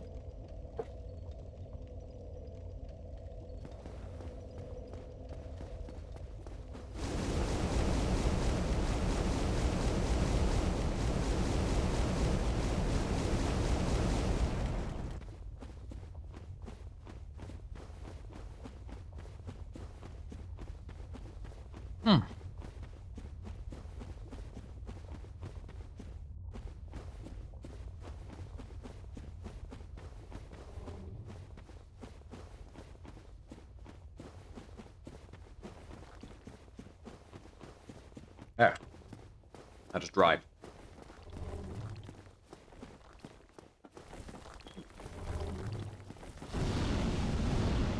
So I wouldn't generally fork over the cash to buy a box of Cliff Bars. I do not like the taste, and if I was going to get some, I'd at least get the peanut butter variety. But I was running an event like a month and a half ago, almost 2 months ago. I think it's 2 months ago next week, and somebody left them behind. I'm like, hey, free food. I'm not gonna let free food go to waste. I'm a millennial. I will sometimes subsist on granola, which is why I don't keep granola around the house. Because I will be tempted to subsist on that stuff, and I won't get cooking done. But hey, I really want to kill this guy. Gal? Bet of Chaos is Gal. He's right.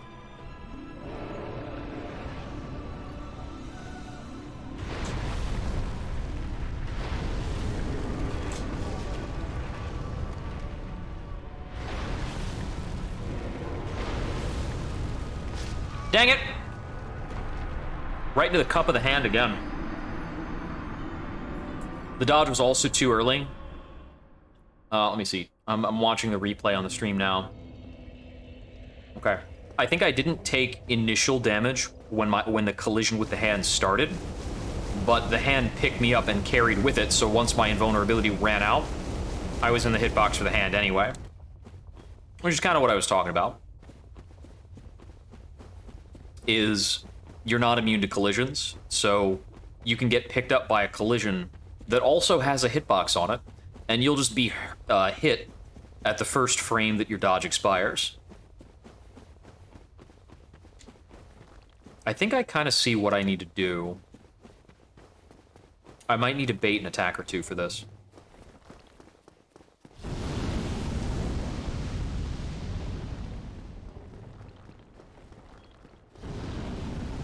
Yeah, like I said, if I got this in 5 attempts or less, I'd have to be ecstatic over it. Well, honestly, I know when I get this, I'm just going to be relieved. Do not like this fight at all. I don't know who does.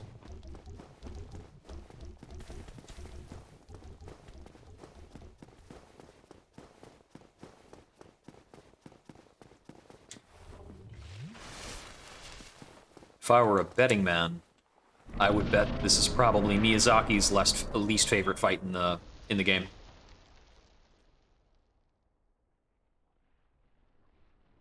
I largely assume that this fight is the way it was because some dev time was cut down, and they had some different plan, but they just went with this.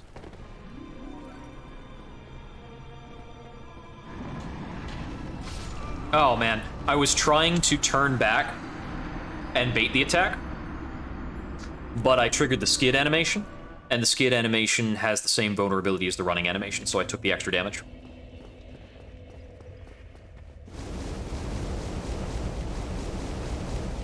And the skid really only happens if you turn on a dime the exact opposite direction. Like, it'll let you, the game will let you get away with a 90-degree turn, no problem. And I think you can actually turn, like, 90 degrees and then stop running. But if you press the opposite direction before you let go of the run button, you'll get that skid.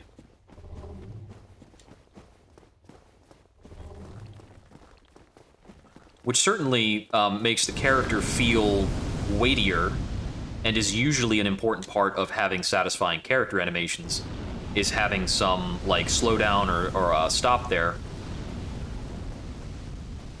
I think you might be able to cancel the skid animation with a dodge roll as well. But it's a little technical to do that, because you have to let off B and then get right back onto B and let off it immediately again. Because dodging doesn't happen when you press B, it happens when you let go of B quickly.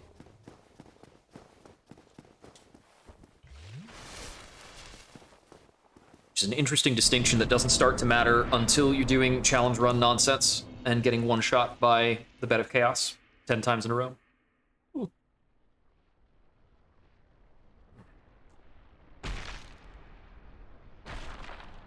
Okay.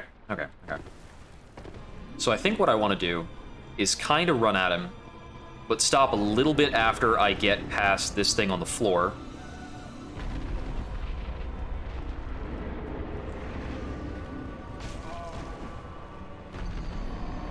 I'm trying to time it in between the first swipe and that second swipe. I think I wasn't committal enough. I spent too long running around.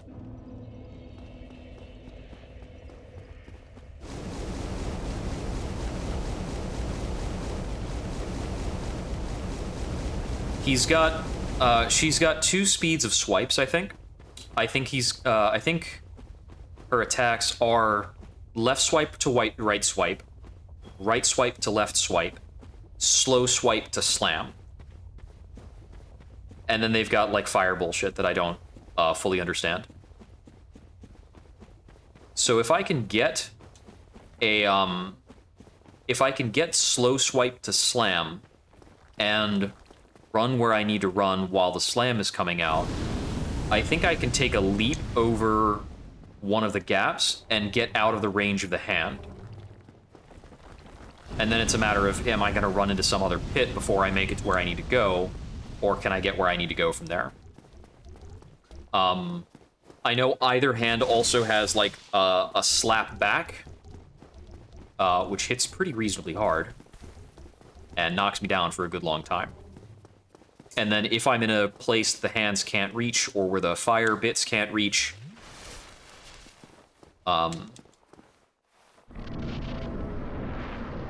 it does like fire spells that it'll throw at me.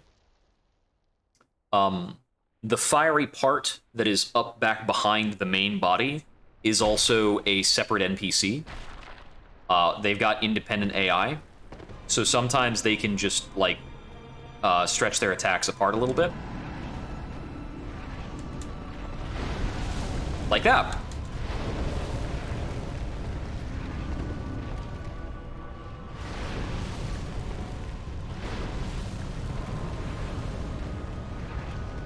Okay, that's where I want to run.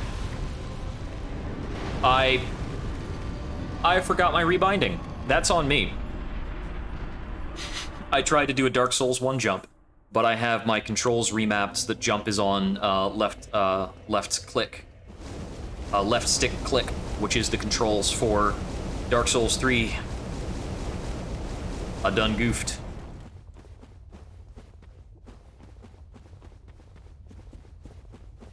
But that's what I want to do, is I want to bait out a few slaps and then try to jump that gap to get out of casual slapping range.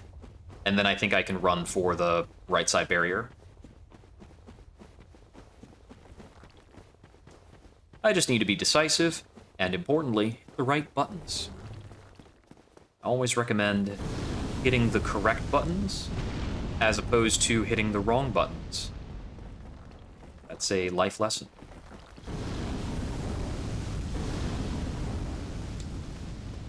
That being said, this is like one of those places where I kind of expect to get walled.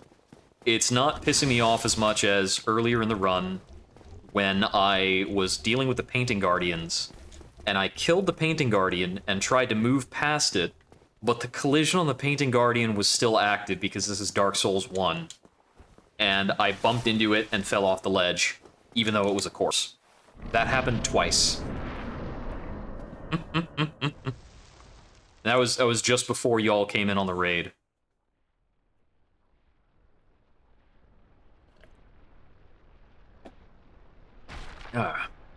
All right. Let's go.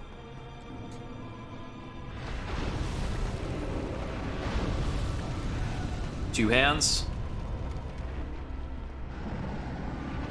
Hop.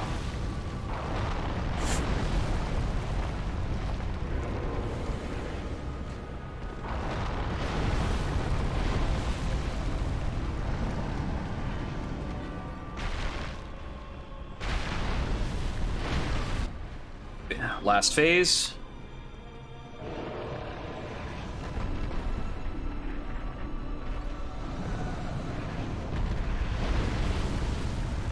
Doing a lot of nervous rolling.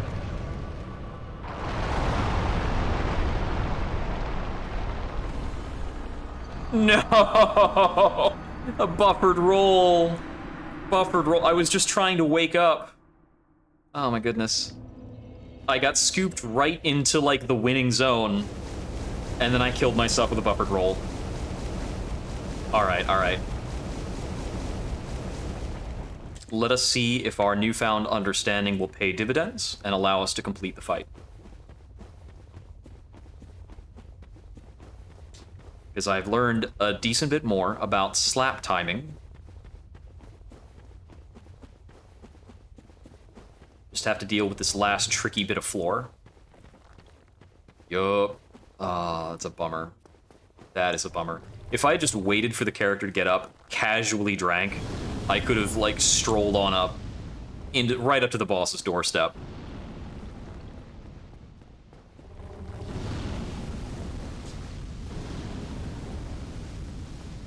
Sometimes Dark Souls gotta lift you up, just so that a giant tree fire chaos creature can smack you right back down.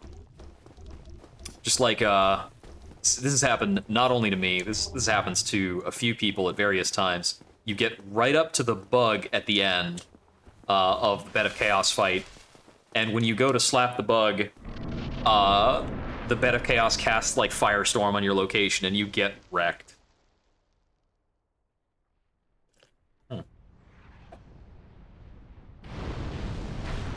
There's the Firestorm.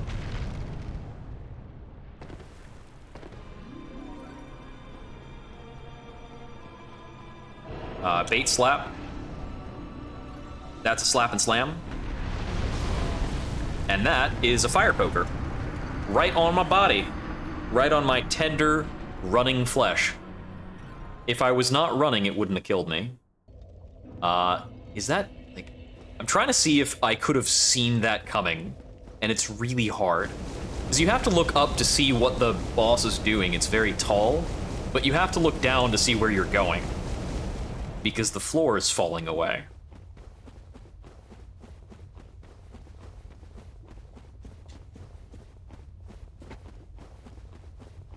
And it's only bosses where I have to fight with the camera like that, where I start to feel the boss design is like a gripe.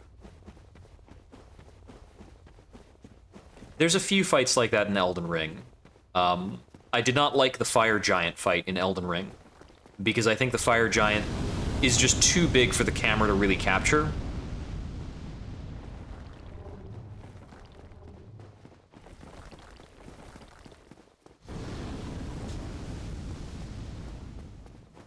So you get to points where it feels like the boss is just doing things that are kind of random, because you don't really have a hope of watching what the boss is doing.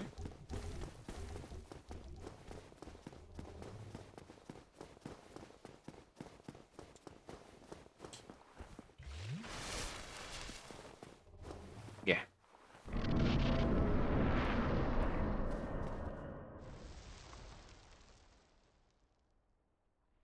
So I'm doing this one again right now, and I have to consider if I'm ever going to do, like, Dark Souls 2 SL1 again. I don't think I'll ever do Dark Souls 2 SL1 all bosses again, but I might do the game in general.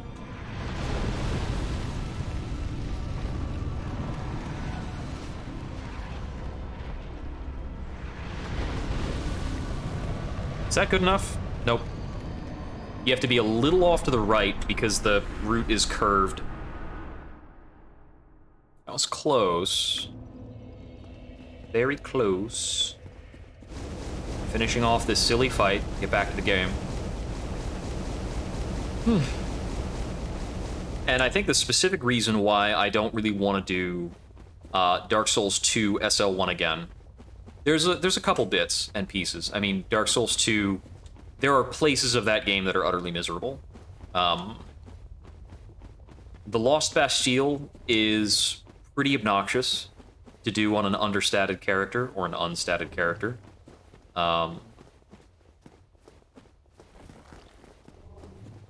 There's some of the fights that I'm not necessarily a huge fan of. You can get up pretty good stats and do a lot of damage in Dark Souls 2.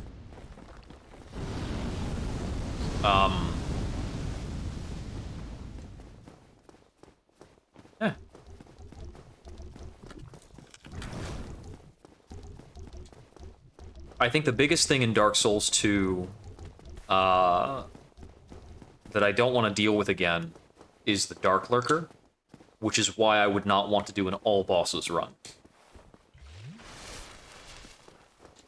Apart from that, fighting the Gank Squad in Shulva is very obnoxious to do.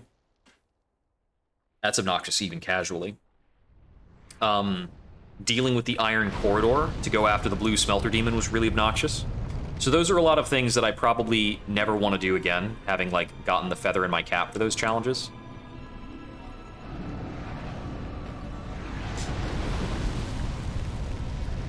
I think this is about right. They had other plans. This is the thing about the lower body and the upper body being two different NPCs. Depending on how they space out their attacks, I might have to wait a while before I can actually go for the jump.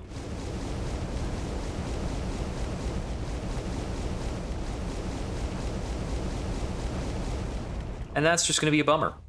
A lot of what the upper body is going to do is going to whiff, except for the times when it doesn't whiff, and it'll instantly kill me. So, you know, that stuff.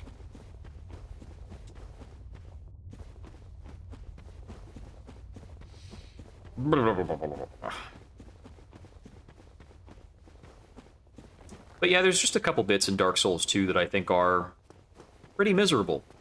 When it comes to Bloodborne, I don't think I'll ever do a BL4 run again. because a few of the bosses... Well, I don't think I'm going to do a BL4 all bosses, because the DLC bosses in that game are in some cases kind of soul-crushingly difficult. They have really big, really tricky hitboxes in some cases. And you have to fight those goons with... You have to fight those goons very, very carefully. You have to line up backstabs in these janky ways in order to get in reasonable damage. Otherwise, you're going to be stuck in that fight forever. Because if you're not getting the backstabs, the damage is just not very good. And it's you have to use backstabs, and you probably want to use consumables. Getting through the game without using consumables is a much bigger challenge. Oh my goodness, please no. Yeah, getting through that game without using consumables is a much bigger challenge. Oh, the right hand goes out further. Sure, of course it does. Because I was safe from the left hand, but the right hand... There you go. Yeah, alright. It could also be that the left hand missed me because I was at the end of a dodge roll. I'm not certain.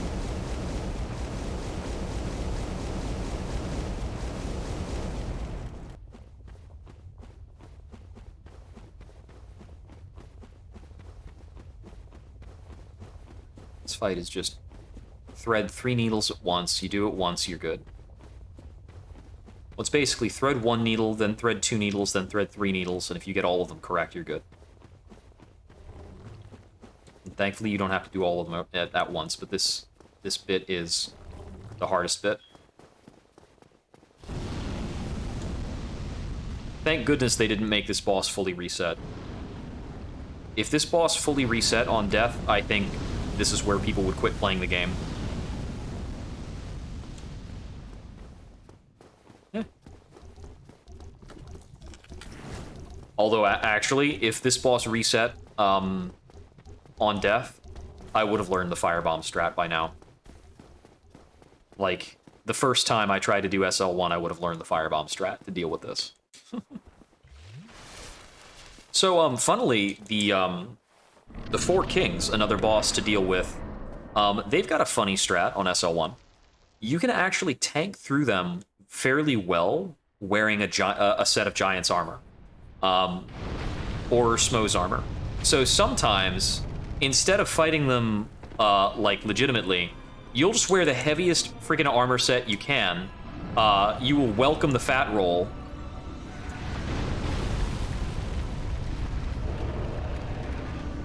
Please make it. Cool. And you'll just fat roll your way to victory, trading shots with them the whole time. Because you can out-damage them pretty well. It's just a damage race fight.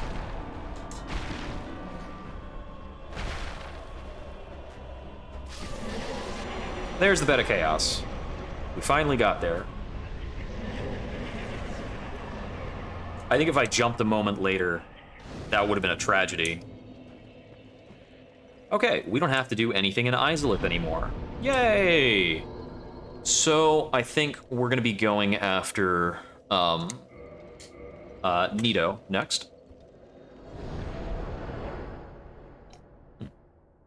So, there's probably a faster way down the catacombs than whatever I can recall. Hey, what's up? You mad? Yeah, he's gone. He's ticked off because I didn't chit-chat with him to go down and light the bonfire. Or, place the Lord Vessel.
gonna try and do my best to, like, remember a decently fast route through this place, and we'll see where that gets us. I might have to just muddle my way through it.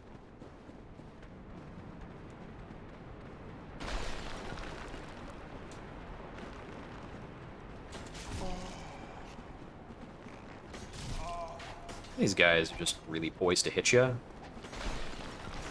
Oh, hey, I got the backstab. Cool. So that takes care of him, in theory. Ouch. I should have seen that coming and avoided it. Take that, buddy.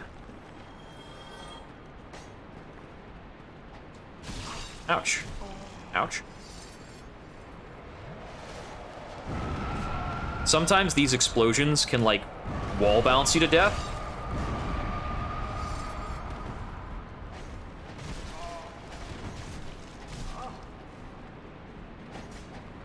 Okay, so I slowed down a bit to deal with, honestly, a lot of nonsense.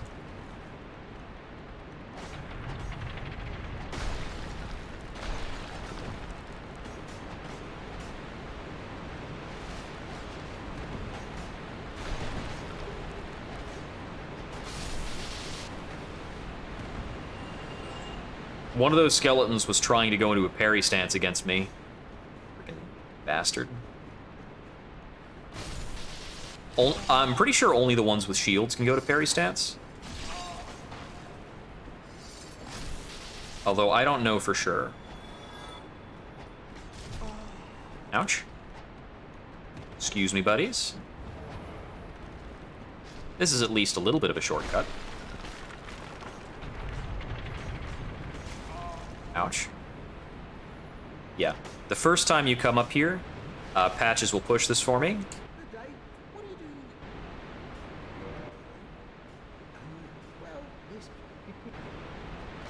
They'll ask us if we're a cleric. He doesn't actually like clerics very much.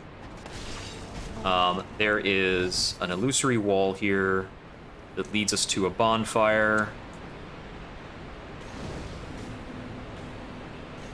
Tag that. Rest to reset aggro. I think, like, is there another illusory wall back here? No? Okay, that's fine. Could not remember. I believe on separate, or on subsequent runs through, if Patches relocates, you wind up needing to push that lever yourself, I think? I don't remember quite how it works. Anyways, alright, that's right, we gotta be on this bridge. And then we want to take this jump over to here, kill this guy, and push this in.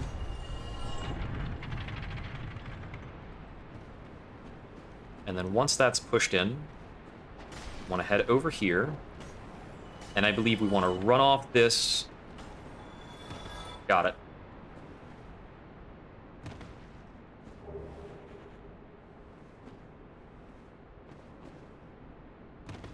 And this shortcut the rest of the way down.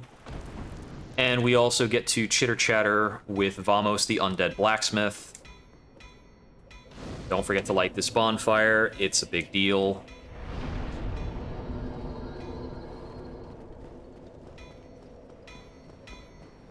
Hey-ho, what's the dealio?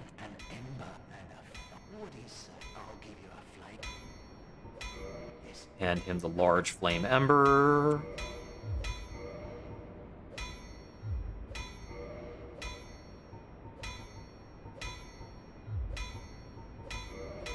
See, he sells ordinary Titanite shards. He sells Homeward Bones, which I think is pretty hilarious because he is himself a skeleton.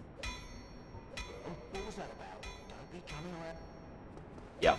So he can upgrade weapons into fire weapons, and he's the only blacksmith who can do so, which is really handy. Fire weapons are pretty great on SL1. Anyway, through here is a bunch of bone wheel skeletons. They are evil incarnate, and they will kill us super easily.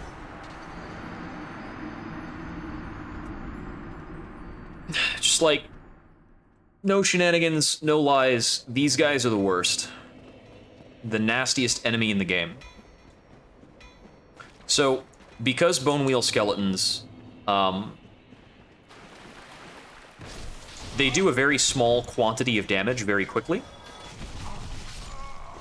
Unfortunately, the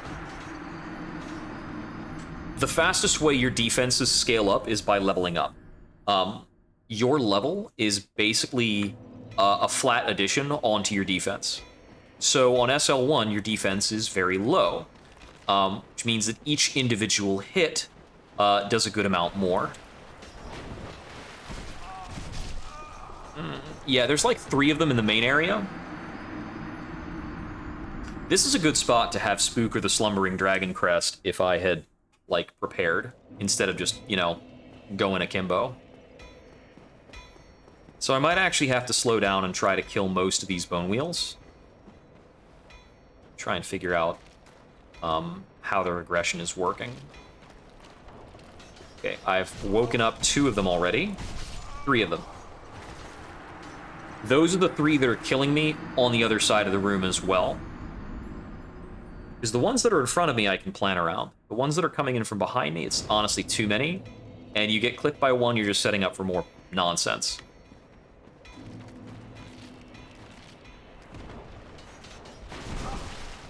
Okay, one of those actually jumped down at me from, like, above, which is bullshit.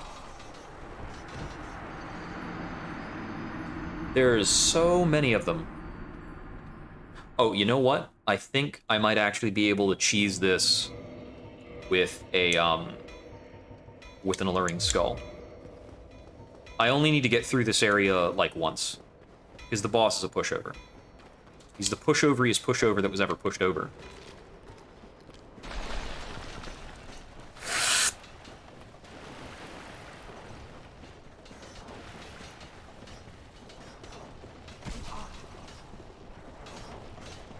Good lord, no! Okay, almost. I'm gonna try that again, but I'm gonna throw the alluring skull further off to the left and hope they don't reacquire me. And I might throw a second alluring skull when I'm going down the hall. Because I've got 2. Let's see what we can do. Huh! Yeet! Quickly, over there! And you guys! On that wall! No! The wall! The wall, you fools! Don't you know the wall? You gotta go after the wall.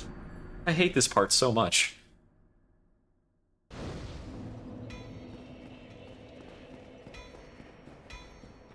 Sen's Fortress is fine.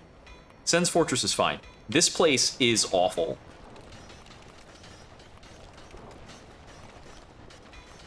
So you, like, have to wait for them to stop rolling before you can attack. And then you do that, and 3 of them are already coming at you.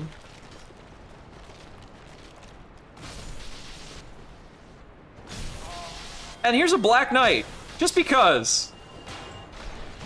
You bastards.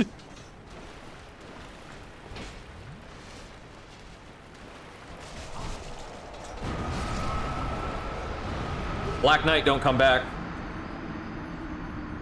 Ugh.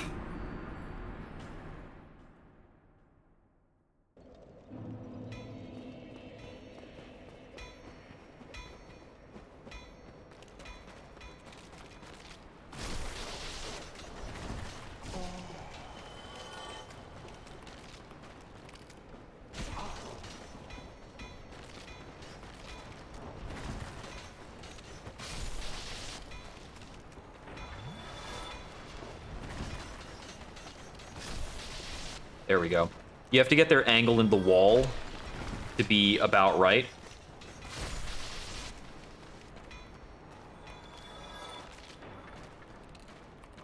Okay, so the exploders are on that back wall. Yeah, you need their angle on the wall to be pretty close to perpendicular,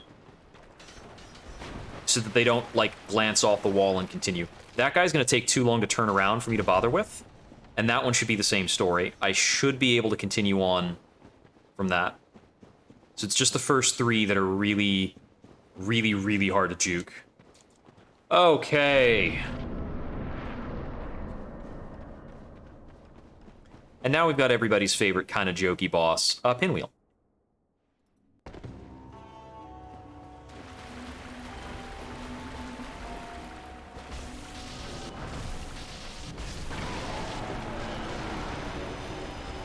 It's possible to fight Pinwheel as the first boss you run into if you go through the catacombs first.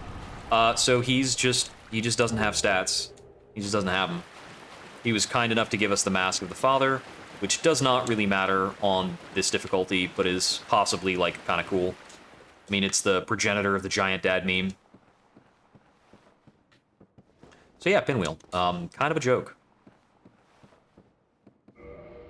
And now we switch off to the Sunlight Maggots so we can effing see. And I think there's a bonfire that's, like, not far from here. I thought Pinwheel had a bonfire, but I'm not seeing one down there, so I must have misremembered something about that. I really thought there was a bonfire at Pinwheel. He just doesn't generate one, like a jerk. So now I have to precariously remember how not to get murdered when I take my first, like, few steps around here.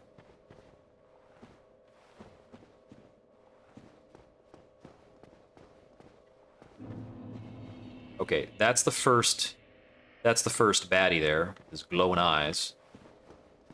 I really thought there was a bonfire at the start of the Tomb of Giants before this.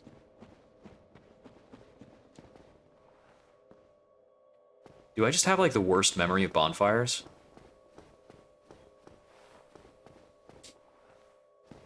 Short. Okay, it's talking about how to get back. You can climb over this to go back to the, like, pre-Pinwheel area. But I'm pretty sure there's not a bonfire back here. No, it just drops you off before Pinwheel. I could have sworn there was a Tomb of Giants bonfire, like, right around here somewhere.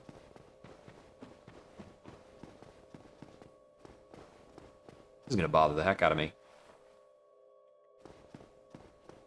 Seriously? Nothing?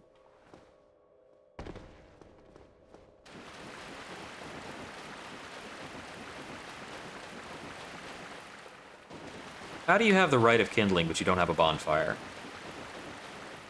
Ugh. Alright. Is it after the first enemy?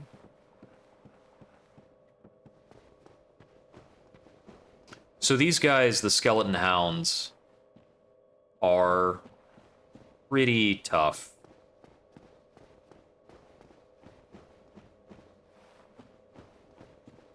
Oh, you're not a hound. You're just a guy. You're nothing. The hound variety is really problematic. So there's one of these ledges that we're going to wind up dropping off of. I just need to remember, like, which one. I think it might be over here. There's definitely a dude down there.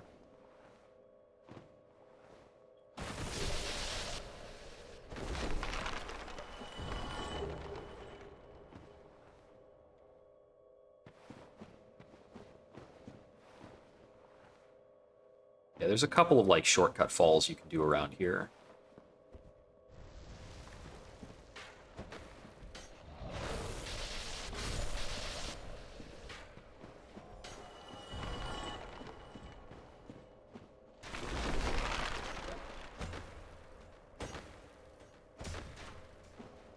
Yeah, these big boys don't like getting hit with blunt weapons.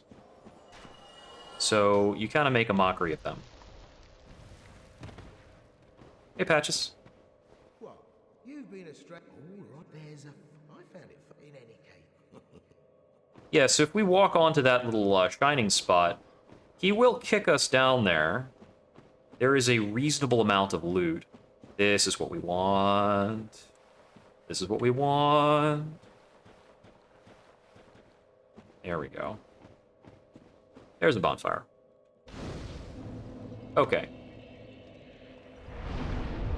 From there, I think we can take the rest of the Tomb of Giants at kind of a run, if I can remember the right routing.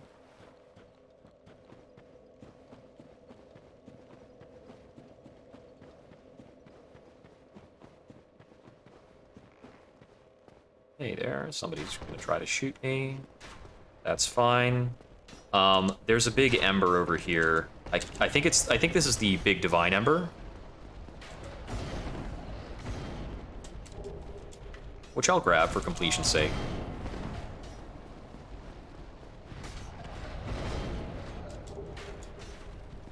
It's not something I particularly need, and I don't think I can get out of here alive.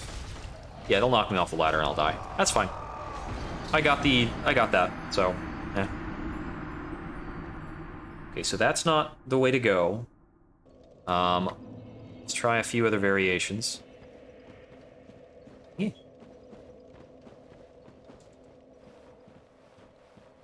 Yeah, it's just a tricky spot. There's like a few places where like blind falls and weird things you could see if it weren't for the darkness are really advantageous. Okay, so it's not around here. Around this other side. Maybe up here. Oh, that chained out just well enough. I needed to dodge the second arrow because between the second arrow, between the arrow that got me and his chop, I was in hit stun and could not roll. But after his first hit, I could have rolled.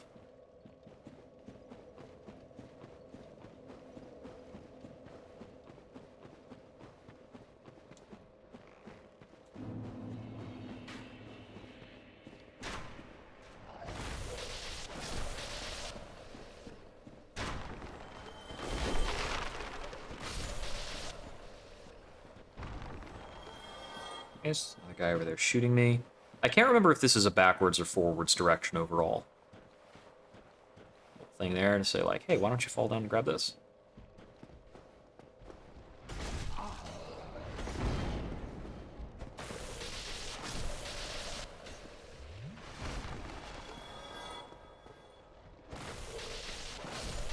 The fact that it's just 2 hits to kill these guys, even if they block, is really nice.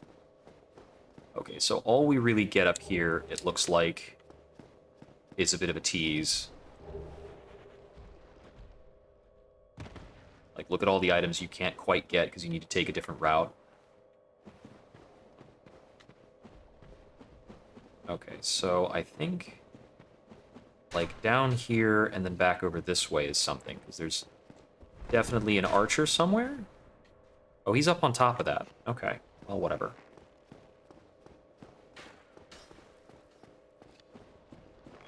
Most of this is extra credit. Oh, that's blocking me in. Most of this is extra credit anyway. If you approach from that angle, it's a lot easier to see the bonfire. Yeah, go ahead and kick us down. It's fine. So Patches kicks us down here. Grab a lot of stuff, including the skull lantern. And here is where you start to see the, like, skeleton hounds somewhere around here.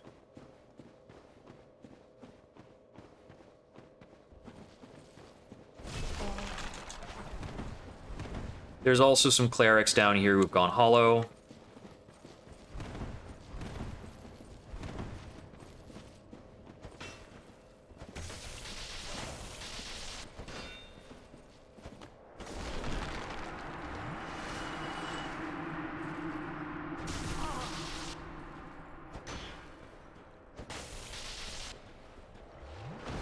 Man, I love that invaders and like humanoids don't have that much health back in Dark Souls 1. In Dark Souls 2 and 3, those are like the most challenging things you can run into. Okay, some things that don't help me, I don't care. And she'll get her way back out of here, which is pretty cool. You can go and talk to her elsewhere. She'll like go die. I think you get a Firekeeper soul out of it.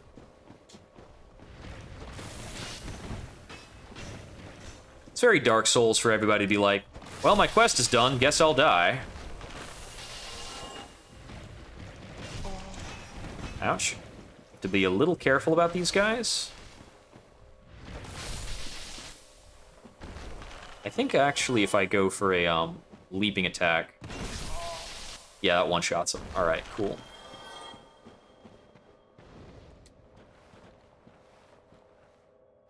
No Estus drinks on ladders in Dark Souls 1. Not a lot of Estus to spare.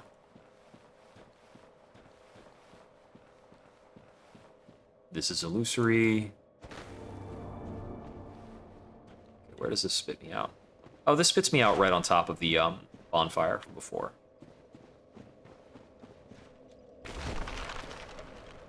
Okay. Kind of definitively demonstrating that this is not really the way to go. I don't remember the way to go. Although you can come back up here and talk to Patches again. Well, I did you wrong. Please. You know what I mean. You and me, we're... Oh, brilliant. But, Yep, and you can forgive him. And just move on with things. I think he goes back to Undead... I think he goes back to Firelink as a merchant or something, but I don't remember how that works.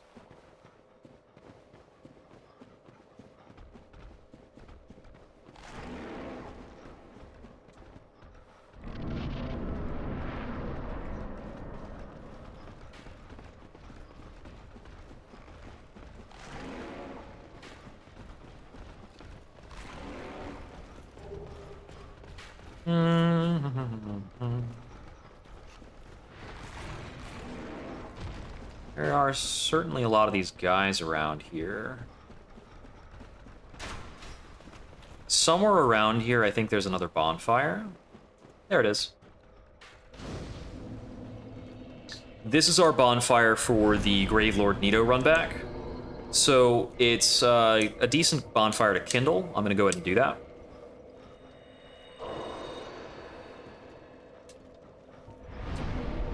Kindling this also showcases that there is an NPC invader up here.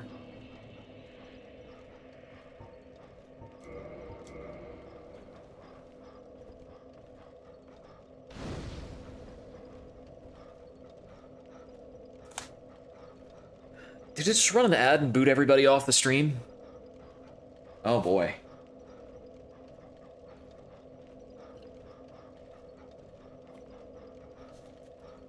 I really got to do something about these ad rolls.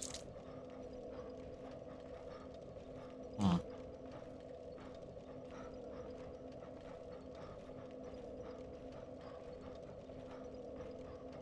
your pain in the neck, man?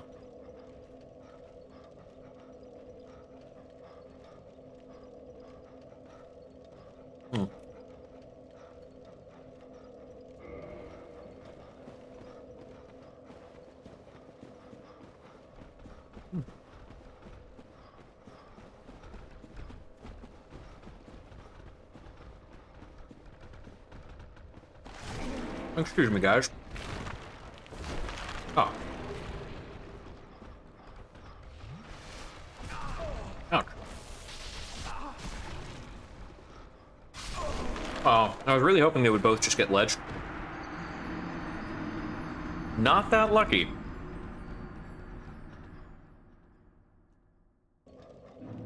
Okay, I need to remember what that bit is for me to run off of. Okay, so I go down here. Forward. Bit to the left. Not that way.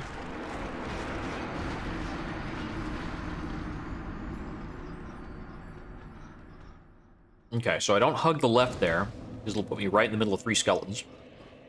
I'll immediately die.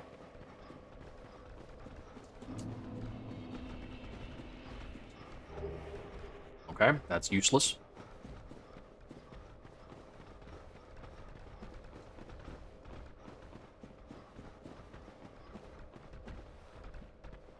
Okay. So that's connected to a switchback. Keeps on switching. That is so awkward, bro.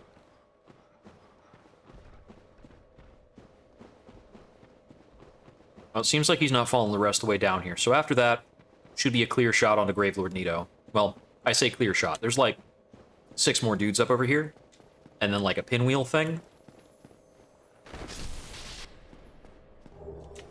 If I hadn't died, there would also be an NPC invader here that drops a pretty cool shield.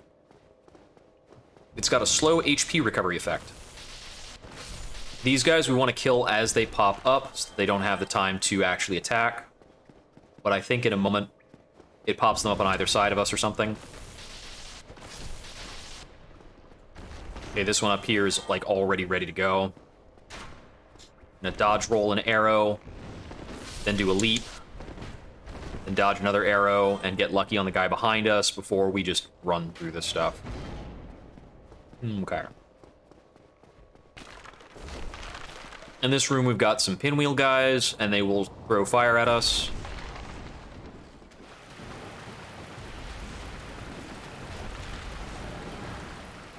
They've got as much health as the original pinwheel, which is to say, not a ton.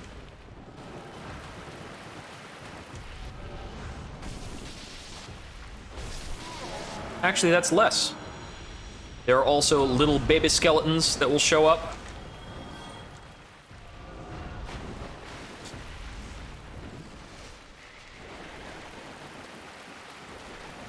And because I'm level 1, I cannot ignore these guys or make light of them. They could absolutely tear me up.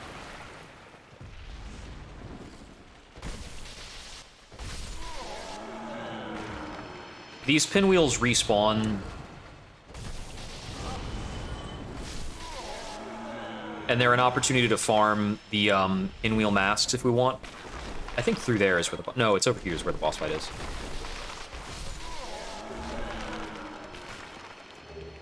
Okay. Gravelord Nito. So, Gravelord Nito's boss fight is like half gimmick, half legit. Because in his boss arena, there are a bunch of skeletons. On the other far side of this, there are some tougher skeletons. We don't want to activate those. So we're going to want to stay over here. Now, if you kill the skeletons, they're going to come back. So we don't want to worry about killing the skeletons.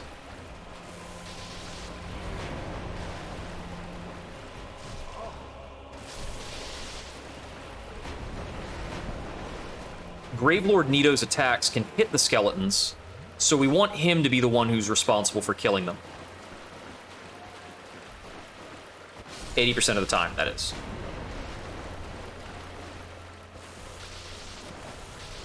He's got a burst attack that he's about to do right now. We want to give that a lot of birth. It only hits close to him. And it's going to kill some skeletons real good.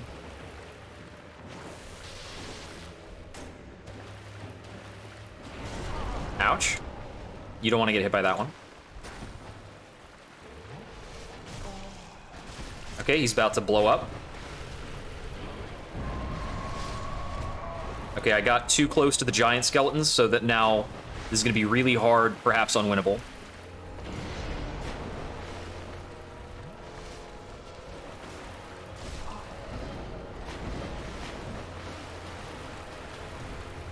Okay. We're also down to 1 Estus. Bit of a bummer. He's broken all the skeletons, so I have a little bit of time.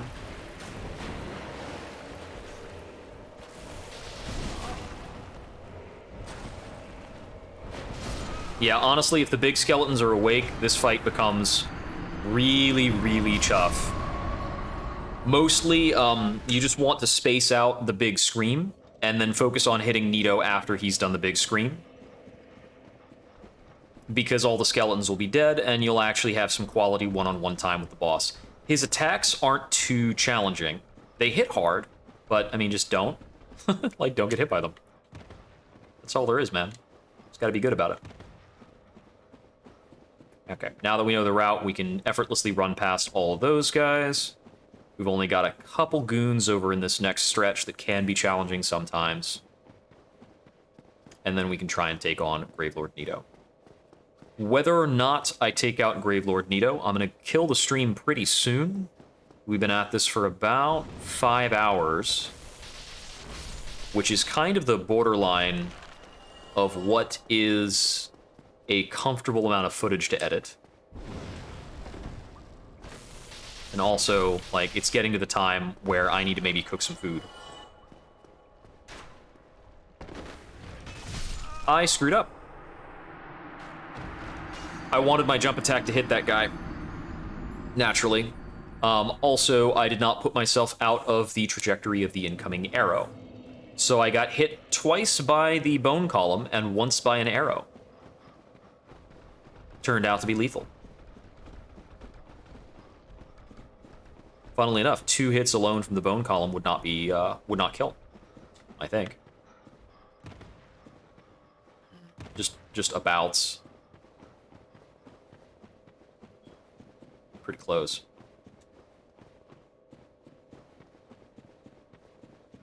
All right. Yeah, Nito is yet another fight where the giant blacksmith's hammer just kind of hits him hard enough that you don't have to worry too much.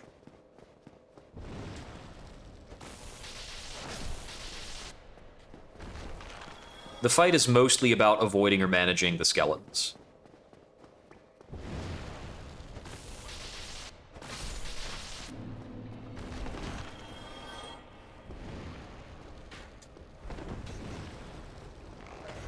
The bone columns can submerge to reposition themselves. If that last bone column does it, you can just cut through the middle there, and it'll be okay.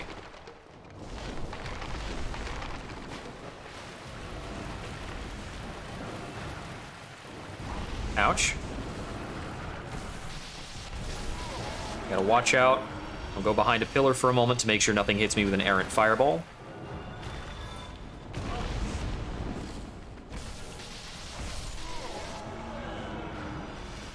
If you get hit by any fireballs coming through here, it's honestly best to just slow it down, make sure you don't get wrecked,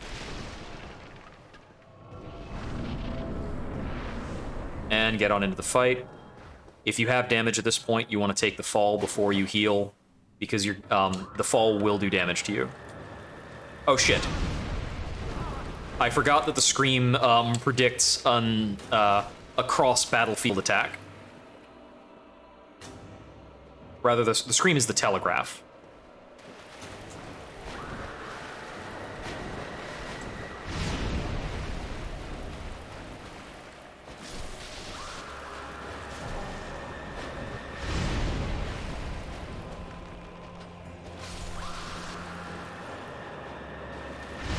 He is in a mood.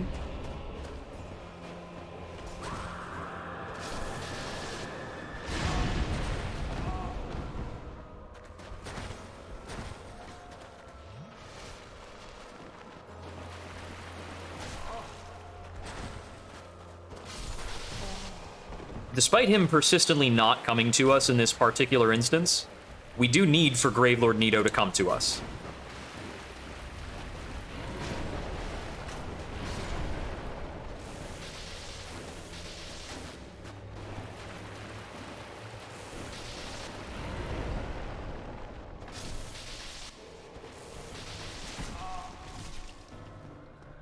That's a burst.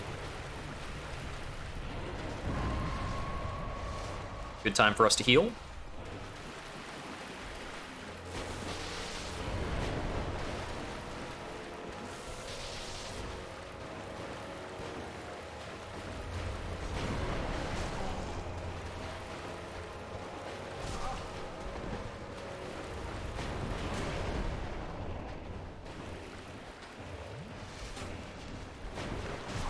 His skeletons are giving us the business a bit.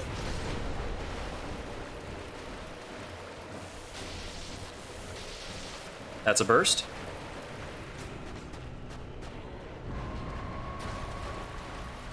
We pulled one of the skeletons away, so it's still fine for now. I dodged a little early on that.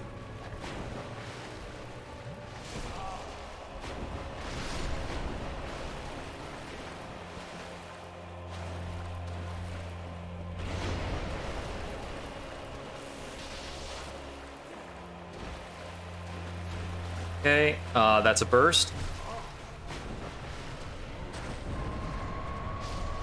Okay, we barely got that to clean up the skeletons. That's really nice.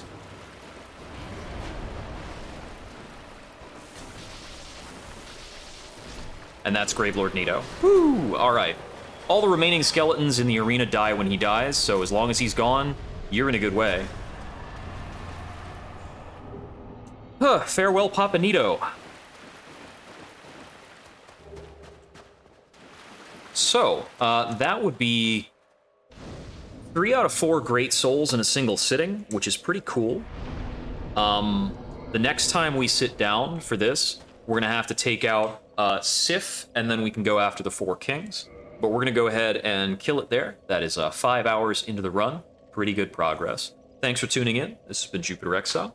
I hope you have a good day, and I hope we wander again soon.